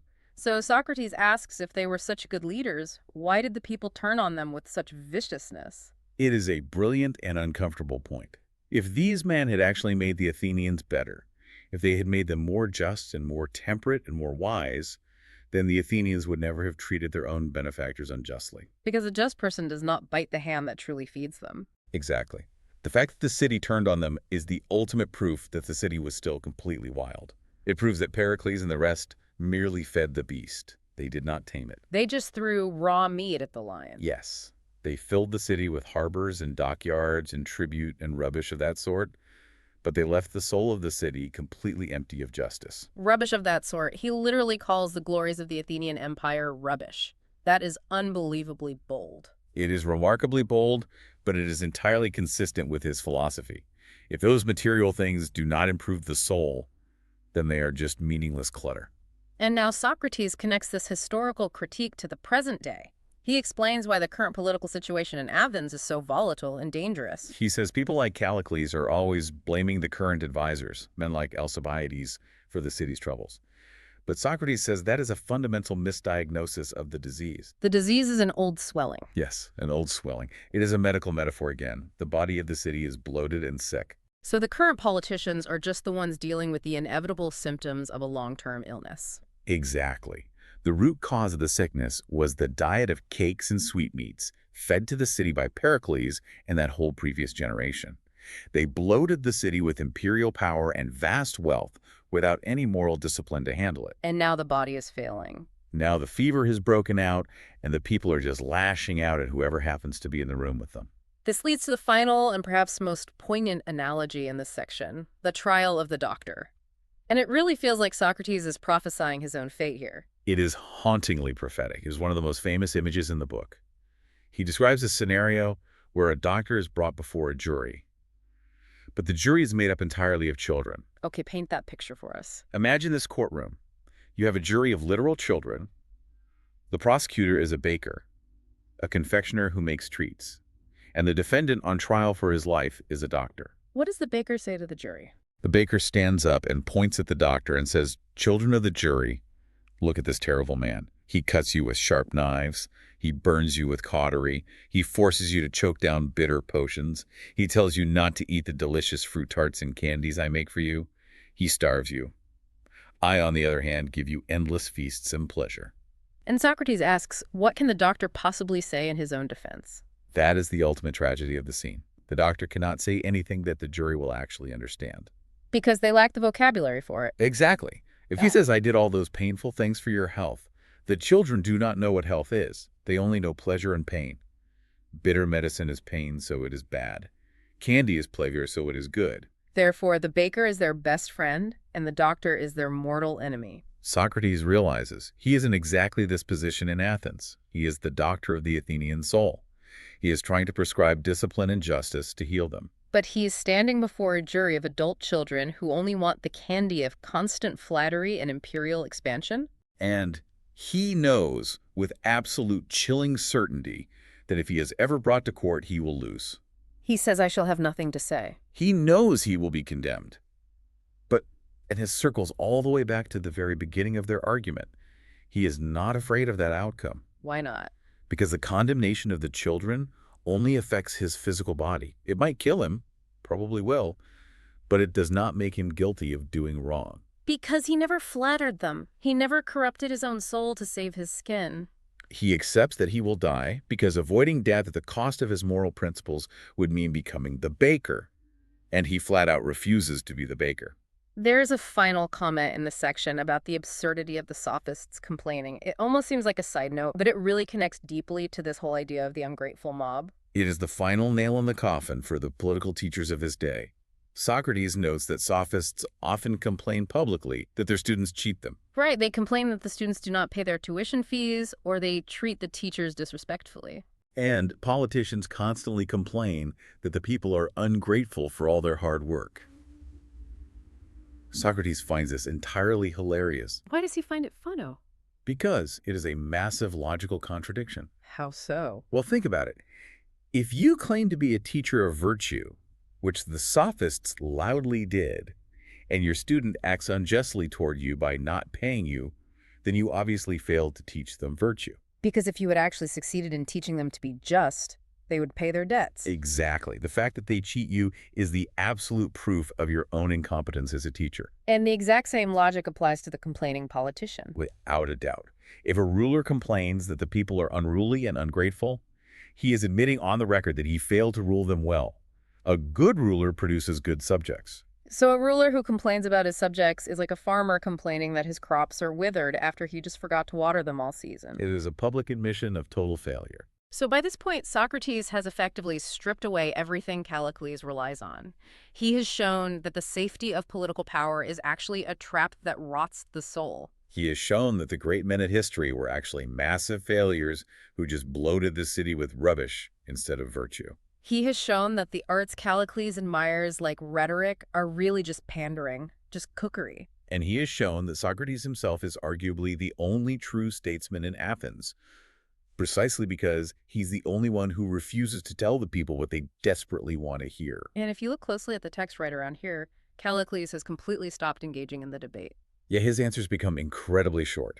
He just says yes or no or whatever you say, Socrates. He is completely done. He realizes he cannot beat the logic, he cannot win the argument, but at the same time, he refuses to change his life. He is entirely trapped in his own deep desire for worldly power. And so the dialogue is effectively transitioned into a monologue. Socrates stands completely alone now. He has entirely dismantled the shiny world of the Athenian politician, and now he stands right on the precipice of the final argument. He does. He has stripped the world naked in a philosophical sense.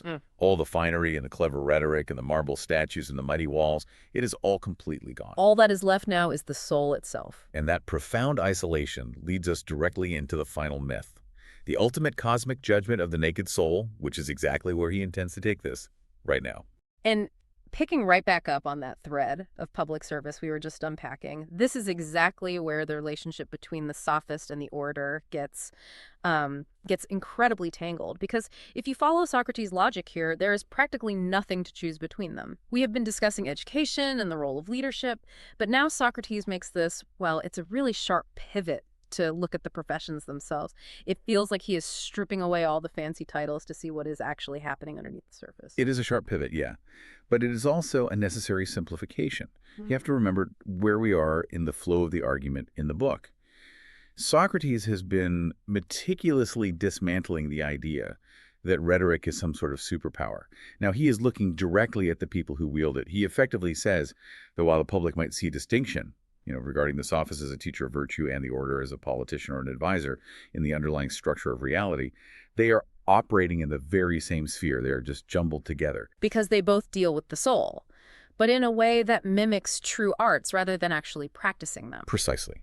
To really grasp why he says there's nothing to choose between them, we have to recall that four-part hierarchy established much earlier in the book.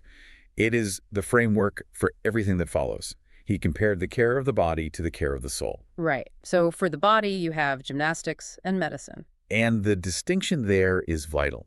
Gymnastics is the art of maintenance. It is preventative. You train the body, you regulate diet and exercise to build a constitution that is strong and resistant to illness. It creates health from the ground up. Medicine, on the other hand, is remedial. It is what you call in when the body has failed, when illness has already set in. It fixes what is broken. So gymnastics builds and medicine repairs. Correct. Now you map that onto the soul or the state. The counterpart to gymnastics, the art that builds the structure and prevents illness in the collective soul of the city, is legislation, making laws. The lawgiver is essentially the personal trainer of the state. Which would make the counterpart to medicine justice. Yes. Justice, in the Socratic sense being used here, implies the judicial system. It means correction, punishment, realignment. The judge is the doctor who cuts out the tumor of injustice. Now, a problem Socrates identifies is that the sophist pretends to be the legislator. He claims to teach virtue, to build the character of young men so they do not go wrong. He mimics that preventative art. And the orator mimics the doctor. Exactly. The orator stands up in the assembly or the courts and pretends to deliver justice to fix the state. But because both of them are actually practicing flattery, they are the pastry chef and the cosmetic designer, not the doctor and the trainer, they get confused with one another. They are both manipulating the soul without actually understanding its anatomy at all. Even they do not really know where the line is between them. I mean, this confusion leads to what I found to be one of the most interesting logical traps in the whole book. Socrates points out that these two groups, sophists and orators, are the only people who are effectively barred from complaining about their students or their constituents. It is the paradox of instruction. And it is just a brilliant bit of reasoning. It completely exposes the fundamental fraudulence of their claims. It seems counterintuitive at first glance, though. In almost any other profession, if a client rips you off, you have a right to be angry. If I build a house for someone and they refuse to pay me, I am the victim. But Socrates says the sophists cannot claim that victimhood. Well, look at what the sophist is actually selling. He isn't selling houses. He is selling virtue. He is selling goodness. The sophist claims that he can take a raw, uneducated young man and, through his teaching, turn him into a just and honorable citizen. That is the brochure promise, right? That is the promise. Now, suppose a sophist teaches a student for a year. He claims to have transferred this justice into the student, but then when the bill comes due, the student cheats him. The student refuses to pay, or maybe treats the teacher with outright contempt. The student is acting unjustly. Exactly. But if the student is acting unjustly, then the sophist absolutely failed to teach him justice. The very fact that the student is cheating the teacher proves that the product was never delivered. You simply cannot claim to have made a man good if he is currently being bad towards you. So it is a self-defeating accusation. If they complain, they are publicly admitting their own incompetence. It is an admission that their entire education is a sham. If you had truly planted the seed of justice, the student would be practically incapable of treating you unjustly. Socrates argues that for a sophist to cry foul about being treated badly by a student is a public declaration of his own failure. It would be like a doctor complaining that he treated a patient for a fever, yet the patient still has a fever. Well, then you didn't cure him.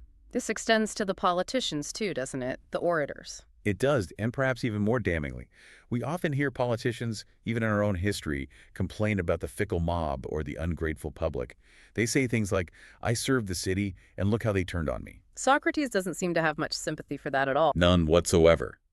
He argues that the leader's primary job is to improve the citizens. If you are the leader, and at the end of your term the citizens are wild, unjust, and ungrateful enough to turn on you, then you have made them worse, not better. You have failed in the political art. A trainer of horses wouldn't complain that the horses became wilder after he trained them. If they did, he's just a bad trainer.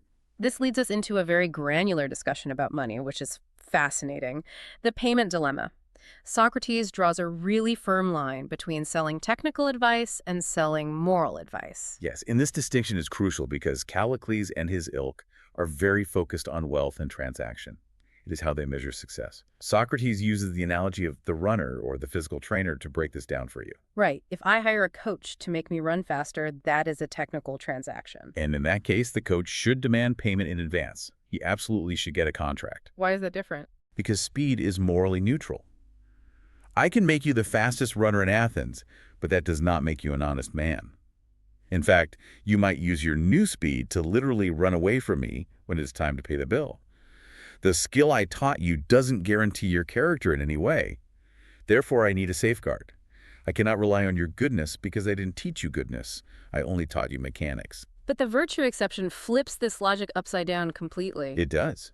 If my job is to teach you how to be a good person, how to manage your household and the city with justice, then I am fundamentally changing your operating system. If I succeed, I have removed wrongdoing from your soul and replaced it with integrity. So a person with integrity isn't going to stiff their teacher. Precisely. A person who has become truly, just genuinely, wants to pay their debts. They want to honor their agreements because that is the nature of justice. So Socrates argues that it is shameful for a moral teacher to refuse advice just because he hasn't been paid yet. The act of teaching itself creates the safeguard. If you truly make men good, you do not need a contract. The fact that sophists demand money up front or sue for fees later is proof that they do not actually believe in their own product. They know deep down they are just teaching tricks, rhetoric, cleverness, manipulation, not character. It is a quietly devastating critique of the entire educational economy of Athens at the time. He is basically calling the intellectual elite a bunch of frauds. He is. And by doing so, he is isolating himself further and further from the mainstream, which sets the stage for what I think is one of the most audacious moments in the entire text. Socrates, who has been critiquing politicians and orators for hours, who constantly claims to know nothing, suddenly claims that he is the true politician. It really stops you in your tracks when you read it. He says, "I believe that I am one of the few Athenians, perhaps indeed the only one, who studies the true political art." The only one. Just think about the weight of that statement. He is looking at the entire glittering history of Athens. He is looking at Pericles, Cimon, Themistocles, Miltiades. These are the giants of their culture. These are the men who built the Parthenon, who built the long walls connecting the city to the sea, who defeated the Persian Empire at Salamis and Marathon. And Socrates, a man who walks around barefoot, owns one coat, and has never held high office, says, no, they weren't doing it. I am. It sounds like pure arrogance, unless you really understand his specific definition of politics. We have to go back to that definition. For Socrates, the political art is not about infrastructure. It isn't about passing legislation, building walls, expanding the navy, or increasing trade revenue. It is strictly about the improvement of the citizens' souls. He contrasts the agreeable with the best. This is the pleasure versus good argument coming back around again. It is the core theme of the entire book. The standard politicians, Pericles and the rest of them, aimed at what was agreeable. They gave the people what they wanted. They satisfied the appetites of the city. They made Athens rich, powerful, and feared across the Mediterranean. But Socrates asks the critical question. Did they make the Athenians better? Did they make them more just, more self-controlled, more wise? His argument is that they actually made the people lazy, cowardly, loquacious, and greedy by feeding them all these luxuries without disciplining them. Exactly. They were servants of the public's desires, not guardians of their health. Socrates aims at what is best, even if it is incredibly painful. He refuses to employ the niceties that Callicles suggests he should use to protect himself. He absolutely refuses to flatter. And because he refuses to flatter, he knows exactly where he stands in the eyes of the public. Which leads him to that haunting metaphor, the doctor and the pastry chef. I want to really spend some time here, because this image encapsulates his entire worldview so perfectly. It is the emotional climax of his defense. Socrates predicts his own trial here with chilling accuracy. He compares his situation to a doctor who's brought before a jury of children. So let us visualize this scene. The courtroom is filled with children. These are people who do not understand physiology. They do not understand long-term consequences. They only understand immediate sensation. This feels good or this hurts. That is their entire spectrum of judgment. And the prosecutor is a cook, specifically a pastry chef, someone whose entire job is to create sweetness, to stimulate the palate, to give instant pleasure regardless of nutritional value. The cook stands up to make his opening statement against the doctor. What does he say? The cook points at the doctor and says, "Children of the jury, look at this man. He's a monster. He hurts you. He cuts you with sharp knives. He burns you with cauterizing irons. He forces you to drink bitter, disgusting potions that make you gag. He tells you that you cannot eat the delicious tarts and cakes I have made for you. He starves you. He restricts you. He's the enemy of your happiness." And then the cook pivots to himself. "Right," he says, "but look at me. I give you feasts. I give you candy. I give you everything sweet and pleasant. I never hurt you. I only want to fill your bellies with joy." It is a slam dunk case for a jury of children. Of course it is. They look at the doctor with absolute horror. They think, why would you cut us? Why would you give us bitter things when we could have cake? And the doctor is completely helpless in this scenario. And completely helpless. Yeah. Because what is the actual truth? The truth is, I cut you to remove the infection. I burned you to stop the bleeding. I gave you the bitter potion to cure the fever. I starved you because your digestion was failing and you needed to heal.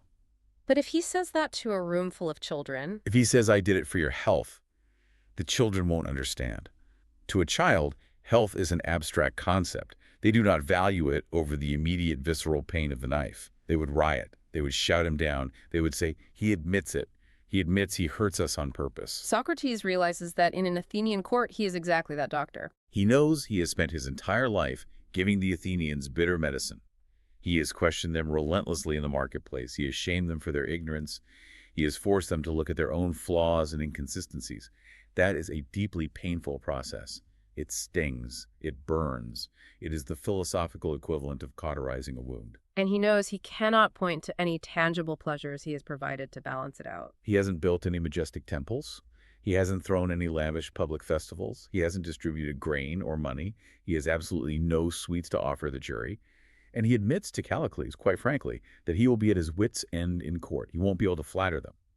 And because the jury, the children, cannot distinguish between what feels good and what is truly good, he knows with absolute certainty that he will be condemned. Callicles listens to this metaphor, and his reaction is basically disdain. He thinks it is pathetic. To Callicles, if a man cannot defend himself, if he cannot use rhetoric to talk his way out of danger and preserve his own life, he is less than a man. He is a slave. Callicles values power and survival above all else. That is his entire metric for a successful human life. He thinks Socrates is horribly naive. But Socrates shifts the ground, yet again. He asks us to analyze the nature of fear itself. What are we actually afraid of when we go into a courtroom? Well, Callicles is afraid of death. He is afraid of losing his property, his social status, his life. Socrates argues that mere dying is not terrifying to a man of sense. Death is simply the separation of the soul from the body. It is a biological event. If you are a materialist like Callicles, death is just the end, so why fear it?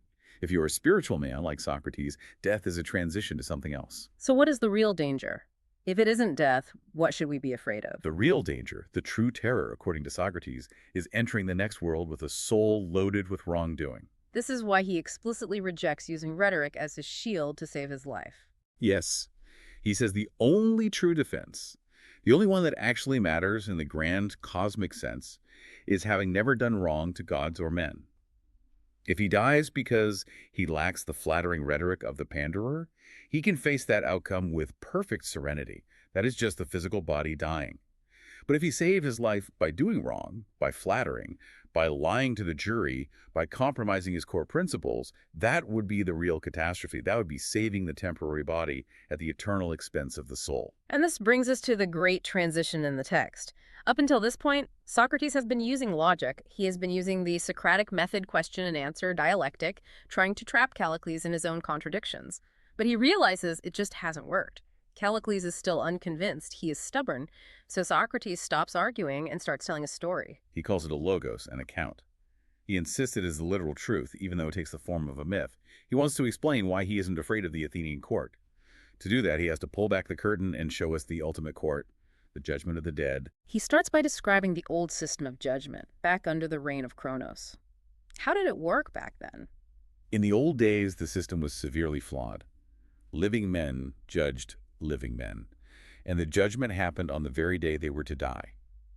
Socrates identifies a fatal flaw in this procedure, which is that the verdicts were consistently wrong. Bad people were getting into the Isles of the Blessed, and good people were being sent down to Tartarus. Why were the verdicts so wrong? Because everyone was clothed. The accused stood there in their physical bodies. Now think about what that really means. If a corrupt, murderous tyrant stands before the judge, but he is handsome, tall, and physically imposing, that physical beauty acts as a veil. It distracts the judge. The halo effect, as we call it in modern psychology, we naturally assume beautiful people are good people. Exactly. And not only that, they were clothed in their status. They stood there in their royal robes with all their wealth on display. And they brought witnesses. They would bring their families, their political supporters, massive crowds of people to testify to their incredible character. It sounds exactly like the Athenian court system Socrates was just criticizing earlier. It is a direct mirror. It is a contest of popularity and appearance, not truth. And the judges themselves were closed. They were alive. Their own eyes and ears and senses acted as barriers to the truth. Their perception was clouded by the physical world. They were impressed by the visual spectacle, distracted by the noise of the witnesses. So Zeus realizes this is a total disaster and steps in to fix it. He institutes a divine reform. Zeus insists that true justice requires total transparency. He issues 2 commands to fix the broken system. First, he orders Prometheus to stop men from foreseeing their death. In the old days, people knew when they were going to die, so they could prepare a grand performance for the judge. They could gather their witnesses in advance. Zeus says no. Death must be a complete surprise. You must be taken unawares, just exactly as you are on any given Tuesday. And second command. This is the critical one. Judgment must happen naked. Naked in the spiritual sense. In the literal sense, within the logic of the myth, the judge must be dead. He must be stripped of his physical body, stripped of all earthly bias, so that he is pure, unfiltered soul. And the accused must be dead, stripped of their body, their wealth, their status, their ancestors, and their crowds of witnesses. It must be soul looking directly at soul.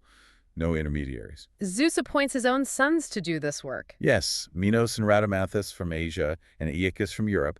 They sit in the meadow at the parting of the ways. One road leads to the Isles of the Blessed, the other leads down to Tartarus, and they judge the naked souls as they arrive. Now, Socrates gets very descriptive here about what this naked soul actually looks like. He uses a fascinating, almost grotesque analogy involving the human corpse to explain it. This is a crucial point for understanding Plato's underlying psychology.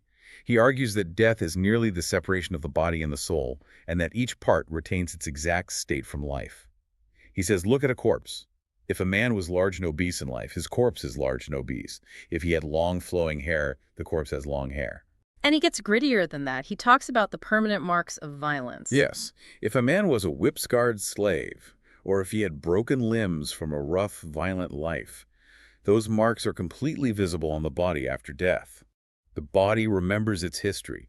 The violence written on the flesh doesn't just disappear because the breath has left the lungs. And Socrates applies this physical rule directly to the invisible soul. He argues that the soul behaves in the exact same way. When the soul is stripped of the body, it bears the marks of its life. It is not a blank slate that gets wiped clean at death. Everything you did, every single choice, every act of cruelty, every moment of greed left a permanent trace. So what does a scarred soul actually look like to these divine judges? Socrates describes it vividly. He talks about scourge marks. These are the welts left by acts of perjury and injustice. Imagine that every time you lied under oath, every time you cheated a business partner, every time you acted with deliberate cruelty, it left a physical bleeding scar on your invisible self. He also mentions crookedness. Yes, souls that are twisted and warped because they were raised without truth. If you spend your entire life chasing lies, flattering others to get ahead, and avoiding reality, your soul literally grows bent. It loses its natural symmetry. It becomes misshapen. And ugliness from luxury. Disproportion and ugliness caused by power, luxury, and incontinence. The lack of self-control acts like a wasting disease on the soul. So imagine the scene in the meadow.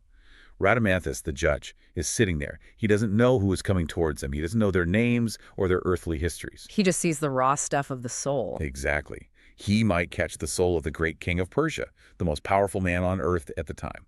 In life, this man was treated like a living god. He walked on gold. No one even dared to look him in the eye without permission. But here, he is stripped naked. Rhadamanthus looks at the soul and sees absolutely no soundness in it. It is a horrifying mass of ulcers, scars, and twists. That is a terrifying image for the ancient audience. The king of Persia, stripped of his immortal guards and his endless gold, revealed as an ugly monster. And Rhadamanthus doesn't care about the title king. The title means nothing in the meadow. He sees the scars and sends that soul straight to disgrace. He sends it to the prison house for punishment without a second thought. Which brings us to the purpose of this punishment.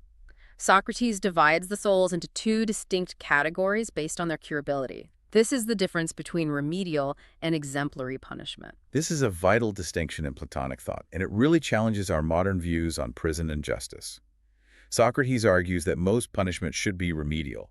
It is curable. So the pain they experience in the afterlife has a purpose. The purpose is strictly medical. Just as the doctor cuts and burns to cure the body of infection, the judge inflicts pain to cure the soul of injustice. The suffering purifies the soul. It burns away the wickedness so the person can eventually be saved and restored to health. It isn't retribution for the sake of divine anger. It is a necessary act of healing. So, if I have done some bad things in my life, I was greedy, maybe I lied a few times, I was selfish, but I am not fundamentally evil at my core. I go to a place where I suffer, but I eventually come out better. Correct. You are paid the exact wages of your wrongdoing so that you can become healthy again. But there is a second class of sinners, the incurables. The incurables, who are they? These are the people who have committed the absolute worst crimes imaginable. Socrates specifies things like profound sacrilege, massive murder, wholesale tyranny over a population. These are souls that have become so warped, so deeply scarred by their actions, that there is simply no healthy tissue left to save. The disease has consumed them entirely. And Socrates notes something very political here, which ties back to the whole debate with Callicles. Where do these incurables come from? He notes that these irredeemable men almost always come from the class of the powerful. Kings, tyrants, potentates, prime ministers. Why the powerful? Why not the common criminal in the street? Because only the powerful have the sheer opportunity to commit such colossal wrongs. A private citizen might be a terrible person. He might be petty, cruel, or a thief, but he cannot burn down a city. He cannot enslave an entire nation.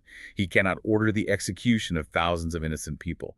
Power dramatically amplifies the capacity for wickedness. It gives you the canvas to paint a truly monstrous soul. So simply having power puts you at the greatest possible spiritual risk. It does. Socrates mentions Tantalus, Sisyphus, and Tydeus from the Homeric myths. They were all kings in life. You do not see Thersites, the common, ugly scoundrel from the Iliad suffering eternal torture in the underworld. He simply wasn't powerful enough to do enough damage to be incurable. So what happens to the incurables? If they cannot be fixed, if the medicine won't work, why continue to punish them? Their function changes completely. Since they can no longer be benefited themselves, they become examples. They are hung up in the prison house of Hades, essentially as cosmic scarecrows. They become eternal visual lessons for the curable wrongdoers. They suffer eternally just so that others can learn from their horror. Yes. The curable souls look at these horrific, unending punishments and say, I must purify myself. I must accept my temporary medicine so I do not end up like that. It is a stark, almost violent warning to Callicles, isn't it? Callicles, who has spent the whole book worshiping power, who desperately wants to be a tyrant, who thinks the strong man is the ideal human form. Socrates is looking right at him and saying, be careful what you wish for. The tyrant is the most likely candidate for eternal damnation. Exactly. Now, Socrates admits that good men can exist in positions of power. He specifically mentions Aristides the Just as a very rare example. And he says such men deserve the highest admiration because it is so incredibly difficult to navigate immense power without corruption. But the statistical probability, according to the Socratic worldview, is that power corrupts the soul into an unfixable state. On the flip side of this horror show in Tartarus, we have the philosopher's reward. Yes, Rhadamanthus looks at another soul and sees purity and truth. No scars, no welts. Socrates says this is often the soul of a private citizen, or specifically a philosopher who minded his own business. We should probably clarify minding his own business for the modern listener. It doesn't mean he just stayed home and watched the clouds roll by. No, in the Socratic context, it means he focused diligently on his own moral improvement rather than meddling in the affairs of others for the sake of power. He didn't get mixed up in the dirty, compromising game of aggressive politics, flattery, and factionalism. He did the hard, quiet work of the soul. And when the judge sees this healthy, straight, unscarred soul, he is struck with profound admiration. He sends it straight to the Isles of the Blessed, a place of eternal happiness and truth, free from all the sickness of the physical world. Socrates then wraps this all up with a very personal, very intense declaration. He tells Callicles, I believe this account. He does. He stakes his actual life on it. He says his life's singular goal is to present his soul to the judge as healthy as possible. And here is where he turns Callicles' own taunts back on him with incredible force. Remember, much earlier in the dialogue, Callicles warned Socrates that if he were ever dragged into court by a malicious prosecutor, he would be helpless, he would be dizzy, gaping, unable to speak, he would be slapped in the face as impunity by lesser men. Socrates remembers that insult very clearly. He throws it right back. He says, the true helplessness is not standing before a human judge in Athens. That is temporary. The true helplessness is standing before the son of Aegina, the judge of the dead, with a scarred, ugly soul. He tells Callicles that he, the powerful, eloquent politician, will be the one who is dizzy and gaping in that court. Exactly. He says, you will gape and be dizzy there, just as I am here. And for the physical insults, the slap in the face that Callicles was so worried about, Socrates dismisses it completely. It means nothing to him. he says, let anyone despise you as a fool. Let them insult you. Let them strike you. He tells Callicles to be of good cheer, even if he receives that disgraceful blow. Because if you are truly good, if you are really practicing virtue, no harm can come to you. Meaning no harm to the soul. Which is the only thing that actually lasts. The body is just the shell that drops away. A slap to the face of a corpse is meaningless. He reviews the whole conversation here, bringing it all to a close. He points out that despite how clever Polus and Callicles were, despite all their brilliant rhetorical tricks and long speeches, they couldn't disprove his core arguments. He calls it the iron rule. It has survived the entire gauntlet of the dialogue. One must avoid doing wrong with more care than avoiding suffering wrong. This is the absolute bedrock of Socratic ethics. It is always better to be the victim of injustice than the perpetrator of it. And the corollary to that rule, a man must be truly good, not just seem good. Public and private consistency. The appearance of virtue, which is exactly what rhetoric and flattery provide, is entirely useless because the judge of the dead sees right through it. You cannot fake your way through the afterlife. The scars will show. And interestingly, Socrates adds a point about punishment again. He says, If one becomes bad, one must seek punishment. This is bringing the medical analogy home. If you get sick, you go to the doctor. You don't hide your symptoms. If your soul becomes unjust, you must run to the judge. You should not use rhetoric to escape punishment. You should welcome the penalty as the medicine that saves you from becoming incurable. So flattery, that rhetoric we talked about way back at the beginning, the art of the pastry chef, must be shunned entirely. It has no place in a healthy life.